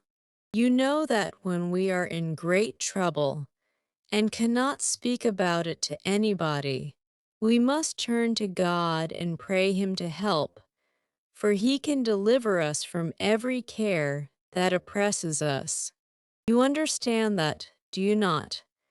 You say your prayers every evening to the dear God in heaven, and thank Him for all He has done for you, and pray Him to keep you from all evil, do you not?" "No, I never say any prayers," answered Heidi. "Have you never been taught to pray?" "Heidi, do you not know even what it means?" "I used to say prayers with the first grandmother, but that is a long time ago, and I have forgotten them. That is the reason, Heidi, that you are so unhappy, because you know no one who can help you. Think what a comfort it is when the heart is heavy with grief to be able at any moment to go and tell everything to God, and pray Him for the help that no one else can give us. And He can help us and give us everything that will make us happy again." A sudden gleam of joy came into Heidi's eyes. "May I tell him everything, everything?" "Yes, everything, Heidi, everything." Heidi drew her hand away, which the grandmother was holding affectionately between her own, and said quickly, "May I go?" "Yes, of course," was the answer, and Heidi ran out of the room into her own, and sitting herself on a stool, folded her hands together, and told God about everything that was making her so sad and unhappy, and begged Him earnestly to help her and to let her go home to her grandfather. It was about a week after this that the tutor asked Frau Seseman's permission for an interview with her, as he wished to inform her of a remarkable thing that had come to pass. So she invited him to her room, and as he entered, she held out her hand in greeting, and pushing a chair towards him, "I am pleased to see you," she said. "Pray sit down and tell me what brings you here. Nothing bad, no complaints, I hope." "Quite the reverse. began the tutor. Something has happened that I had given up hoping for, and which no one, knowing what has gone before, could have guessed, for, according to all expectations, that which has taken place could only be looked upon as a miracle, and yet it really has come to pass, and in the most extraordinary manner. Quite contrary to all that one could anticipate, has the child Heidi really learnt to read at last? Put in Frau Sesemann. The tutor looked at the lady in speechless astonishment. At last he spoke again.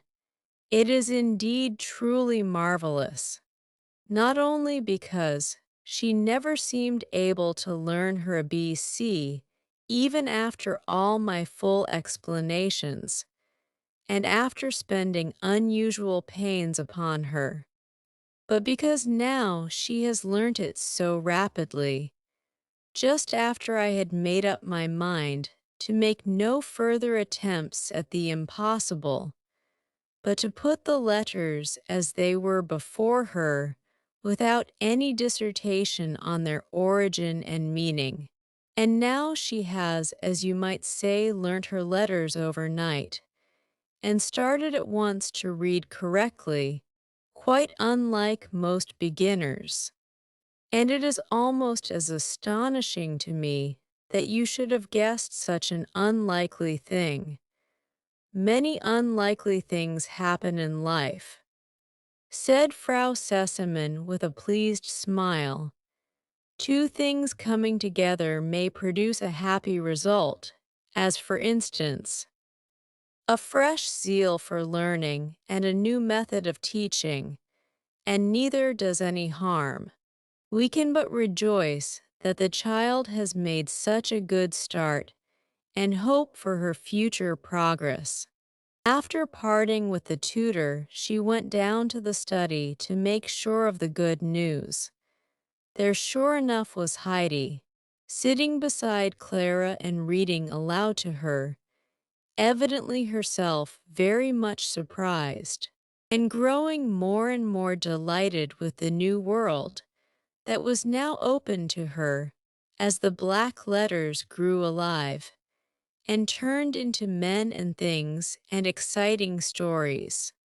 That same evening, Heidi found the large book with the beautiful pictures lying on her plate when she took her place at table, and when she looked questioningly at the grandmother, the latter nodded kindly to her and said, "Yes, it's yours now. Mine to keep always, even when I go home," said Heidi, blushing with pleasure. "Yes, of course, yours forever." The grandmother assured her, "Tomorrow we will begin to read it. But you are not going home yet, Heidi." "Not for years," put in Clara. "When grandmother goes away, I shall want you to stay on with me." When Heidi went to her room that night, she had another look at her book before going to bed, and from that day forth her chief pleasure was to read the tales which belonged to the beautiful pictures over and over again. If the grandmother said, as they were sitting together in the evening, "Now Heidi will read aloud to us," Heidi was delighted, for reading was no trouble to her now, and when she read the tales aloud the scenes seemed to grow more beautiful and distinct, and then grandmother would explain and tell her more about them still.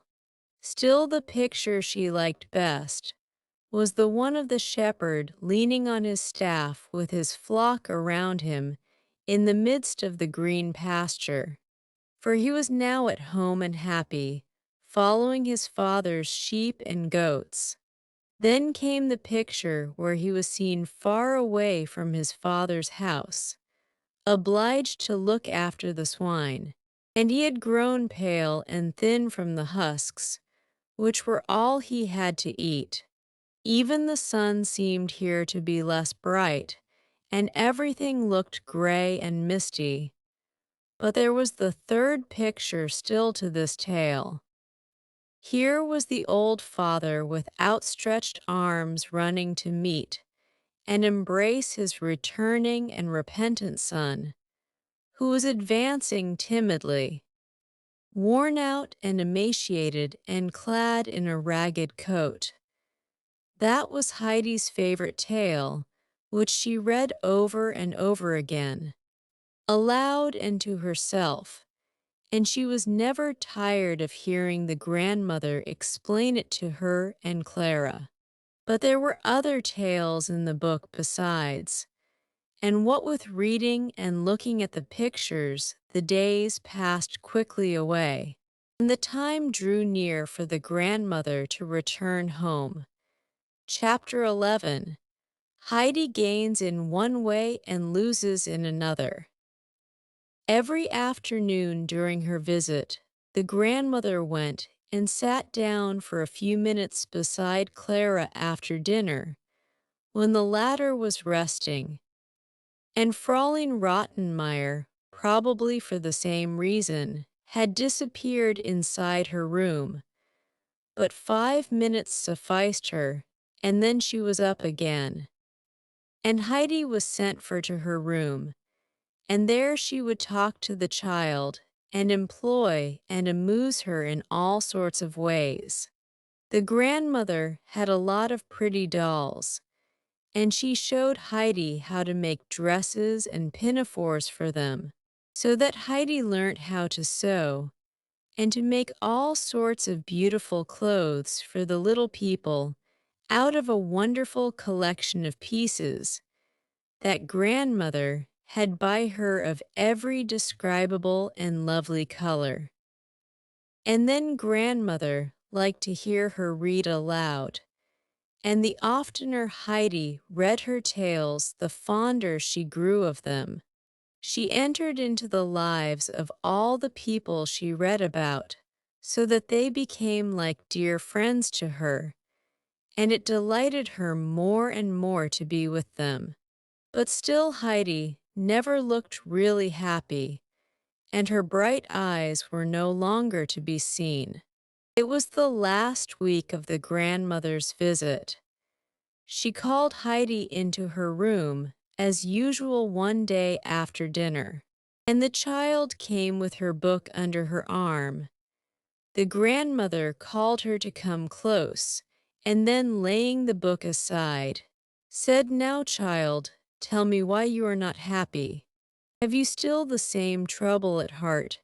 Heidi nodded in reply. "Have you told God about it?"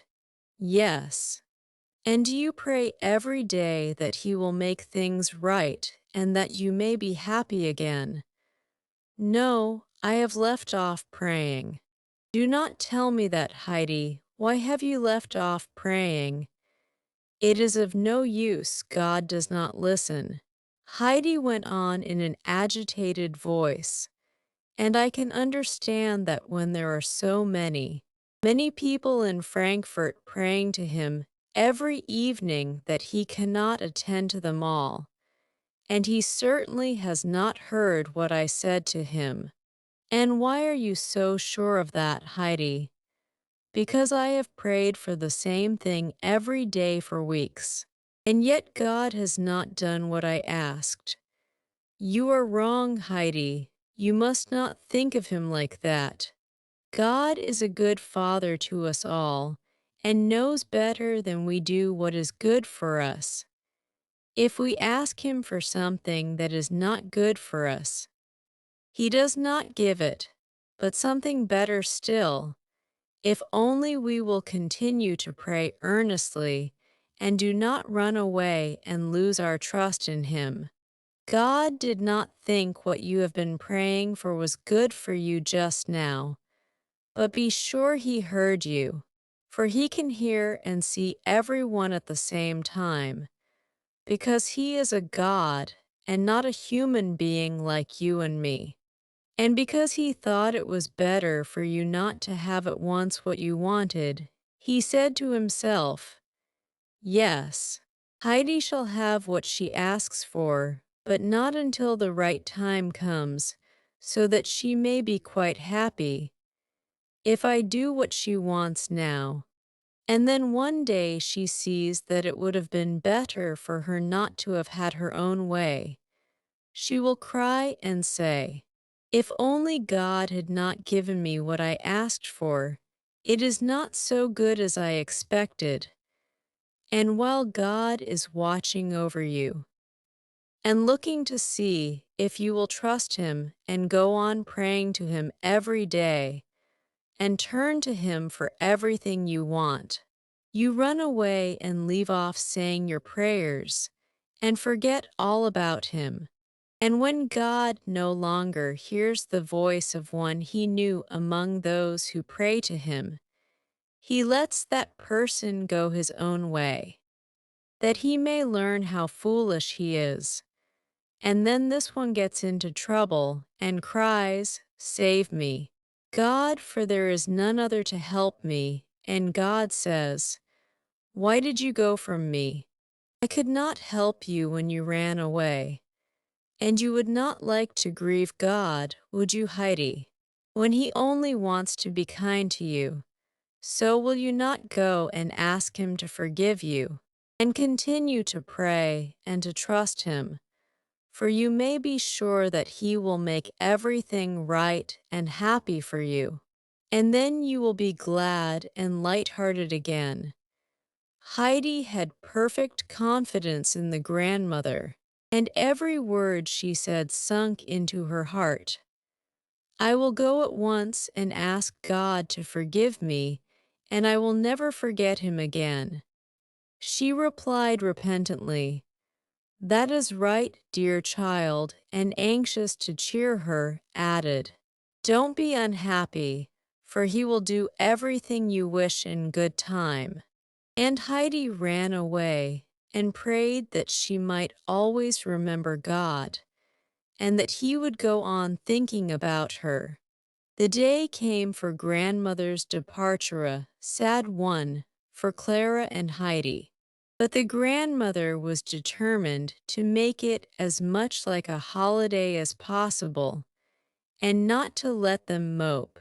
And she kept them so lively and amused that they had no time to think about their sorrow at her going until she really drove away. Then the house seemed so silent and empty that Heidi and Clara did not know what to do with themselves, and sat during the remainder of the day like two lost children. The next day, when the hour came for Clara and Heidi to be together, the latter walked in with her book and proposed that she should go on reading aloud every afternoon to Clara if the latter liked it. Clara agreed and thought anyhow it would be nice for that day, so Heidi began with her usual enthusiasm. But the reading did not last long, for Heidi had hardly begun a tale about a dying grandmother before she cried out, "Oh, then grandmother is dead," and burst into tears, for everything she read was so real to her that she quite thought it was the grandmother at home who had died. And she kept on exclaiming as her sobs increased, "She is dead, and I shall never see her again." And she never had one of the white rolls. Clara did all she could to explain to Heidi that the story was about quite a different grandmother. But even when at last she had been able to convince Heidi of this, the latter continued to weep inconsolably, for now she had awakened to the thought that perhaps the grandmother, and even the grandfather also, might die while she was so far away, and that if she did not go home for a long time, she would find everything there all silent and dead, and there she would be all alone, and would never be able to see the dear ones she loved any more. Fräulein Rottenmeier had meanwhile come into the room, and Clara explained to her what had happened. As Heidi continued her weeping, the lady, who was evidently getting impatient with her, went up to Heidi and said with decision, "Now, Adelaide, that is enough of all this causeless lamentation. I will tell you once for all. If there are any more scenes like this while you are reading, I shall take the book away from you, and shall not let you have it again." Her words had immediate effect on Heidi, who turned pale with fear. The book was her one great treasure. She quickly dried her tears and swallowed her sobs as best she could, so that no further sound of them should be heard. The threat did its work, for Heidi never cried aloud again whatever she might be reading, but she had often to struggle hard to keep back her tears, so that Clara would look at her and say, "What faces you are making, Heidi! I never saw anything like it." But the faces made no noise, and did not offend Fräulein Rottenmeier, and Heidi, having overcome her fit of despairing misery, would go quietly on for a while, and no one perceived her sorrow. But she lost all her appetite, and looked so pale and thin that Sebastian was quite unhappy when he looked at her, and could not bear to see her refusing all the nice dishes he handed her. He would whisper to her sometimes, in quite a kind, fatherly manner, "Take a little, you don't know how nice it is. There, a good spoonful, now another." But it was of no use. Heidi hardly ate anything at all, and as soon as she laid her head down at night, the picture of home would rise before her eyes, and she would weep, burying her face in the pillow that her crying might not be heard. And so many weeks passed away. Heidi did not know was winter or summer, for the walls and windows she looked out upon showed no change, and she never went beyond the house, except on rare occasions when Clara was well enough to drive out, and then they only went a very little way, as Clara could not bear the movement for long, so that on these occasions they generally only saw more fine streets, and large houses and crowds of people. They seldom got anywhere beyond them, and grass and flowers, fir trees and mountains were still far away. Heidi's longing for the old familiar and beautiful things grew daily stronger, so that now only to read a word that recalled them to her remembrance brought her to the verge of tears, which with difficulty she suppressed. So the autumn and winter passed, and again the sun came shining down on the white walls of the opposite houses, and Heidi would think to herself that now the time had come for Peter to go out again with the goats, to where the golden flowers of the cistus were glowing in the sunlight, and all the rocks around turned to fire at sunset. Heidi would go and sit in a corner of her lonely room and put her hands up to her eyes that she might not see the sun shining on the opposite wall. And then she would remain without moving, battling silently with her terrible homesickness until Clara sent for her again. Chapter 12. A Ghost in the House. For some days past, Fräulein Rottenmeier had gone about rather silently and as if lost in thought. As twilight fell, and she passed from room to room or along the long corridors, she was seen to look cautiously behind her and into the dark corners, as if she thought someone was coming silently behind her and might unexpectedly give her dress a pull. nor would she now go alone into some parts of the house. If she visited the upper floor, where the grand guest chambers were, or had to go down into the large mysterious council chamber, where every footstep echoed, and the old senators with their big white collars looked down so solemnly and immovably from their frames, she regularly called Tynette to accompany her, in case, as she said, there might be something to carry up or down. Tynette on her side did exactly the same. If she had business upstairs or down, she called Sebastian to accompany her, and there was always something he must help her with which she could not carry alone. More curious still, Sebastian, also, if sent into one of the more distant rooms, always called John to go with him in case he should want his assistance in bringing what was required, and John readily obeyed. Although there was never anything to carry, and either might well have gone alone, but he did not know how soon he might want to ask Sebastian to do the same service for him. And while these things were going on upstairs, the cook, who had been in the house for years, would stand shaking her head over her pots and kettles, and sighing that ever I should live to know such a thing. For something very strange and mysterious was going on in Herr Seseman's house. Every morning, when the servants went downstairs, they found the front door wide open, although nobody could be seen far or near to account for it. During the first few days that this happened, every room and corner was searched in great alarm to see if anything had been stolen, for the general idea was that a thief had been hiding in the house and had gone off in the night with the stolen goods. But not a thing in the house had been touched.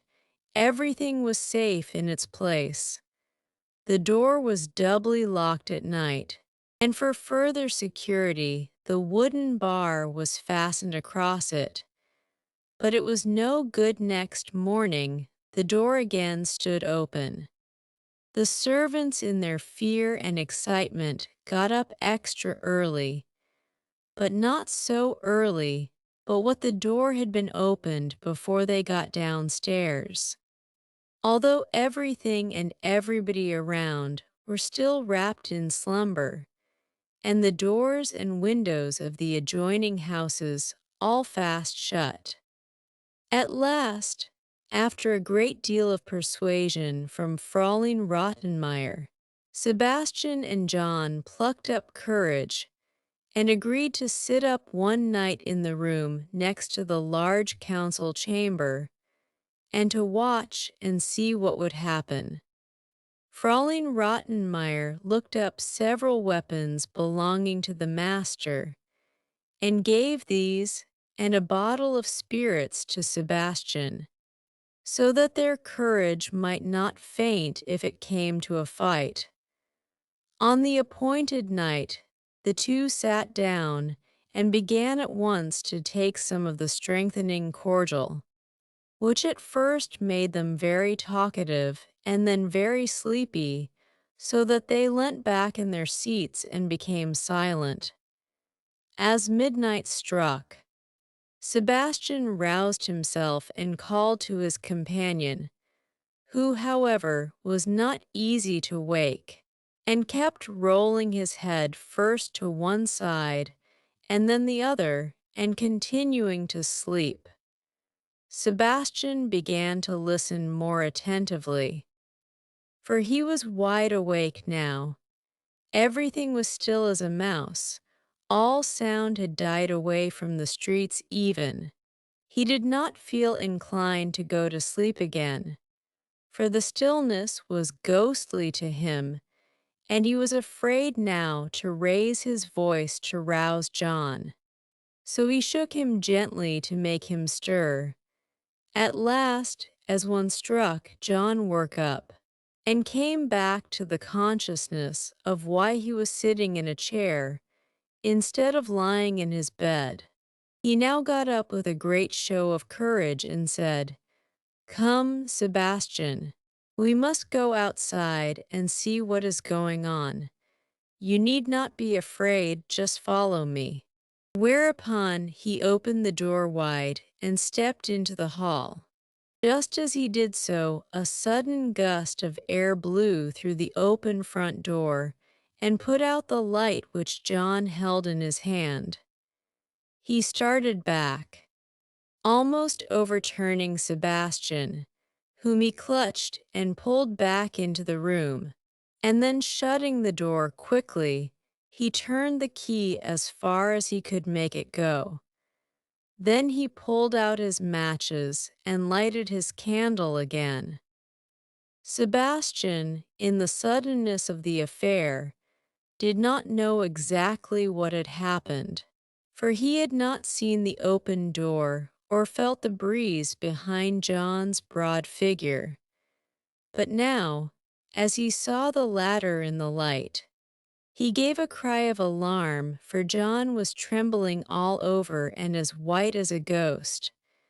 "What's the matter? What did you see?" "Outside?" asked Sebastian sympathetically. "The door partly open," gasped John, "and a white figure standing at the top of the steps. There it stood, and then all in a minute it disappeared." Sebastian felt his blood run cold. The two sat down close to one another and did not dare move again till the morning broke and the streets began to be alive again. Then they left the room together, shut the front door, and went upstairs to tell Fraulein Rottenmeier of their experience. She was quite ready to receive them, for she had not been able to sleep at all in the anxiety of waiting to hear their report.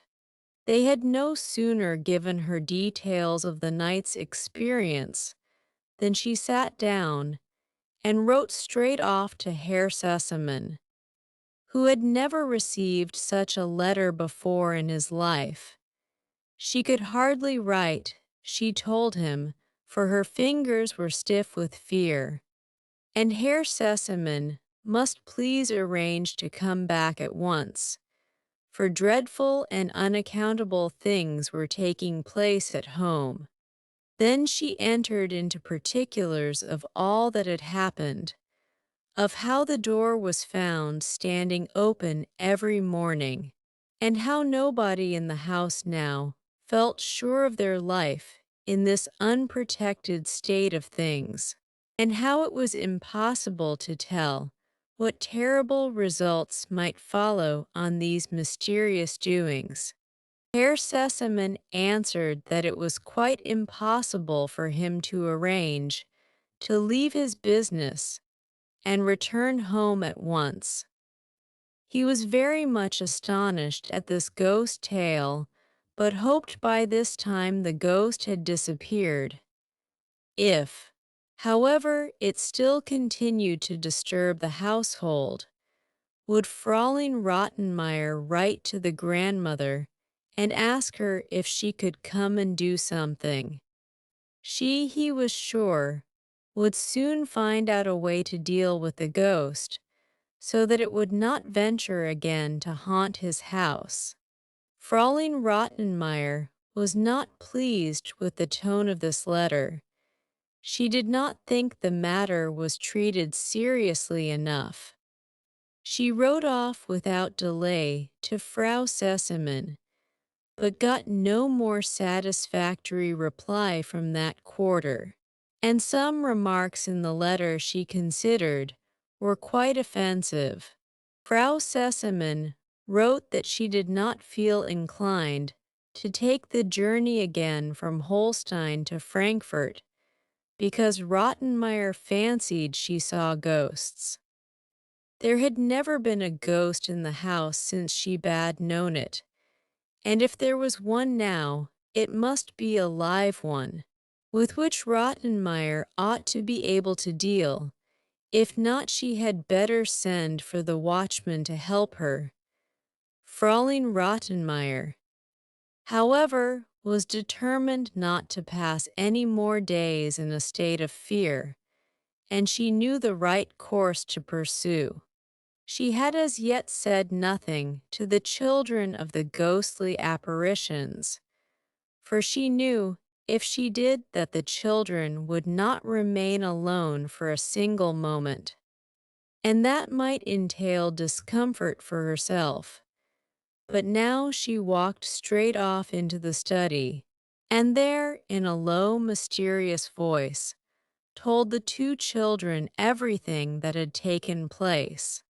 Clara immediately screamed out that she could not remain another minute alone. Her father must come home, and Fräulein Rottenmeier must sleep in her room at night, and Heidi, too, must not be left by herself, for the ghost might do something to her. She insisted that they should all sleep together in one room and keep a light burning all night. And Tynette had better be in the next room, and Sebastian and John come upstairs and spend the night in the hall, so that they might call out and frighten the ghost the instant they saw it appear on the steps. Clara, in short, grew very excited, and Fräulein Rottenmeier had great difficulty in quieting her. She promised to write at once to her father, and to have her bed put in her room, and not to be left alone for a moment. They could not all sleep in the same room, but if Heidi was frightened, why Tynette must go into her room. But Heidi was far more frightened of Tynette than of ghosts, of which the child had never before heard, so she assured the others she did not mind the ghost, and would rather be alone at night. Fräulein Rottenmeier now sat down to write another letter to Herr Sesemann, stating that these unaccountable things that were going on in the house had so affected his daughter's delicate constitution that the worst consequences might be expected. Epileptic fits and St. Vitus's dance often came on suddenly in cases like this, and Clara was liable to be attacked by either if the cause of the general alarm was not removed. The letter was successful, and 2 days later Herr Sesemann stood at his front door and rang the bell in such a manner that everybody came rushing from all parts of the house, and stood looking affrighted at everybody else, convinced that the ghost was impudently beginning its evil tricks in daylight. Sebastian peeped cautiously through a half-closed shutter. As he did so, there came another violent ring at the bell, which it was impossible to mistake for anything but a very hard pull from a non-ghostly hand. And Sebastian recognized whose hand it was, and rushing pell-mell out of the room, fell heels over head downstairs, but picked himself up at the bottom and flung open the street door. Herr Sesemann greeted him abruptly and went up without a moment's delay into his daughter's room. Clara greeted him with a cry of joy, and seeing her so lively and apparently as well as ever, his face cleared, and the frown of anxiety passed gradually away from it, as he heard from his daughter's own lips that she had nothing the matter with her, and moreover was so delighted to see him that she was quite glad about the ghost, as it was the cause of bringing him home again. "And how is the ghost getting on?" he asked, turning to Fräulein Rottenmeier with a twinkle of amusement in his eye. "It is no joke, I assure you," replied that lady. "You will not laugh yourself tomorrow morning. Herr Sesemann, what is going on in the house points to some terrible thing that has taken place in the past and been concealed." "Well, I know nothing about that," said the master of the house, "but I must beg you not to bring suspicion on my worthy ancestors. And now will you kindly call Sebastian into the dining room, as I wish to speak to him alone." Herr Sesemann had been quite aware that Sebastian and Fräulein Rottenmeier were not on the best of terms, and he had his ideas about this scare. "Come here, lad," he said as Sebastian appeared, "and tell me frankly, have you been playing at ghosts to amuse yourself at Fräulein Rottenmeier's expense?" "No. On my honor, sir, pray do not think it. I am very uncomfortable about the matter myself," answered Sebastian with unmistakable truthfulness. "Well, if that is so, I will show you and John tomorrow morning how ghosts look in the daylight. You ought to be ashamed of yourself, Sebastian, a great strong lad like you, to run away from a ghost. But now go and take a message to my old friend the doctor. Give him my kind regards, and ask him if you will come to me tonight at 9 o'clock without fail. I have come by express from Paris to consult him. I shall want him to spend the night here, so bad a case is it. So he will arrange accordingly, you understand." "Yes, sir," replied Sebastian. "I will see to the matter as you wish." Then Herr Sesemann returned to Clara, and begged her to have no more fear, as he would soon find out all about the ghost and put an end to it. Punctually at 9 o'clock, after the children had gone to bed, and Fräulein Rottenmeier had retired, the doctor arrived. He was a gray-haired man with a fresh face, and two bright, kindly eyes. He looked anxious as he walked in, but on catching sight of his patient, burst out laughing and clapped him on the shoulder.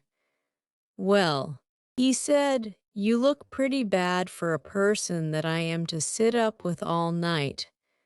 "Patience, friend," answered Herr Sesemann. "The one you have to sit up for will look a good deal worse when we have once caught him. So there is a sick person in the house, and one that has first to be caught. Much worse than that.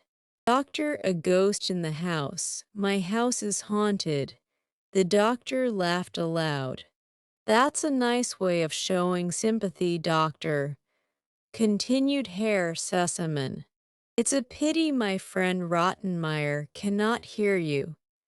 She is firmly convinced that some old member of the family is wandering about the house doing penance for some awful crime he committed." "How did she become acquainted with him?" asked the doctor, still very much amused. So Herr Sesemann recounted to him how the front door was nightly opened by somebody, according to the testimony of the combined household, and he had therefore provided 2 loaded revolvers, so as to be prepared for anything that happened. For either the whole thing was a joke got up by some friend of the servants, just to alarm the household while he was away, and in that case, a pistol fired into the air would procure him a wholesome fright, or else it was a thief, who, by leading everybody at first to think there was a ghost, made it safe for himself when he came later to steal, as no one would venture to run out if they heard him, and in that case, too, a good weapon would not be amiss. The two took up their quarters for the night in the same room in which Sebastian and John had kept watch. A bottle of wine was placed on the table, for a little refreshment would be welcome from time to time if the night was to be passed sitting up. Beside it lay the two revolvers, and two good-sized candles had also been lighted, for Herr Sesemann was determined not to wait for ghosts in any half-light. The door was shut close to prevent the light being seen in the hall outside, which might frighten away the ghost.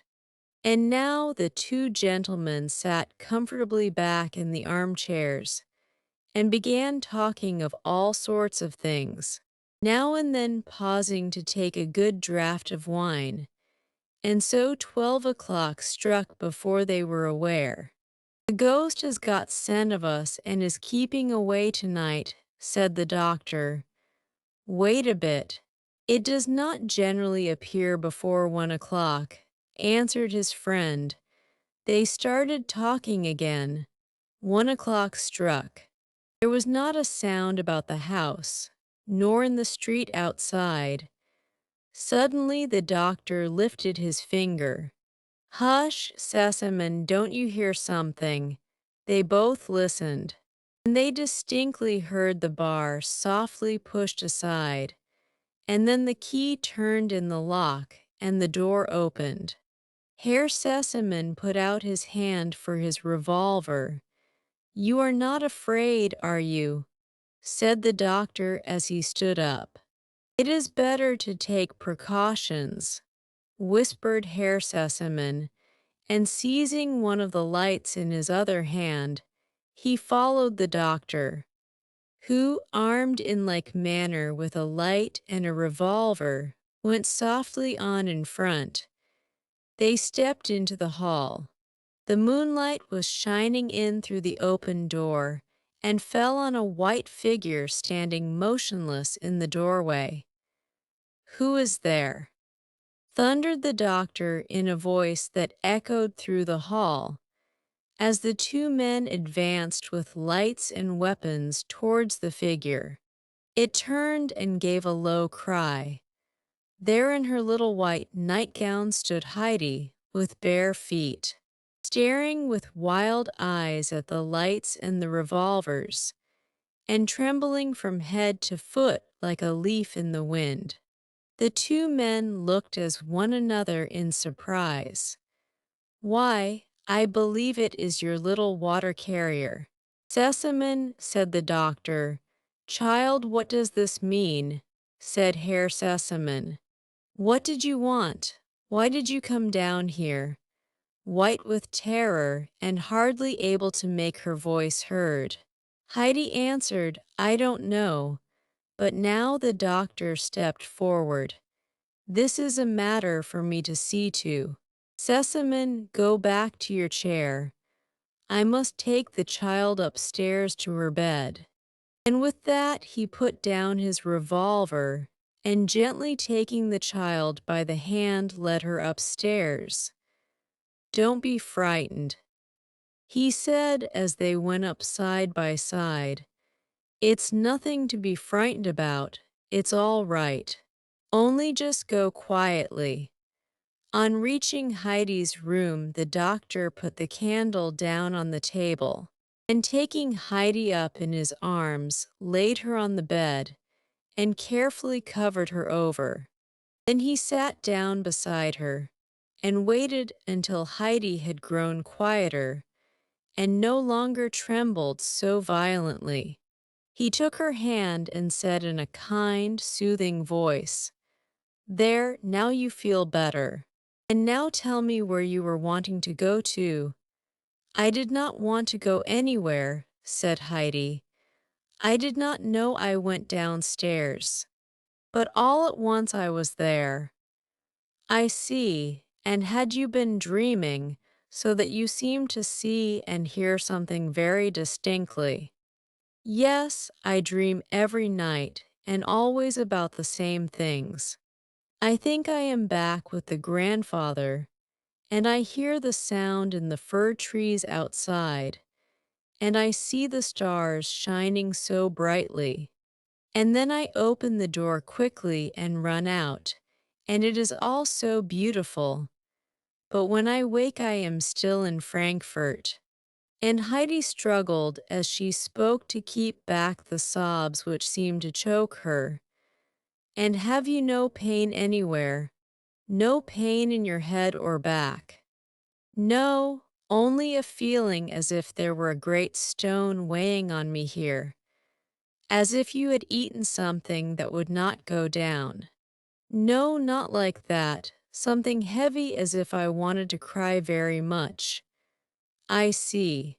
And then do you have a good cry? Oh no, I mustn't. Fraulein Rottenmeier forbade me to cry. So you swallow it all down, I suppose. Are you happy here in Frankfurt? Yes, was the low answer, but it sounded more like no. And where did you live with your grandfather? Up on the mountain. That wasn't very amusing, rather dull at times, eh? No. No, it was beautiful, beautiful. Heidi could go no further, the remembrance of the past, the excitement she had just gone through, the long suppressed weeping, were too much for the child's strength. The tears began to fall fast, and she broke into violent weeping. The doctor stood up and laid her head kindly down on the pillow. There, there, go on crying, it will do you good, and then go to sleep. It will be all right tomorrow. Then he left the room and went downstairs to Herr Sesemann, when he was once more sitting in the armchair opposite his friend. Sesemann, he said, let me first tell you that your little charge is a sleepwalker. She is the ghost who has nightly opened the front door and put your household into this fever of alarm. Secondly, the child is consumed with homesickness, to such an extent that she is nearly a skeleton already, and soon will be quite one. Something must be done at once. For the first trouble, due to her overexcited nerves, there is but one remedy, to send her back to her native mountain air. And for the second trouble, there is also but one cure, and that the same. So tomorrow the child must start for home. There you have my prescription. Herr Sesemann had arisen and now paced up and down the room in the greatest state of concern.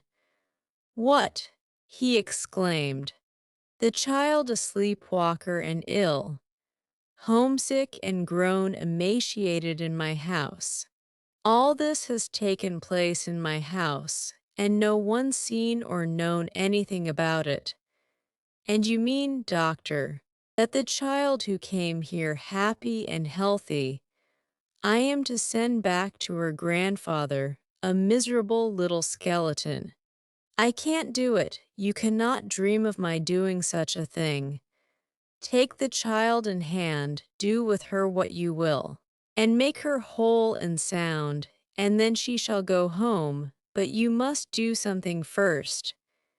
Sesemann, replied the doctor, consider what you are doing. This illness of the child's is not one to be cured with pills and powders. The child has not a tough constitution. But if you send her back at once, she may recover in the mountain air. If not, you would rather she went back ill than not at all. Herr Sesemann stood still. The doctor's words were a shock to him. If you put it so, doctor, there is assuredly only one way, and the thing must be seen to at once. And then he and the doctor walked up and down for a while arranging what to do, after which the doctor said goodbye. For some time had passed since they first sat down together, and as the master himself opened the hall door this time, the morning light shone down through it into the house. Chapter 13. A summer evening on the mountain. Herr Sesemann, a good deal irritated and excited, went quickly upstairs and along the passage to Fräulein Rottenmeier's room, and there gave such an unusually loud knock at the door that the lady awoke from sleep with a cry of alarm. She heard the master of the house calling to her from the other side of the door, "Please make haste and come down to me in the dining room. We must make ready for a journey at once." Fräulein Rottenmeier looked at her clock. It was just 4:30. She had never got up so early before in her life. What could have happened? What with her curiosity and excitement, she took hold of everything the wrong way, and it was a case with her of more haste, less speed. For she kept on searching everywhere for garments which she had already put on. Meanwhile Herr Sesemann had gone on farther and rung the bells in turn, which communicated with the several servants' rooms, causing frightened figures to leap out of bed, convinced that the ghost had attacked the master and that he was calling for help. One by one, they made their appearance in the dining room, each with a more terrified face than the last, and were astonished to see their master walking up and down, looking well and cheerful, and with no appearance of having had an encounter with a ghost. John was sent off without delay to get the horses and carriage ready. Tinette was ordered to wake Heidi and get her dressed for a journey. Sebastian was hurried off to the house, where Detail was in service to bring the ladder round. Then Fräulein Rottenmeier, having at last accomplished her toilet, came down, with everything well adjusted about her except her cap, which was put on hind side before. Herr Sesemann put down her flurried appearance to the early awakening he had caused her, and began without delay to give her directions. She was to get out a trunk at once, and pack up all the things belonging to the Swiss child for, so he usually spoke of Heidi, being unaccustomed to her name, and a good part of Clara's clothes as well, so that the child might take home proper apparel. But everything was to be done immediately, as there was no time for consideration. Fräulein Rottenmeier stood as if rooted to the spot, and stared in astonishment at Herr Sesemann. She had quite expected a long and private account of some terrible ghostly experience of his during the night, which she would have enjoyed hearing about in the broad daylight. Instead of this, there were these prosaic and troublesome directions, which were so unexpected that she took some time to get over her surprise and disappointment, and continued standing awaiting further explanation. But Herr Sesemann had no thought or time for explanations, and left her standing there while he went to speak to Clara. As he anticipated, the unusual commotion in the house had disturbed her, and she was lying and listening and wondering what had happened. So he sat down and told her everything that had occurred during the past night, and explained that the doctor had given his verdict and pronounced Heidi to be in a very highly strung state, so that her nightly wanderings might gradually lead her farther and farther, perhaps even onto the roof, which of course would be very dangerous for her. And so they had decided to send her home at once, as he did not like to take the responsibility of her remaining, and Clara would see for herself that it was the only thing to do. Clara was very much distressed, and at first made all kinds of suggestions for keeping Heidi with her, but her father was firm and promised her, if she would be reasonable and make no further fuss, that he would take her to Switzerland next summer. So Clara gave in to the inevitable, only stipulating that the box might be brought into her room to be packed, so that she might add whatever she liked. And her father was only too pleased to let her provide a nice outfit for the child. Meanwhile, Dete had arrived and was waiting in the hall, wondering what extraordinary event had come to pass for her to be sent for at such an unusual hour. Herr Sesemann informed her of the state Heidi was in, and that he wished her that very day to take her home. Dete was greatly disappointed, for she had not expected such a piece of news. She remembered Uncle's last words, that he never wished to set eyes on her again, and it seemed to her that to take back the child to him, after having left it with him once and then taken it away again, was not a safe or wise thing for her to do. So she excused herself to Herr Sesemann with her usual flow of words. Today and tomorrow it would be quite impossible for her to take the journey, and there was so much to do that she doubted if she could get off on any of the following days. Herr Sesemann understood that she was unwilling to go at all, and so dismissed her. Then he sent for Sebastian and told him to make ready to start. He was to travel with the child as far as Ball that day, and the next day take her home. He would give him a letter to carry to the grandfather, which would explain everything, and he himself could come back by return. But there is one thing in particular which I wish you to look after, said Herr Sesemann in conclusion, and be sure you attend to what I say. I know the people of this hotel in Ball, the name of which I give you on this card.